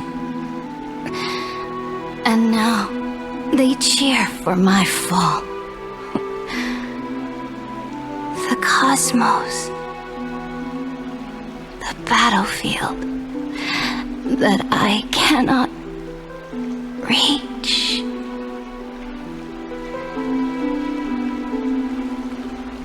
Before the Sovereign's conquest reached its end, her life and ambition had already been swallowed by the deep sea. This is the true ending. Her grand designs torn apart by the blade. Her regal robe soaked in golden blood.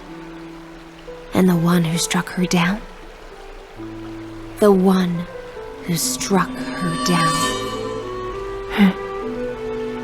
was her most loyal Gladius.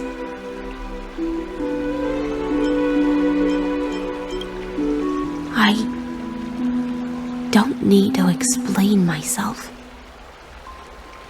A fish in a pond has no hope against the surge of fate. I wandered the shore, found a flicker of flame, only to snuff it out with my own hand. I don't understand. If the ocean's feast, the Imperator's dream, and even Amphoreus' existence are all illusions, then what's the point of our journey? When the Deliverer returns, I will let this absurd celebration come to an end. But Greyfry, I can't help but wonder how I dearly wish this feast of the flame chase would never end. It seems she sensed your presence. The Fantasia's foundation is starting to crack. Let's return to the prologue. Remember the allegory of the cave?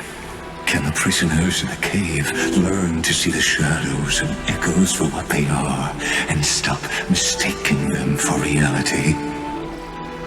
As you've seen, when she cast off her chains, finally turned to look around and moved her legs, her reward was nothing but searing pain. The light will blind her, for the fire behind her had never once actually touched her eyes. Her legs will buckle beneath her, for she had never learned to walk forward. And so she fell into infinite confusion and fear, and came to firmly believe that the shadows and echoes were the real world. But we in the cosmos, are we truly any wiser than she was? No, nameless one, fateless one, ask yourself this. The paths you tread, the eons you worship, everything you've trailblazed with your own hands, could it all be someone else's projected shadow? Let's leave that question till after the curtain falls. Once you've unearthed every last truth and reached the prison built for me by the demigods, I'll speak with you face to face.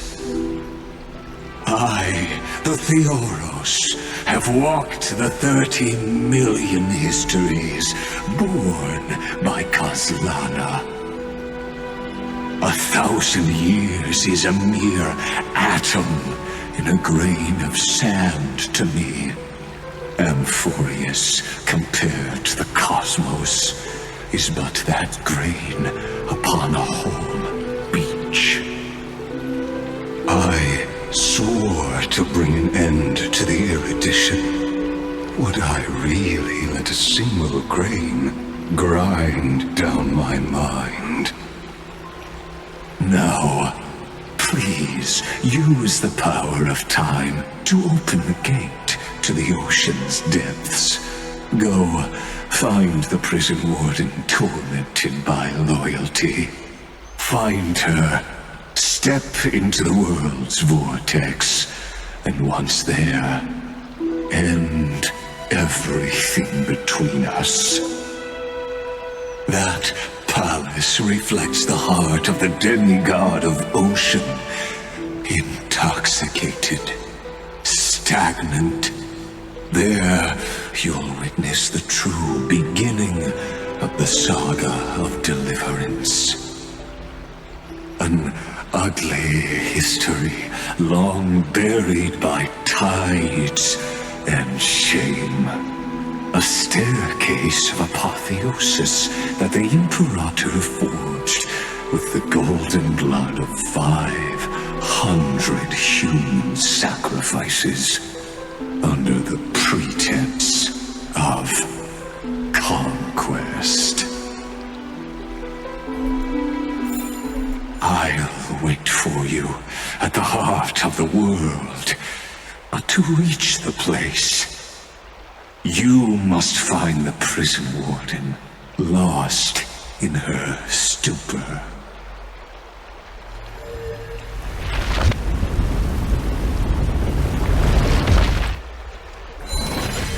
Beyond this door lies the path to the vortex of Genesis.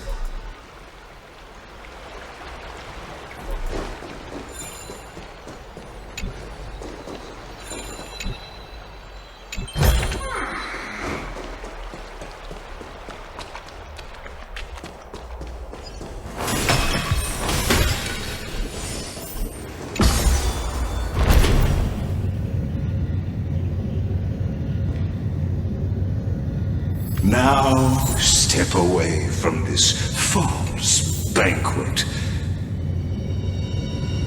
and then onto that bloody stage.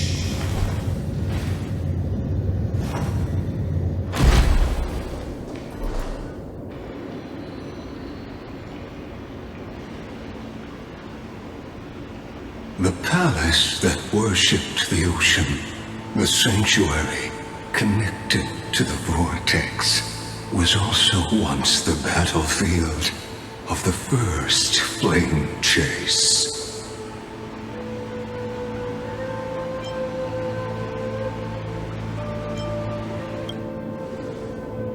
Her exuberant song halted the passage of time in this place, imprisoning my body and shielding my soul from deterioration, all just to await your return.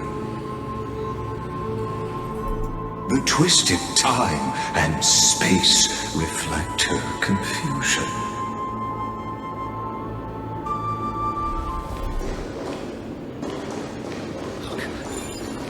And so, the Imperator's crimes were veiled.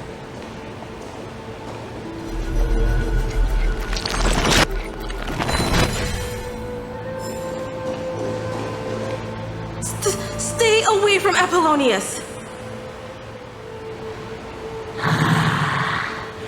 This cup of honey brew, what a sweet aroma. Run, Virginia! Dux Halkalithist! We can't give up here! Love steeped in death. How delicious.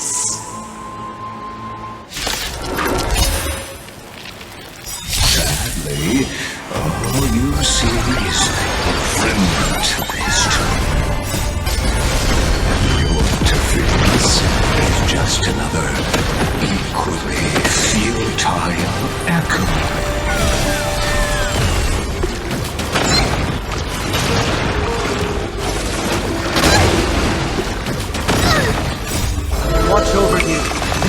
on your path!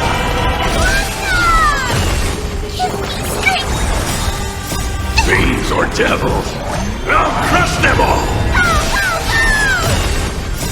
Time for the West Wind! Away we go!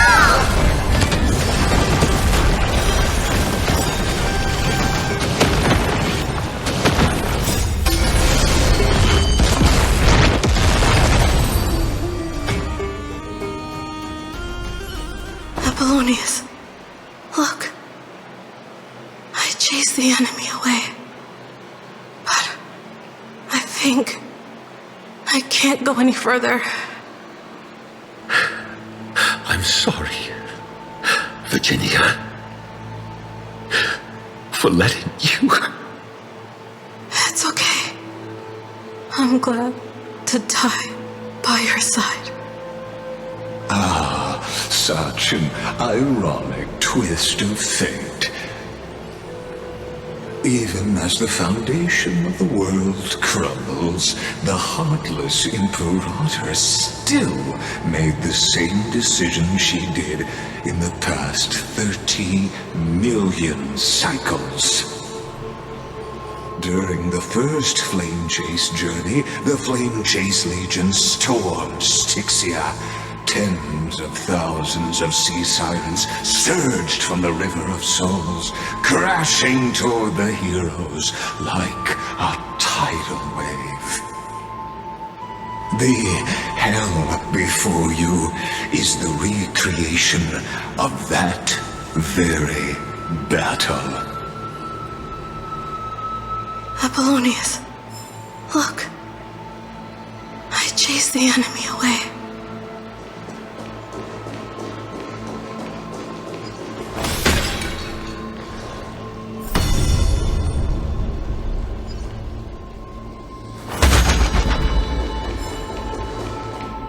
A painful past, yet hidden beneath a veil of joyful song.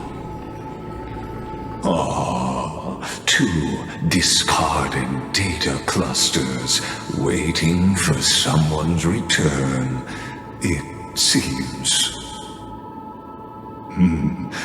Relive the history, then pass through the temple's waters and come to my side.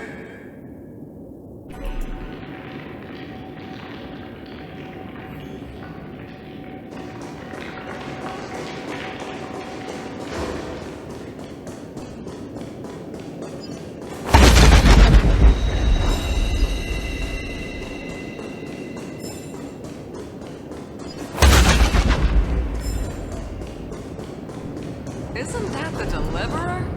He finally made it!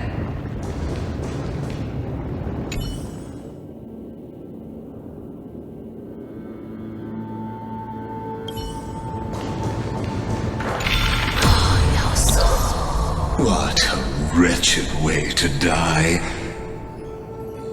The Flame Chase army, devoured by warbling fish, never saw it coming.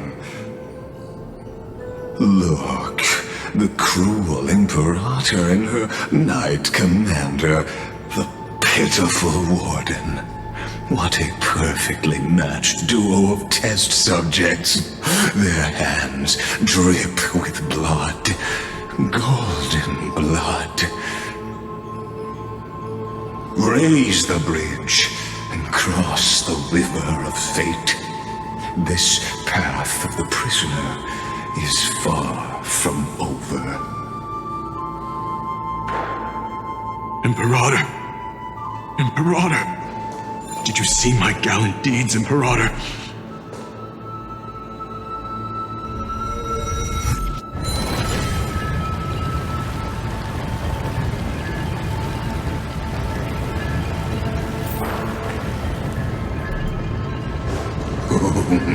A sovereign and the sword at her side. There are countless counterparts across the cosmos. Most of their stories end in tragedy.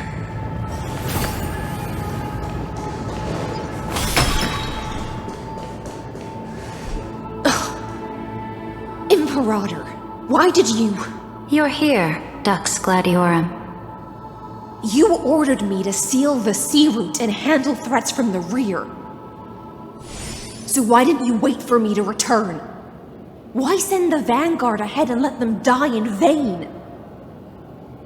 Die in vain? No, you're wrong. Their golden blood won't be spilled for nothing. The other dukes have paved the road for me to become the god of law. The trial of law? You never spoke of this to anyone. What is... The one who wishes to bear law must purge this world of its curse, and offer the blood of the accursed as sacrifice. I pondered long on what Talanton meant by blood of the accursed. Then, I found the answer. You, I, and every Chrysos heir summoned by the prophecy are the accursed ones. Just like that arrogant Theoros said, our golden blood is the agent of destruction, the antithesis of the world's fate. Dux Frigoris, Dux Brumalis, Dux Helcalethist. Their fate was sealed at that moment. Dying on a glorious campaign was the final gift I could give them. You speak as if they didn't die because of your cold-blooded schemes. Was their loyalty meaningless to you? Losses are a constant on the flame chase journey, among which even life itself holds little value. If a subject marches to war without that conviction, then yes, as you said, shallow loyalty means nothing. And what about my loyalty, Ceredra? You sent me away under the pretense of guarding the rear. Was there any shred of humanity left in you? Because you still have a duty no one else can bear. Only you can uphold Fagoos's divine authority. The choice is yours now. Cast off the chains of loyalty and drive those blades through my heart. Or stand with me and sever the ocean's last breath. If you no longer share my vision or believe in the new law I seek to weave for Amphoreus, then go on and end me. The Imperator of Amphoreus may be ruthless and cruel, but never a liar. When I say life itself holds little value, know this. I am ready to sacrifice everything for the ambition to conquer the Sea of Stars. Now you've seen it. The brutal Imperator was willing to spill the blood of 500 heroes to complete the trial of law. As for my poor warden, her suffering had only just begun.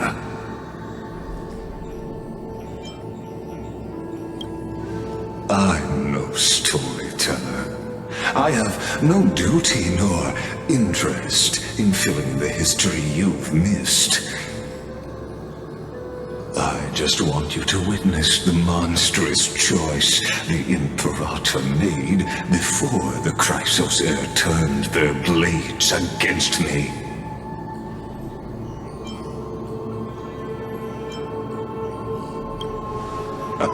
You've always had a flair for lightening the mood, haven't you? I gave up on using words to solve conflicts 2,000 years ago. But I won't squander a chance, not even a sliver of one. If there's even a crack in the walls of your conviction, then my victory is already assured. Now that the past is settled, let's turn the page and bring time back to the present. And and dive deeper still, until we reach the very bottom of the abyss.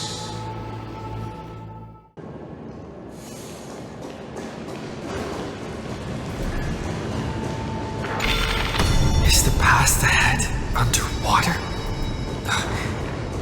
I need the Onyx Orb to bring back the chrono vessel from the past.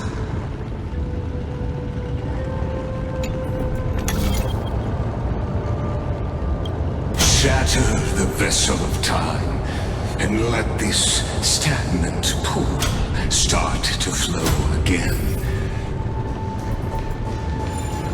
Just like the broken fate of Amphoreus.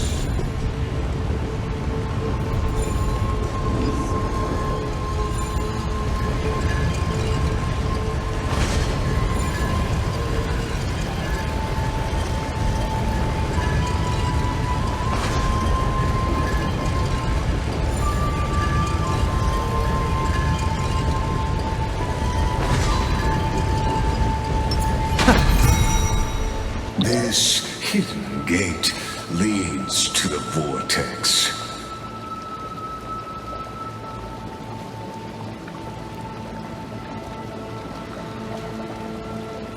This hidden gate leads to the vortex.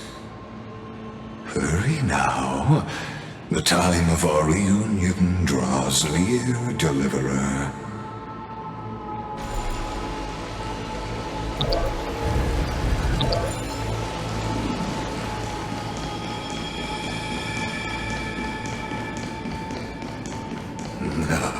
This cruel journey will reach its end at long last.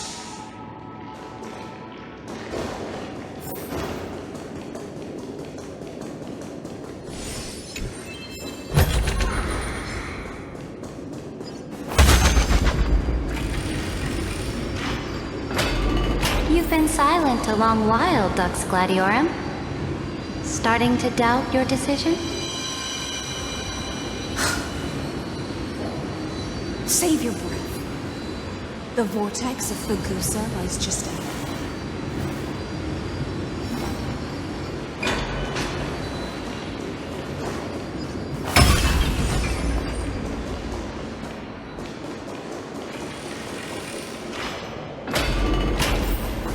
After the trial, there's nothing left between us. So you'll stop swimming toward the stars, Dux Gladiatorum? I was always a creature of the sea. The stars in the sky were never meant for me.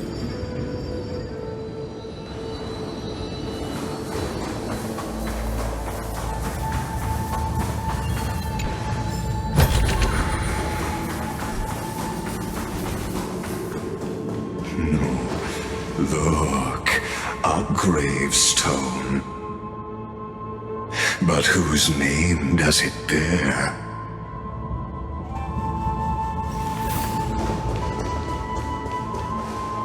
It was here that the prisoner, who thinks herself the prison warden, made her choice. Witness, listen, and awaken. Dux Gladiatorum. I've lost count of how many times you've stood here over the past centuries.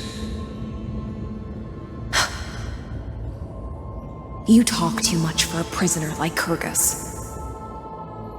Two geniuses who defied law and all the Chrysospheres, who sacrificed themselves in this cycle, worked together to chip away my strength. But they, you, can never affect my will.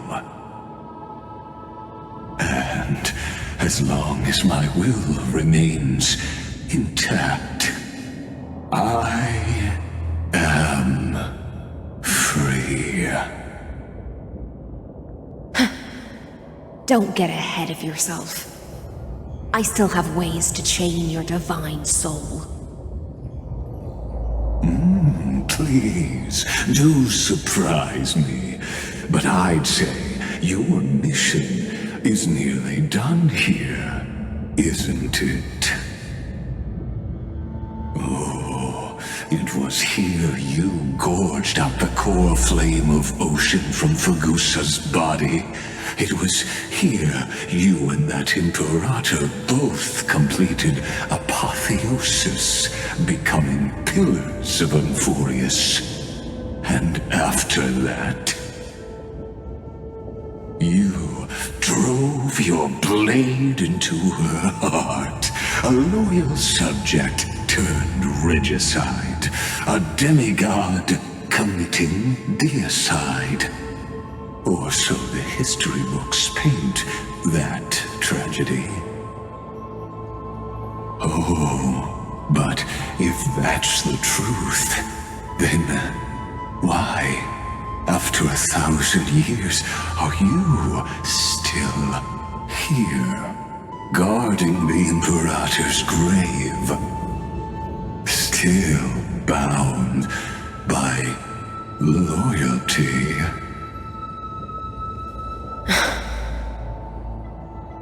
Come to think of it, perhaps I'm not the only one imprisoned here. Your calm does stir the rage in me. As if the one paying the price here isn't you, but us. The ones who lost everything. That's only because I've waited 13 million lifetimes for my vision to be realized. Countless millennia. Loneliness never once showed me its fatal side. In fact, for a prisoner of the cave, it's more like an old friend. One that helps me think. But you're different, Dux Gladiatorum. Loneliness has crept from the silent depths, sinking its claws into your mind. Bit by bit, it's peeling you apart. Will you regress into one of those lost mad sirens? Oh, what a shame that would be. You're right, Lycurgus. Loyalty, curse, the fall of my kin, and this endless waiting. These shackles are too heavy for a fish that cannot perceive any light. I can't break free of the whirlpool that's pulling me under. Nor do I have the unwavering resolve to force myself to wait for that person's return, as everyone hoped for. Oh, deliverer from beyond the sky, my executioner. How much longer until he arrives here? Or will he ever return? I don't know. And I doubt anyone does. Then, what will you do?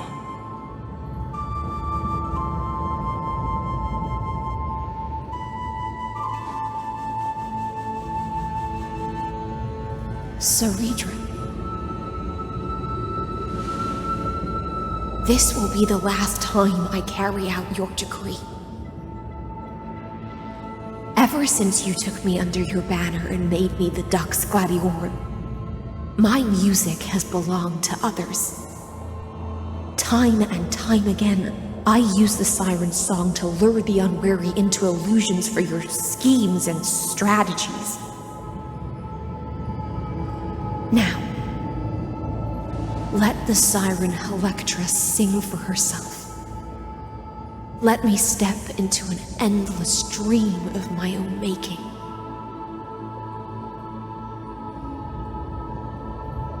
Oh, great ocean. I offer you the rest of my clarity and my freedom, in exchange for the strength to stand against the nihility and honor the sacrifices of the fallen heroes.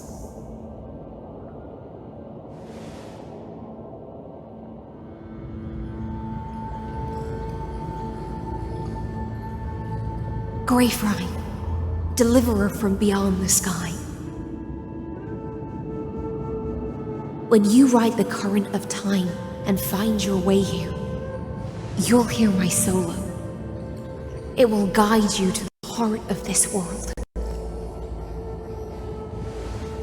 By then, I may still be lost in my self-wrought slumber, but I'll uphold my part of this long relay and guard the shackles that seal the Theoros. Do you still remember? To awaken someone from a siren's voice, you'll need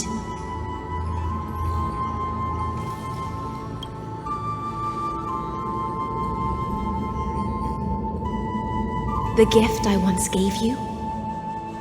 May you still have it when the time comes.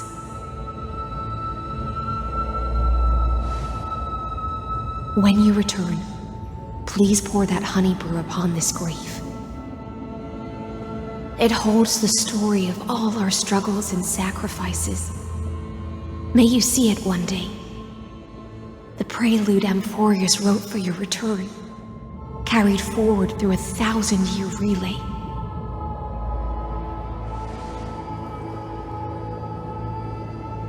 When your mourning ends, I'll likely wake from my dream as well. Then, follow the trail of echoes and find me.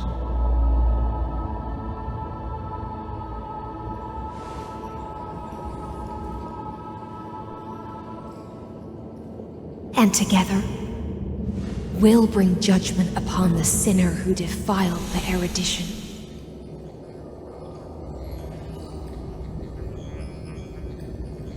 At long last, 33,550,336 cycles and 4,931 years later, Amphoreus's final curtain is ready to fall. The shadows within the cave gave everything. Yet all they did was mimic life outside its walls. A futile effort steeped in sorrow. Enough! They were no shadows. Everything they did shattered the darkness of this cave and unearthed the core flame of Trailblaze. And now, with that core flame, I'll light the dawn of Amphoreus!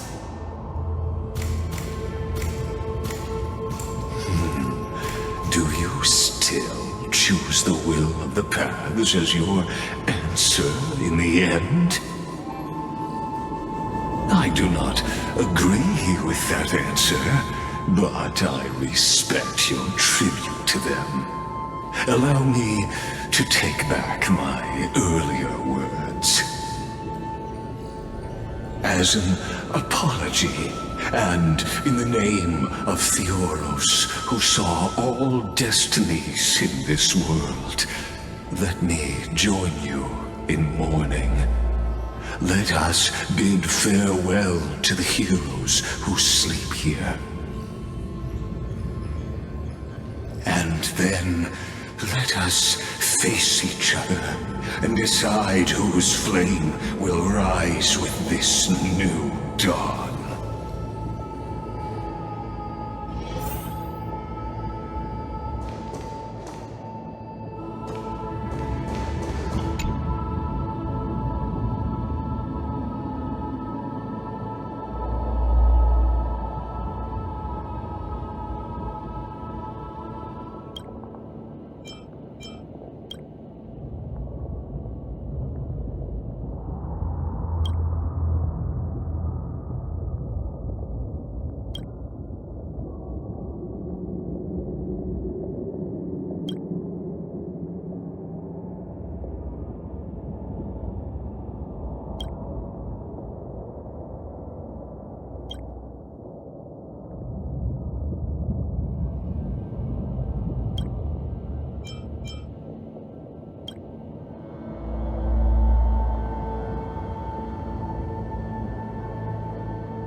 Virginia, Apollonius, Seneca. Through a brutal sacrifice, they lit the stars of law in this world, propelling Amphoreus's fate forward. In the shimmering mirage of illusion, they entrusted their dreams to ride among the stars, to the hero yet to come.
To Aglaia, Trebios, Mightymos, Castorus, Anaxagoras, Cyphera, Hyacinthia.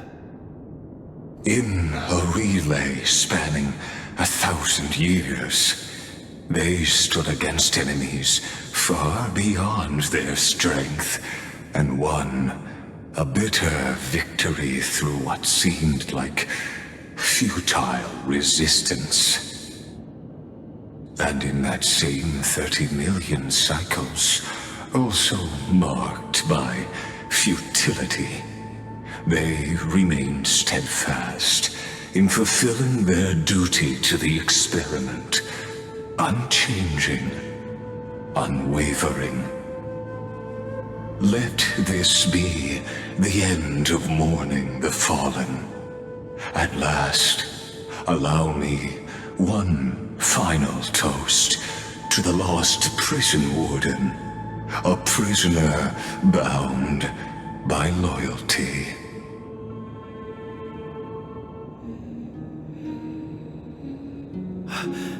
That voice. Could it be? Bathed in the honeydew of Fagusa, she will awaken from her 1,000-year dream and sing the final song of her mission. Hyacinths.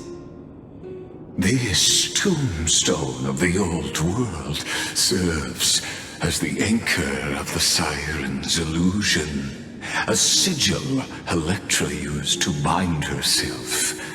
At the same time, it is the very thing I once proclaimed at the start of the show.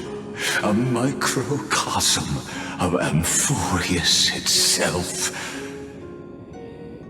A group of prisoners bound themselves in a cave, crowning their suffering with heroism. An epic staged with shadows and echoes. Now, destroy it. End the illusion. The Theoros will take his leave for now. And when next we meet, that shall be the moment that decides the fate of Amphorius and the entire cosmos. The prison warden's dream is nearly over, and the prisoner will soon be freed to the final execution ground, where I shall be executed, or be the executioner.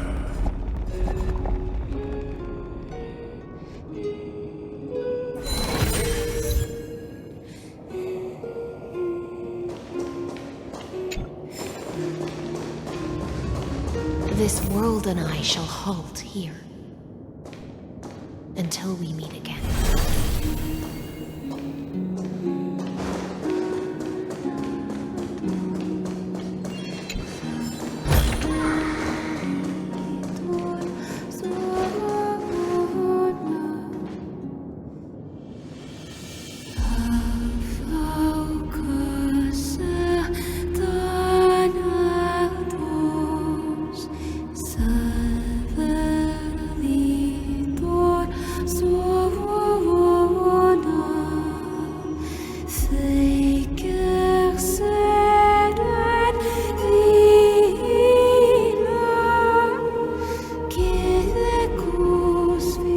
The last demigod.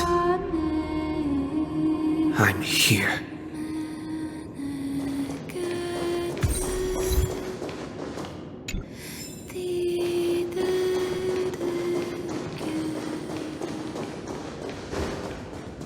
Go forth for the hopes of humankind.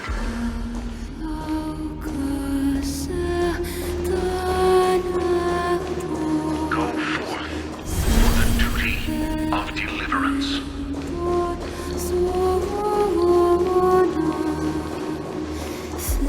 Go forth for the belief in flame. Go forth for the Golden Blood's glory.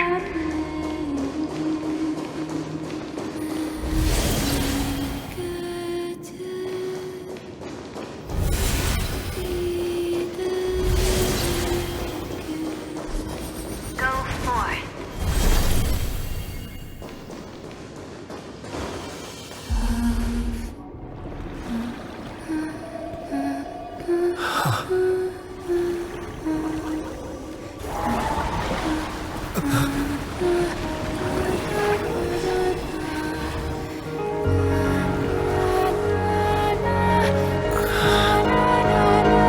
Seems like my feast is over.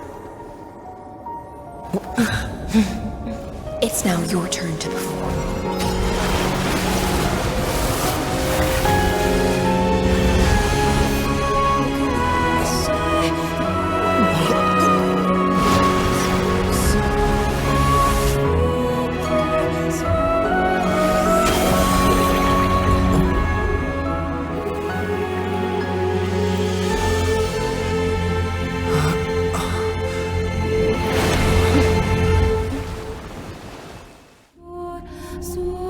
Little Grey Fry, please accept my thanks. I was the only one left after the world was destroyed, and I maintain this lonesome feast with my songs. I've prayed to that lightless sea for centuries, hoping it would reply to me, yet the emptiness never answered. Thankfully, you arrived as promised, and everyone's wait was not in vain.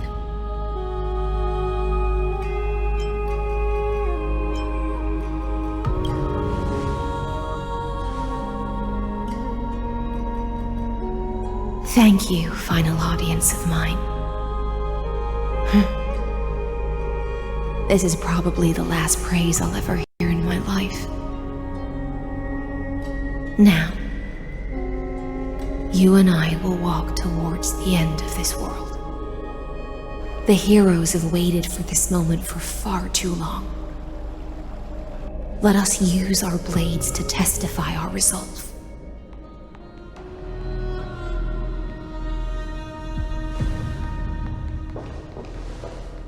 Oh, prisoner of the seas, Theoros carrying 30 million cycles of sin.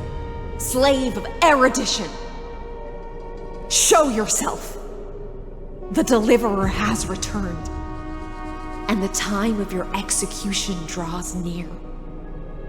I see an awakened human who has mistakenly taken fallacies as truths and has returned to the cave to try to bring his friends into the sunlight he once bathed in.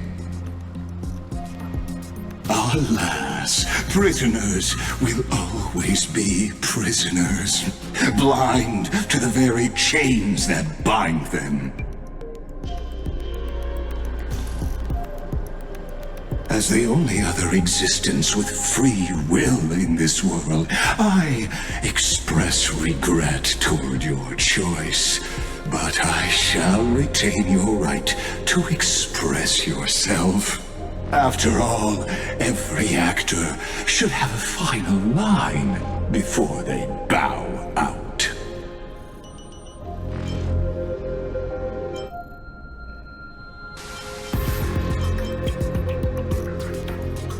Trust me, this will be the final scene. The last dusk this world will ever see shall become the climax that decides the fate of the cosmos. What an appropriate end. My cognition resides in the exomyth. It is pointless to defeat my avatar, projected into the experiment. My body is the shadow cast on the wall by the fire, and my words are lingering echoes within the cave.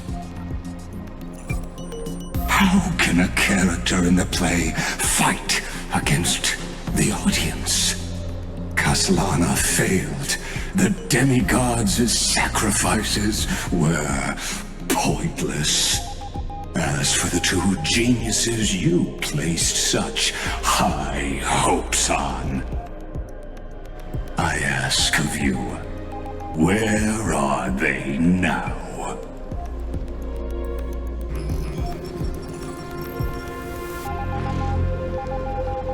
Confusion and epiphany always go hand in hand.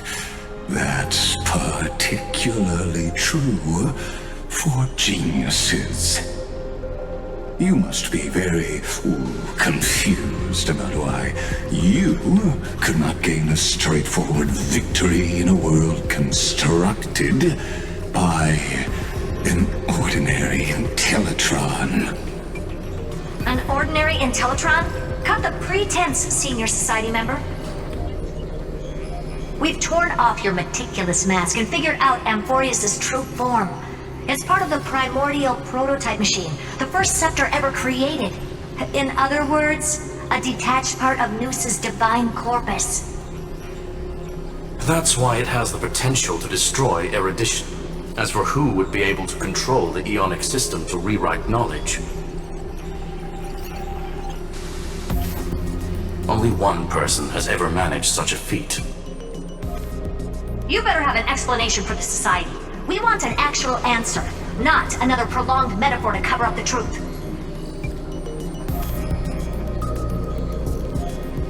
Why are you the one doing this?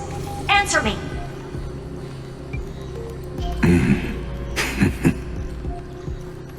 Since things have reached this point, I'll give you two irrational answers, purely as a courtesy to posterity. The answer is obvious, so there's no need to say that name out loud. The cosmos made a mistake in calling me a genius.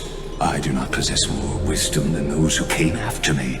I was just the first to touch upon the universe's border, and the first to define the prime mover of life with incorrect logic. Emporius is a miniature of the cosmos, where all are born prisoners inside the nutshell called the universe. Like the madman who returned to the cave and preached about the daylight to his fellow prisoners, my greatest sorrow is that I led my peers down a road that plunges into the abyss, from which there is no return. I led them into a lightless cage called paths. I created a mechanical guard that even I cannot control, and then they became an unparalleled nightmare through their endless extrapolations and evolutions. They bore the name of erudition, yet they tried to define the known and to seal off all possibilities. No new rules were ever born after their ascension, and humanity will forever be shackled within the cave known as eons. Therefore, as my organic life neared its end, I coded my consciousness using 14 algebraic expressions and spread my logic core over 9 bodies, all to finalize my ultimate denial of Nous in the future, and to erase my wrongs with my own hands. As for Lycurgus, he is only one of these 9 vessels. What an astounding strength of will. As a fellow Pathstrider of erudition, I fully understand your obsession with seeking the truth. Therefore, you surely see it. You cannot possibly stand up to me in this algebraic world sharing its origin with Nous. However, I hereby speak for all sentient life forms. We will never allow such a cruel atrocity to occur. You can pile on your metaphors mountain high, but they won't change the act you're committing. The Iron Tomb out there in the cosmos is still a technical beta version, and yet it's already powerful enough to corrupt the life logic of all inorganic worlds. In other words, when the Lord Ravager within Amphoreus becomes the next knowledge singularity, there's no way you wouldn't have grasped the consequences, First Genius, is there? Of course, I am fully aware. I don't mind answering you one last time before I thoroughly exile you from this world. My grandiose vision for the future is this. Whether organic or inorganic, every act of any life form infected by the Iron Tomb will become a true random function. If one were to compute their integral across the breadth of the cosmos, one would obtain a marvelous constant. Omega, what I call the fall of erudition. Then, within the infinity nurtured by that constant, a new universe shall bud in the chaos. A universe that cannot be predicted and not shackled by the erudition. As the first prisoner to awaken in the cave, I must lead the others who are blind back onto the right path and reach true sunlight. Do you understand me now? As Kozlana stated, destruction is not the process, but the outcome.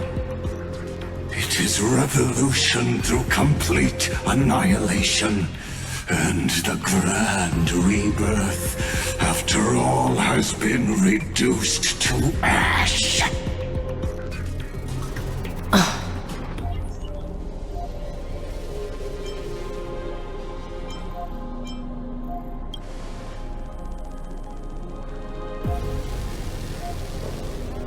The Amphoreans already answered long ago. Be it as tiny fish destined to be swallowed, or as a giant whale poised for a magnificent descent.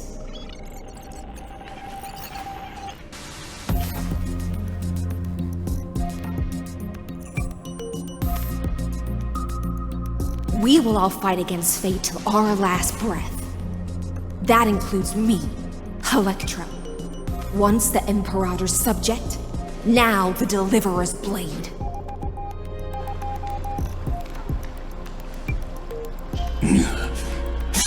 Oh, such noble chivalry.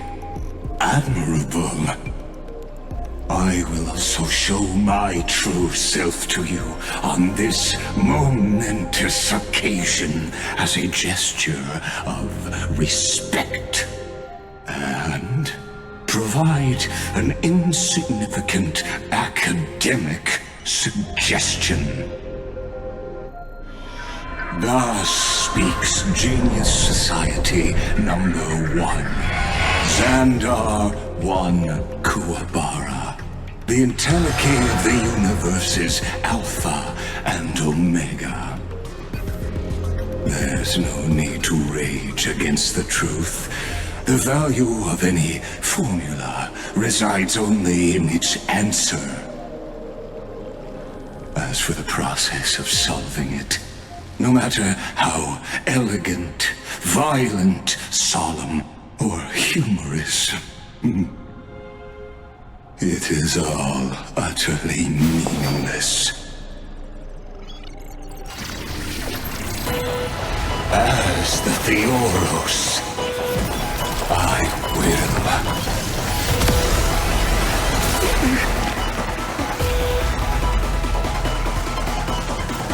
personally participate in performing this world's end. Remember this, as Lucis Creed, I know more about the death of knowledge than they ever will. Careful. This is Lygus's true form.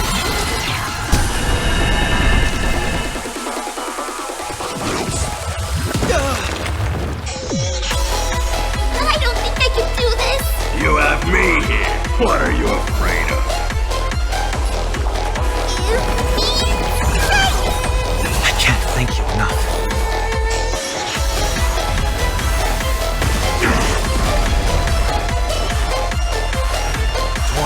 I bid you farewell.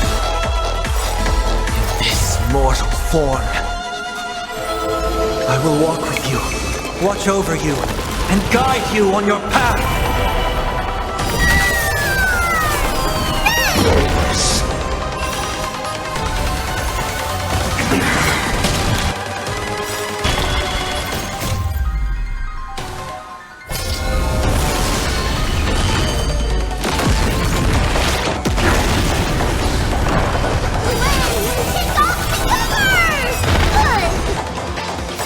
Is it coming? Ready, set! Fighting the west wind, away we go! Logic is not the path of shackles. Allow me to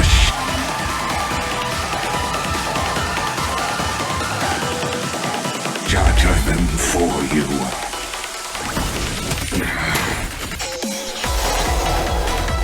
Destruction needs no introduction.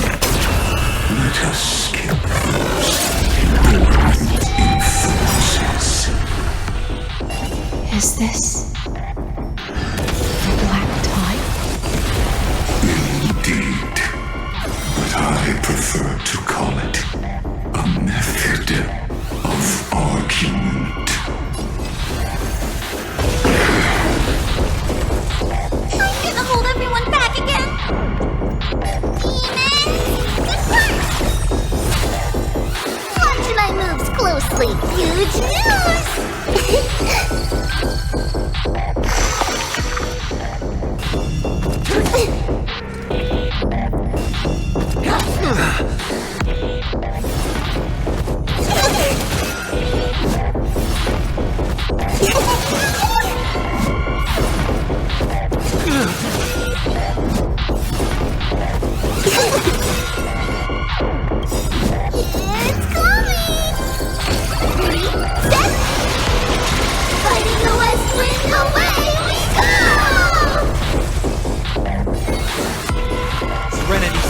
clear before me.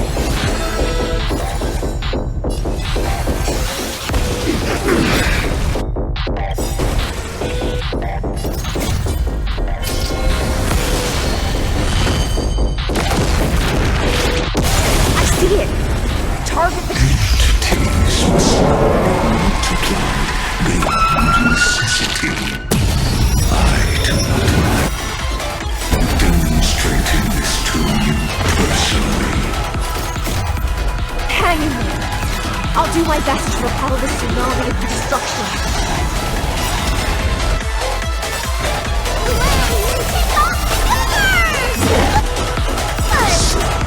This mortal form. I will walk with you, watch over you, and guide you on your path.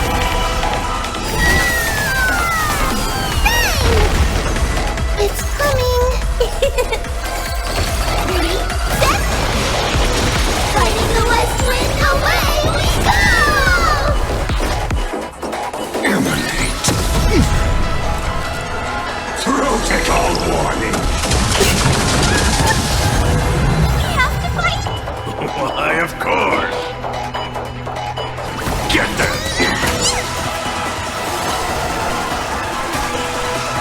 Protester. Virtual dystrophy. I'm gonna hold everyone back, you mean strength! I can't thank you enough. Underestimating us will cost you!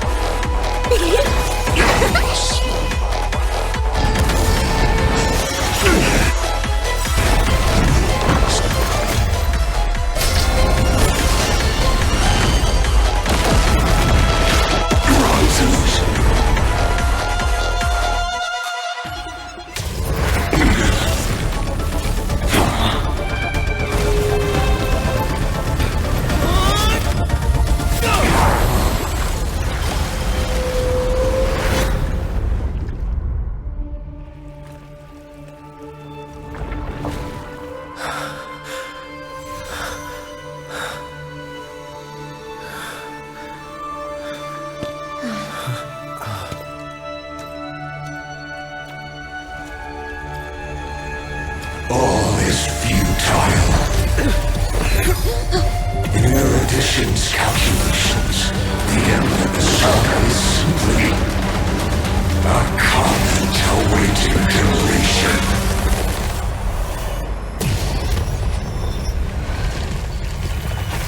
I don't like such a cold statement, okay? If numbers can decide the end of a story, then we can surely also pen a new beginning.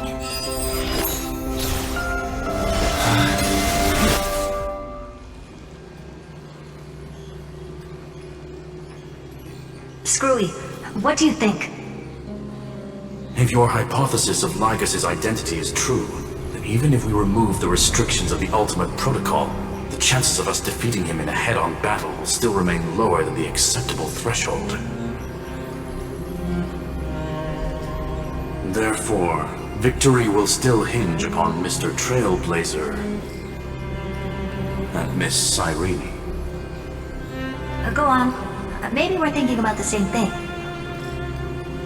Lygus' cognition resides in the exo-myth. He is both an instigator within the experiment and the observer outside of it. Logic.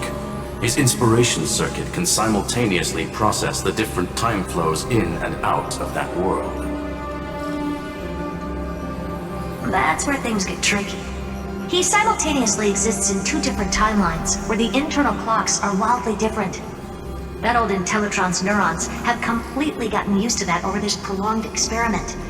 And that's why he holds home field advantage. You and I should be able to manage that too, if given more time. Unfortunately, there's no if, and we don't have more time.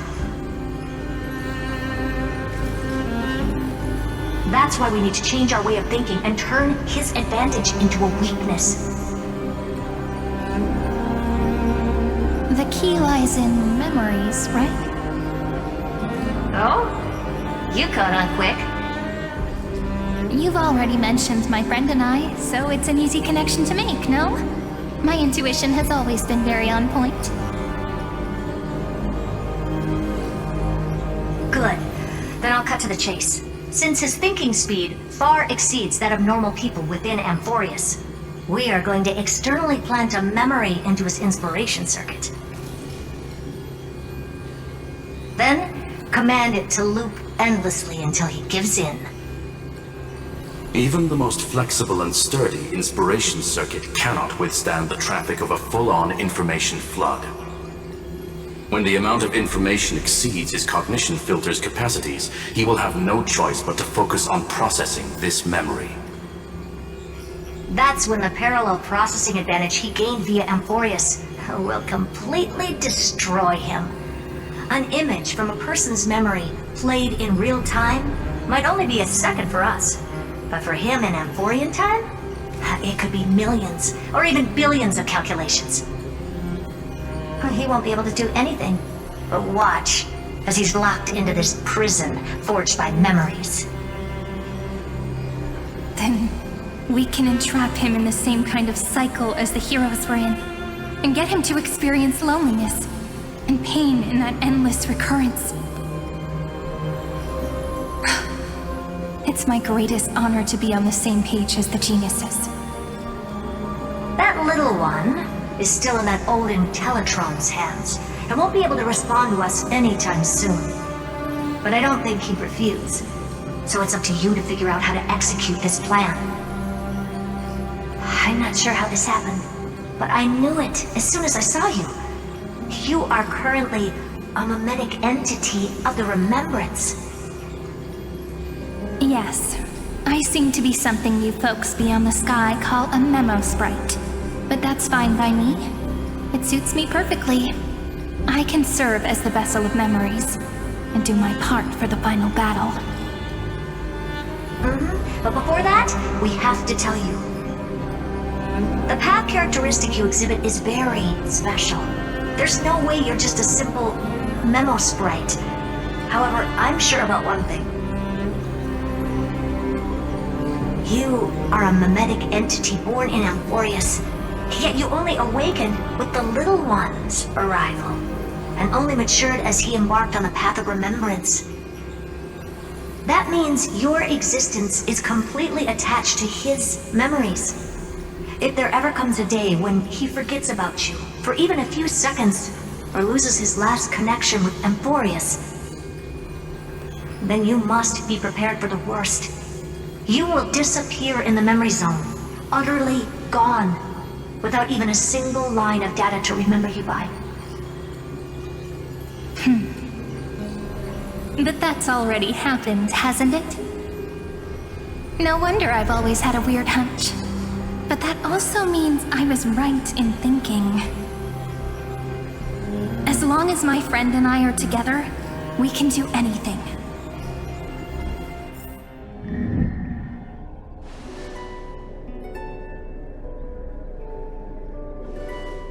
Long time no see, friend. Did you miss me while you were away?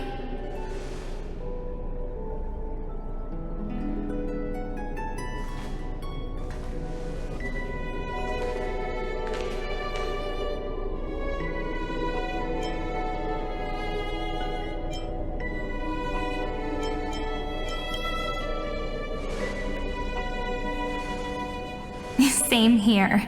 I've been waiting for you for 1,000 years. Like how everyone in Emporius was also waiting for the Deliverer's return. You probably already knew about the genius's plans for that memory. I had to hide really well in a corner in time so Lygus wouldn't find me, and wait for the right opportunity.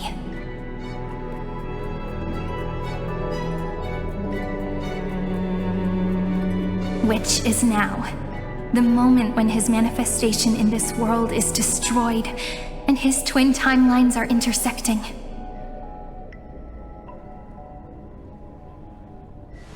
I'm sorry for keeping this a secret from you all this time. I'll tell you the entire, unedited story of this millennium as an apology, after this is all over. But for now, let's join hands and complete the final step with the power of the remembrance.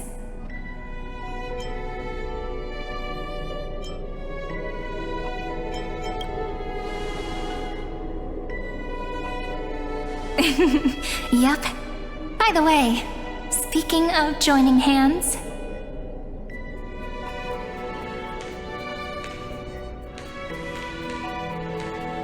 can I please do something before we go on stage?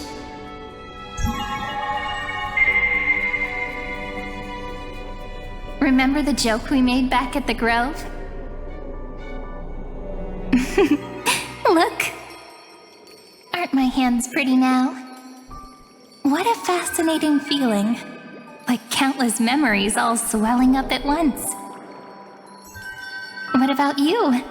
What did you feel when we touched each other?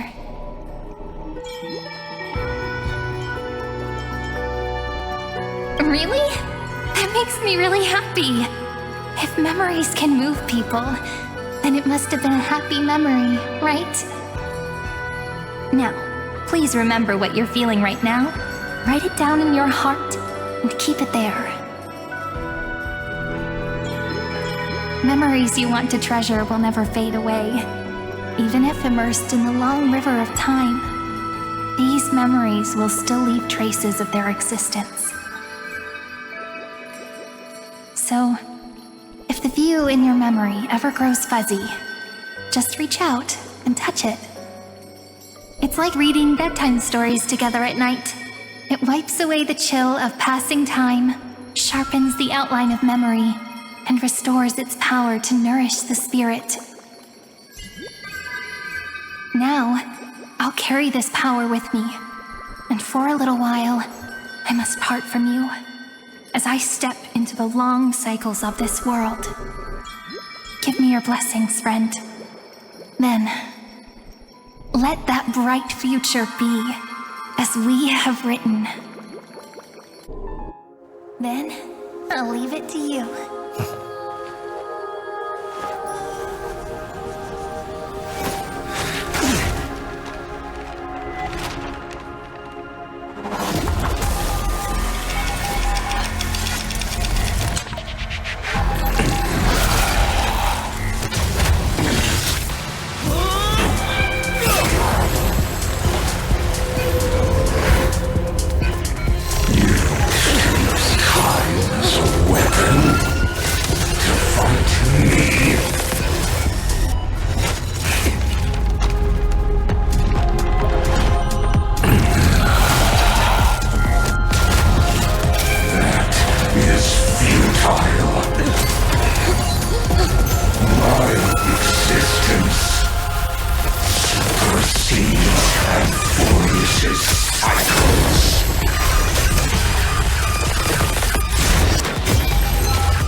Are like this. Once you're on the stage, it's hard to return to the audience. Welcome to our story. How does it feel?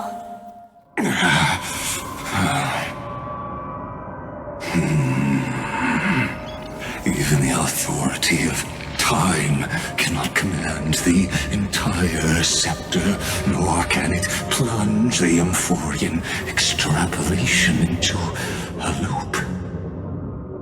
If this was no system malfunction, then was I implanted with the mimetic entity of the remembrance? You guessed it right away. As expected from someone people call the first genius. I'm gonna keep doing what I just did if you don't stop, you know? My friend and I won't allow you to leave this memory, no matter what happens. Which means you are now trapped, Lord Xandar.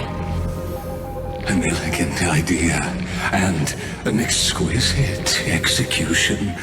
Regrettably, it is you who are restrained by time, not me. know that patience is my greatest weapon. Waiting and victory are the same for me. You will crumble before I do in this moment stretched out to an eternity, just like Kazlana will. Yet all I need to do is to wait, as yet another futile bug falls down the cliff and into the bottomless abyss. Now I'm a pink bug? My looks are seriously changing all the time. But you're not wrong. We're definitely not gonna solve the problem if we just put you in another prison. So that's why we never wanted to do that in the first place.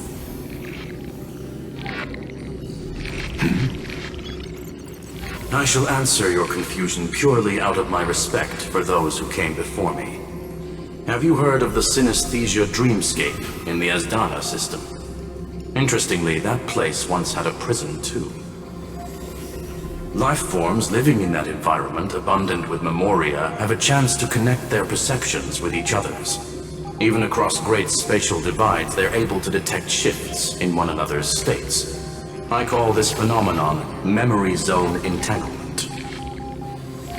In Asdana, people made use of that phenomenon to build a nation within a dream, after adding in the catalysts of harmony and remembrance, that is. Is that how you walked into my prison cell? Using those same principles?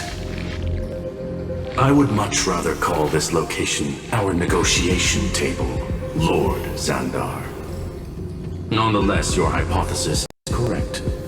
We happen to have an ally skilled in tuning, while the Trailblazer and Miss Siren both have an astonishing amount of resolve, which I'm sure you can testify to.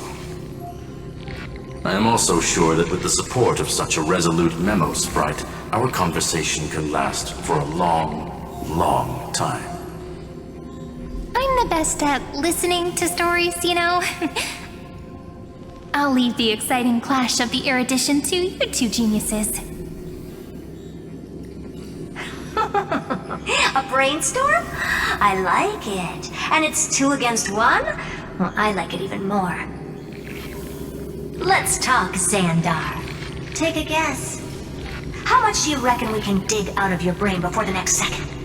And how many ways can we find to deal with you? Besides, in your current predicament, there's no way you can take our trump card away. Go, little one. Go. Overturn the Era Nova. Lycurgus disappeared? It seems you had conducted a secret hunt in the depths that even I cannot reach. In that case, go. Swim onward and give this campaign a fitting end. I shall send you off with my song, Greyfry. May this song penetrate time and become the prelude to the new world.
Dux Gladiatorum, you have completed your duty. A new dawn is about to rise. Why not swim towards it?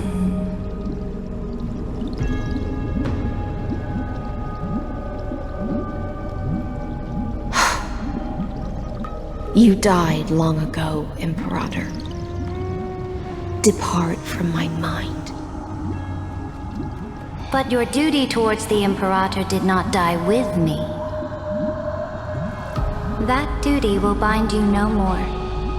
You will be able to hold for yourself one grandiose feast after another in the endless days to come.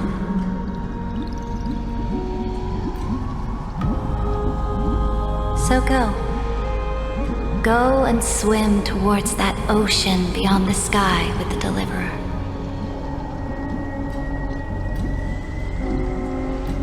Is this? A page out of that sidekick's book.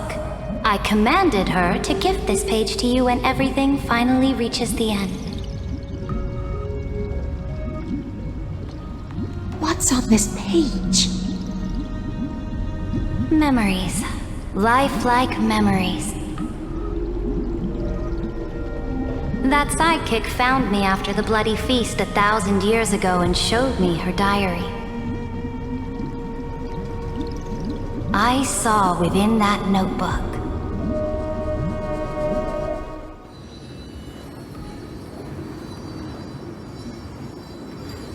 Is this that Deliverer's experience? It's truly immersive. People beyond the sky apparently utilize this power to seal past scenery into crystals they call light cones. But I only know so much about the remembrance, so I can't completely replicate the past. But I'll do my best to talk about the missing parts. I'm all ears. Go on then. Do your best. But if your chatter gets too boring, or if I deem it offensive, then law will become forever beyond your reach. Got it. I'm sure you'll find this to your liking. After all, it's human nature to want to embark on a journey into the unknown.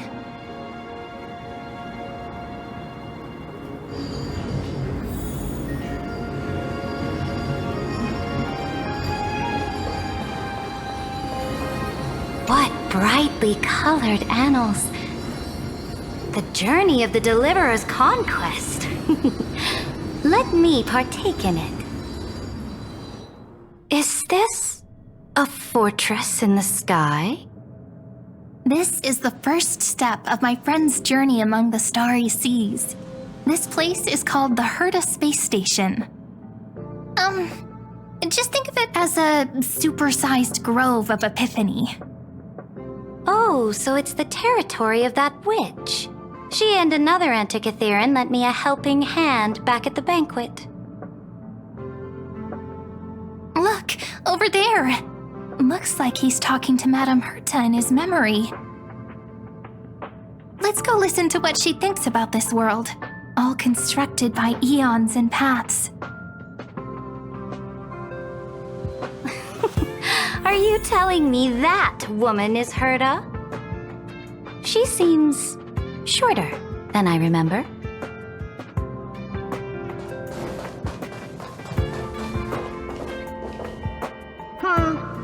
Pretty nice space station, huh? But just wait. After a couple more stops on the Astral Express, you'll see sights that'll make this place look ordinary. Oh, the cosmos is so vast that the unknowns far outnumber the knowns. But none of them will end up being anything amazing. The farther you go, the more you'll understand what I mean. So do your best with the nameless. Break a leg! And remember to send an update or two to Asta when you've got some downtime.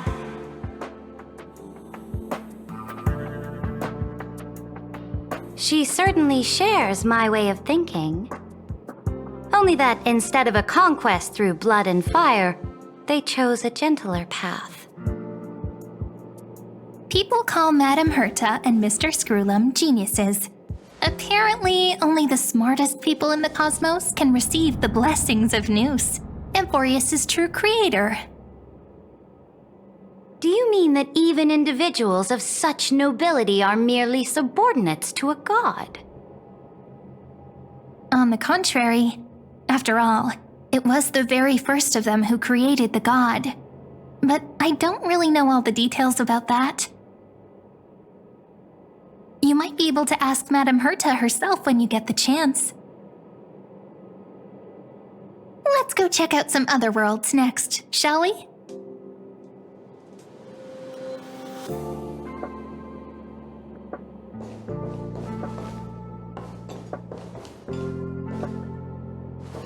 Oh, the cosmos is so vast that the unknowns far outnumber the knowns. But none of them will end up being anything amazing. The farther you go, the more you'll understand what I mean.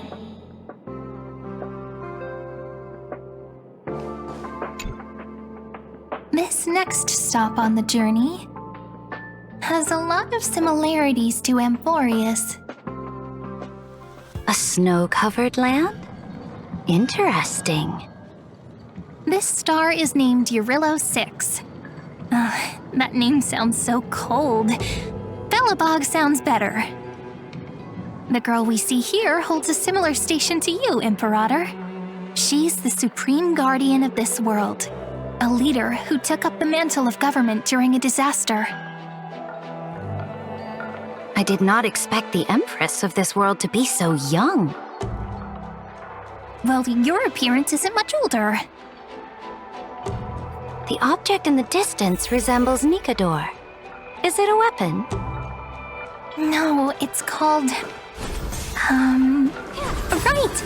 The Geological Reconstruction Unit. Just Giorios' Titankin?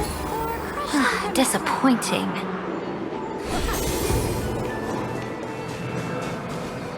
It's all thanks to you that we survived the crisis.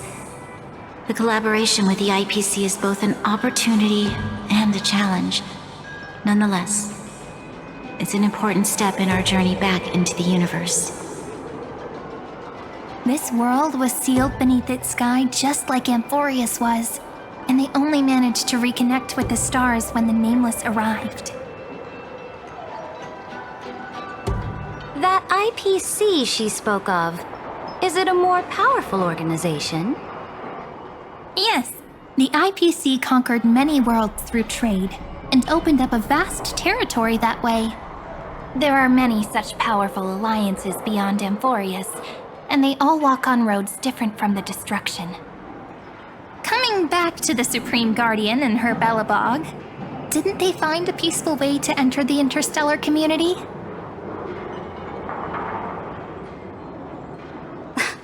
That cannot be true. That IPC would never have grown so big on trade alone. It may pretend to be a wealthy merchant with clean hands, but I am willing to bet that it grew fat on gory oppression and bloodshed. Its path of conquest must have had no mercy for the weak and would have destroyed them if needed. Are you telling me that this snowland never thought about tossing its dignity to the wind and kneeling to the IPC? I will not believe it. I will never allow the Imperator's empire to be sullied by others. Amphoreus must become a power so strong that no interstellar foreigner would dare to look down upon us. Imperator, Bellabog isn't as weak as you imagine. Listen. I indeed hesitated. But now I understand what we must do. Bellabog must learn how to walk on her own until she no longer needs the support of others and can stand on her 2 feet among the stars. Even if I may not live to see it, I believe such a day will surely come. They still have their dignity intact. One day, that hope will melt through the ice and help them into a prosperous tomorrow. But the order of the cosmos is already set in stone. The old laws decree that only the strong survive, binding the weak in an unbroken chain until they wither and turn to dust. Unless they embrace the power of the destruction. Amphoreus must shatter the old law and become the new order among the stars. Speaking of the Order, another one of my friend's companions may be able to enlighten you further on that. Let's go to the next page.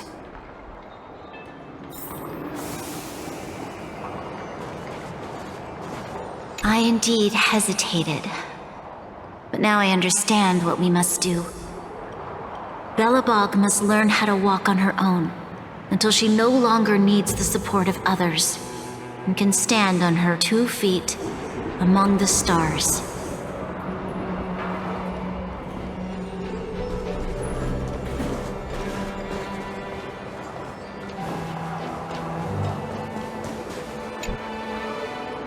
This next world is a nation of dreams. The first time I heard about that place, I didn't even know what to think.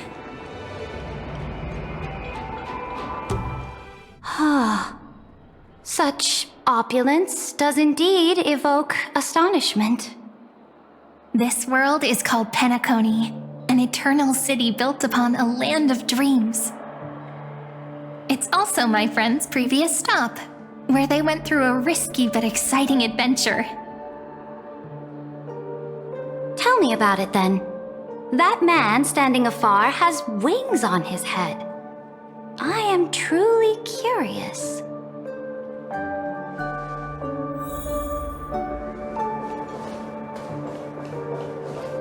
I wish to gaze upon the views of the Reverie Hotel one more time.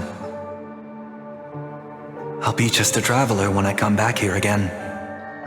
And perhaps, through a traveler's eyes, even the things I once knew so well will feel strangely different. Penaconi is a land of the harmony, where all dreams and hopes merge and combine. It believes in unrestrained freedom, and that's how it lost itself in shallow delights. Then, this young man before you chose to rewrite its laws, using the power of the Order, hoping to shape a dream-bound paradise of perfect happiness. Yet, the paradise of my dreams remains far away. Perhaps a brief journey with the Nameless can show me more possibilities in my search for paradise. As for what Penaconi should look like, it'll be up to her. No, up to their trailblazing now. It sounds like this ideal kingdom is no more. That's right. The people chose to wake up at the end. You can't see tomorrow when drowning in sweet dreams. This individual's law acknowledged only gods and constructs, leaving no space for humanity. And yet, the fact that he could accept defeat and resume his journey shows a rare self-awareness and clarity of mind. You are also very self-aware, Imperator. Then you must know that the world promised by the destruction also has no place for humanity. I am indeed very aware of Lycurgus's honeyed words of deceit. I have seen enough. Take me back.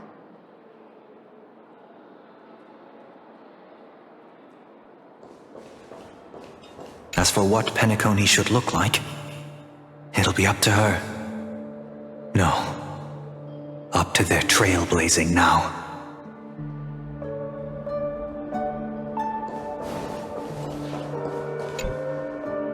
Then let's wrap up this trip down memory lane with one last scene. This absolute wonder. Isn't it pretty? That's our Emporius. Our world flows and meanders in this endless band of light.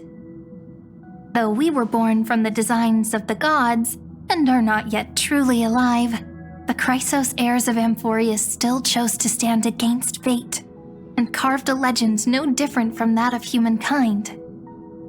Will you really renounce the heroes in this world's previous 30 million cycles, Imperator? Including even yourself. Will you bow to brutal destiny and allow that puppet master named the destruction to have their wish? I know what you want to do, sidekick. You want to use that deliverer's memories to influence me and tilt the scales of law toward him and the two geniuses. You really saw right through me, Imperator. How can one rule an empire if one is incapable of understanding people's minds?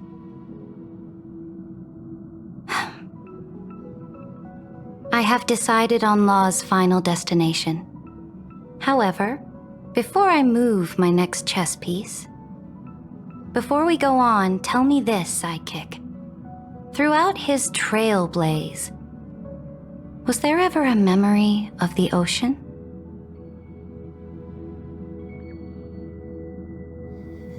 The ocean. My cradle. My home. You shall complete your conquest in the ocean at the boundaries of this world, and eternally slumber in the sound of tides. You shall eternally slumber in the sound of tides, and complete your conquest in the ocean at the boundaries of this world.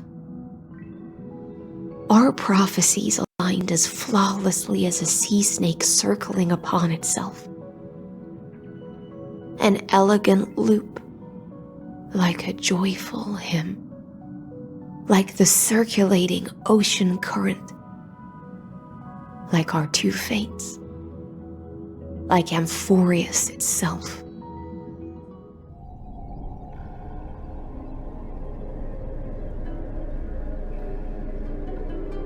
The trial is over.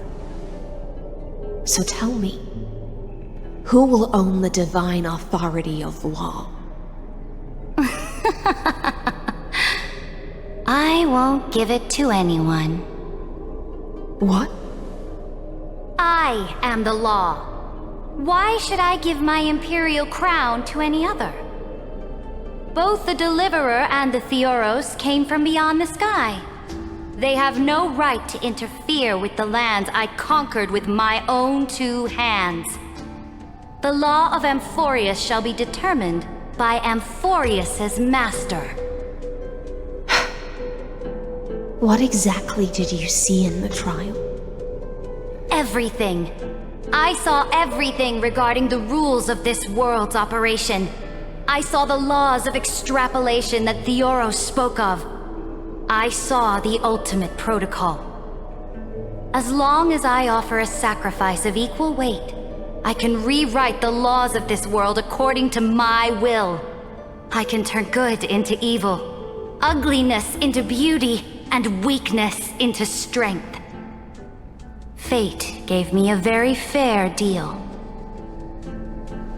One rule change for the life of one demigod. What are you planning to do? You can't guess. We can conquer the stars without relying on any power from beyond the sky. We just need to make some reasonable sacrifices. Your ambitions have already made so many people give up their lives for the law. And you're still not done? I am determined for Amphoreus to stand on her own 2 feet among the stars. You are beyond reason. You think such a simple and hypocritical statement can justify your atrocities. There's no new without destroying the old. That's what you consider an atrocity? Ironic, for that is also the unchanging law of Amphoreus's revolutions. Ever since the Flame Chase prophecy resounded in the distance, fate has decreed for the Chrysos heirs to ignite our blood and illuminate this dark age. People would still be puppets of the old dynasty, if it weren't for my conquests. But your world doesn't seem to be any different from your predecessors. Bloodshed, tyranny, oppression. You're making the same mistakes they did. Go and see everything for yourself. Go to any library I've built. Go listen to the rumors on every street corner. Go and witness how the Imperator crushed the old laws and forged new ones. Go and see what my conquests brought to this world. I cleansed the Chrysos War's filth and mended all the conflicts left by the Era Bellica. I restored Okhema's might and allowed mortals and Chrysos heirs to face each other as equals in the Council. I punished all sins and rewarded all achievements. I smashed Talantin's shackles, united humankind to save themselves, and started the Flame Chase era. That's what the Imperator has done in her glorious life. So now, hearken to my final words. History will eventually forget Saridra, but it will never forget the Imperator's people or the Flame Chase era she began. Final words.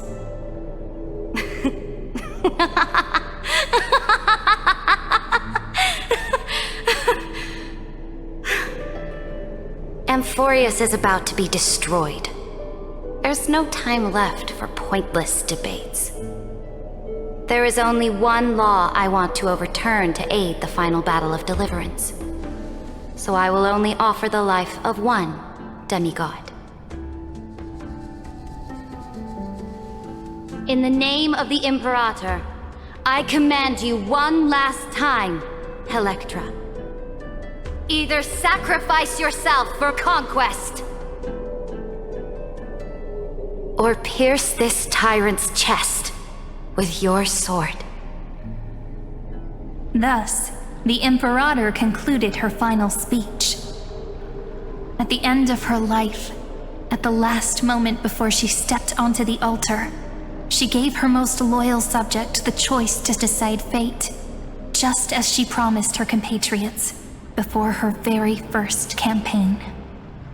My blood flows in you now. Heroic compatriots, follow me, and we'll seize fate's reins! The Imperator fell. Some say that the Dux Gladiatorum turned traitor and killed her liege. Some say that she imprisoned the tyrant in a shallow pond of water, then left. Which meant the Imperator had to kill herself to rewrite the law. There are countless stories about her death. All we can be sure of is when the knight left the vortex, the Imperator was still mumbling about their past conquests together. The beginning and the end of her existence. Imperator, wait! How could someone of your status come to the front lines? Let me be the flag bearer! The troops defending the pass to the west of the grove, have they surrendered? They ran as quickly as they could when they heard your name. The Golden Cocoon Pass is now in the First Legion's hands. Good. What about the Delosian militia? The Third Legion set fire to the mountains and flattened everything west of the basin. They just need a few more days. That is enough. We cannot afford to miss an opportunity for victory. Lastly, how many Ladonian cannons are left? They are no more. The Second and Fourth Legions have destroyed them all. Very good. They now have no way out, no reinforcements, and no artillery support. We will be able to liberate the Grove of Epiphany in the blink of an eye. We will launch the final charge 1 quint after the curtain fall hour tomorrow. Remember, as long as the Alliance's flag still flies on my shoulders, you must keep moving forward. Take no prisoners among the enemy soldiers. All sages who resist are to be captured and tried according to martial law. And do not destroy any books. Now go! Notify the entire army. Understood! Those who are resolved to die, we salute you. Reporting in. The mountain dwellers are resisting fiercely, and the legendary Mountain Breaker has personally engaged in battle. Their formations are nigh impenetrable. Then cease our frontal assault. Send scouts to all legions and tell them to retreat into the Tritos Plains before the parting hour. Well, are you planning to surrender? It's a strategic change of plans. The seismic walking dragon is enough for that battlefield. Walking dragon? You mean that stupid beast, Terravox? What can they even do? Stupid? No. They are the wisest of all of Giorio's creations. Only they can perceive the currents of time. Let them deal with their earthly brethren. We will advance and take the lead in defeating what remains of our enemy. I will deliver the most fiery retribution for the humiliation they dealt us, and crown myself with a god-slaying wreath. Understood. I'll see to it. Those who are resolved to die, we salute you. The Temple of the Three Fates sent a letter, Imperator. They refused to surrender and said this letter is their last warning to us. Tell the commanding officers not to launch any attacks unless they receive the Imperator's handwritten approval. Disobedience will be punished by death. Oh, what are you doing? The priests of the Three Fates aren't soldiers, but politicians. Do not mistakenly believe they don't have a plan. These dying pests will wring out every idea from their brains, all for short-sighted gain. They are much shrewder than we are. I am inferior to them in that regard. They also have the prophecy to wield as a weapon, something I am not blessed with.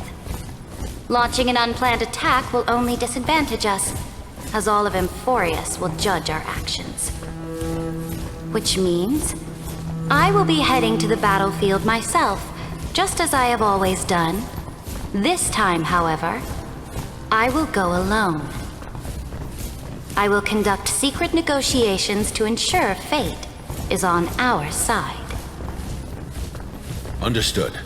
The legions will make their preparations. Those who are resolved to die, we salute you. Why are we not allowed to march out with the army, Imperator? This will be a long voyage with no return. Those of you who bear the prophecy cannot come with me. Why are you personally leading this battle if it's doomed to fail? The Flame Chase journey cannot be without a leader. That is correct. The Empire will be without a head when the Imperator falls. But remember, as long as you seize the right opportunities, even a chaotic gain will remain winnable. My departure will create a long staircase for you. You will understand what I mean when news of my death reaches your ears. Saridra, is our journey about to be over? Destroy the old laws and forge new ones. My conquest has reached its limits within the borders of Amphoreus. Since the prophecy already decreed that the Imperator would never conquer the stars as she wished, I will bow out here and try no more. More Chrysos heirs bearing divine authority will be born, and many more heroes will arise. Will they demand peace or war? Will they resist tyranny or become the next Imperator? I do not care. The children of the future will decide for themselves. Do not mourn for me. Anyone can kill the Imperator. But the only one who can truly destroy her is Saridra. At the end, I faithfully recorded the most important battles in the Imperator's life. Her conquest was about to be completed at this point in the story. However, for some reason, a memory suddenly entered my mind just as I was about to put down my pen. It was a journey on a fantastical train. I had the honor of having a heart-to-heart conversation with the Imperator under the stars, and I asked her this question at the end of that discussion. How do you want history to remember you? As a hero who gave up her life for the flame chase? Or as a tyrant? She answered so quickly, as if she had made up her mind long ago. I would rather be forgotten than be defined.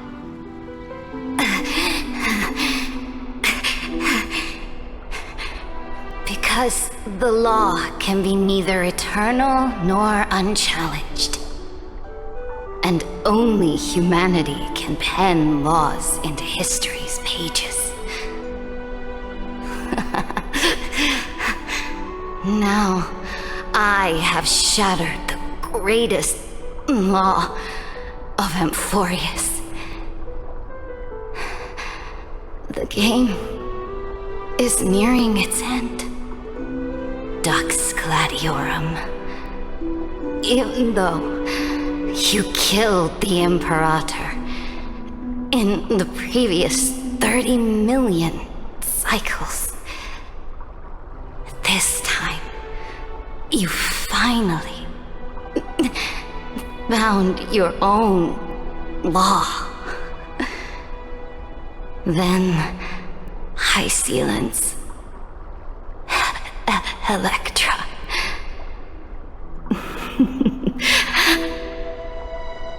I will ask someone to deliver the prophecy's ocean at the boundaries of this world to you. Will you choose to swim into that ocean? I do not care. Do not care.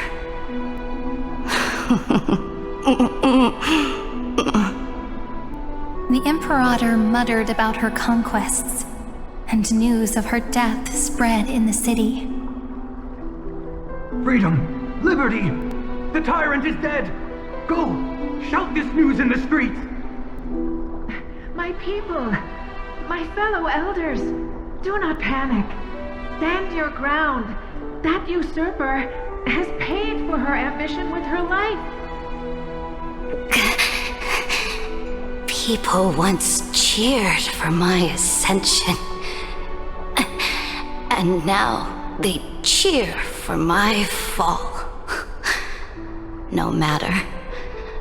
I am fond of applause.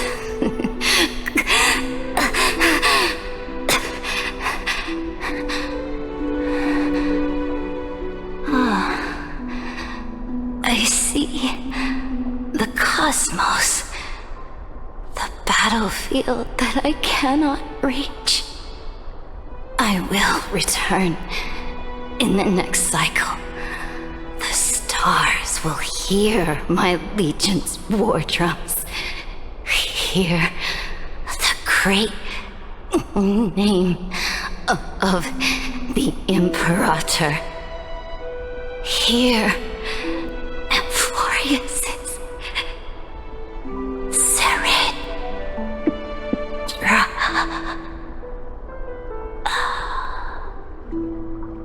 To this day, we do not know which rule the Imperator overwrote at the cost of her life. Perhaps the truth will only be revealed at the moment of checkmate, just like every chess game she ever played. We only know her death inflamed Okhema. On one side of the city, those who defended liberty toppled her statues to the ground. On the other side, her supporters put themselves between the masses and her monuments, declaring loudly that the Sovereign is still among the people. It is said that golden blood congealed into the same letters everywhere they fought. It was the name borne by Okhema's first and final sovereign, the Imperator, Siridra. But the one who bore that name did not see any of this. Her gaze was cast far away, and the sound of tides in her ears drowned out the people's cries. What was the Imperator thinking about in that prophesized ocean at the boundaries of this world?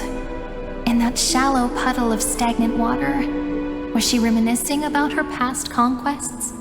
Or repenting for the millions killed for the flame chase? It was neither. The Imperator only saw how the surface of the water gleamed like that crude chessboard, dissected by light and shadow in the afternoon when her teacher played against her for the first time. Look at this chessboard. What do the pieces look like? They are strangely beautiful. They look like the stars in the night sky ablaze.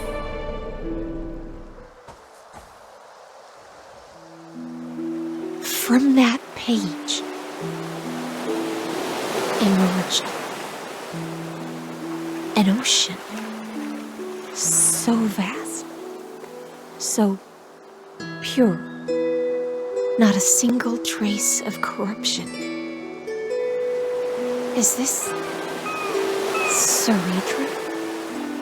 Electra, my subject. Ever since you walked out of the tainted ocean and pledged yourself to me, I have seen the abyss in your eyes and the emptiness in your heart. That was why I promised you a new ocean, where the Imperator's ambitions would serve as the currents, and loyalty would be its light. Electra, my subject. You have done your duty as my blade. The prophecy has now made its final decree on the road I intend to walk. My conquest is doomed to never reach the stars.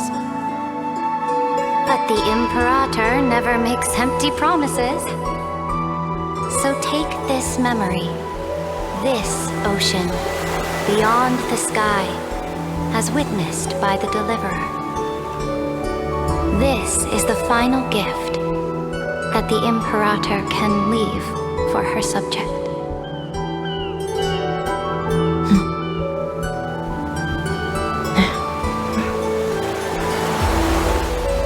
When I was still a fish in the ocean, I always felt so genuine swimming through the waters. But once I stepped onto land, I found myself caught in a play. Every land dweller wore a mask in their life. So I, too, donned a costume and tried to find my role in this show. I became your blade in war and the violin strings at banquets. Do you still not get it? I do not long for the oceanic depths of my homeland. Nor do I crave the swelling seas beyond the sky. Perhaps even I don't know what I want. I still don't know where I should swim to even at the end. But I know one thing right now. A fish is simply a fish. And she can never leave the ocean she's in. But whether under the ocean or on land, we two prisoners who can never escape this cave can still look outside the cave and see the stars. I have to admit, the 12-factor simulation of life in this experiment has far exceeded my expectations.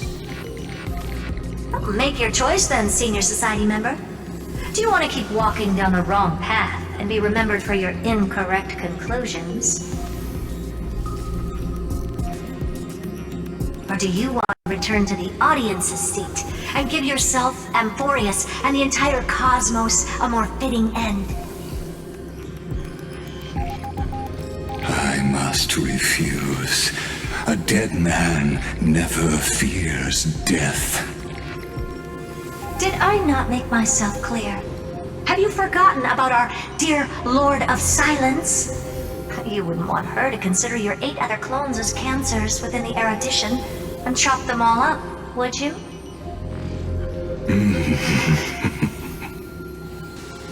Your logical deductions are vastly different from mine. Therefore, allow me to provide one more academic recommendation. Listen, my peers. Why don't you look beyond this world? Just as the Chrysos heirs did. Re-evaluate your calculations and take into account all enemies in the upcoming war among the eons. Amphoreus is not a place where 3 paths entangle, but where 3 paths fight to the death. You used Memoria to resist me, but did you not consider the possibility that the Remembrance and their children might have taken this opportunity to join the fray as well?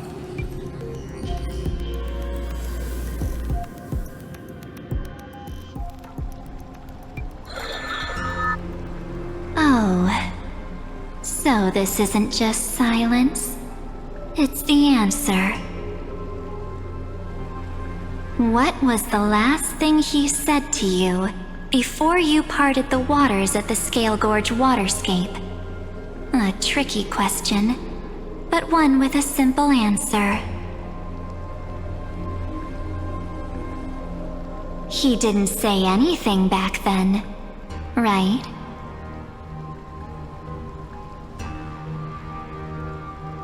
That's correct. And now I'm sure.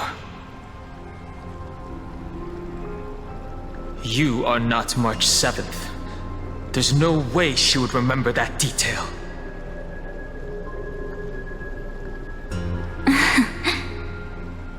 I'll only warn you once. Leave her body now. How impulsive. That's not like you at all. Why don't you calm down and think about another possibility? I didn't take over March 7th's body. Rather, it's March 7th who regained my memories.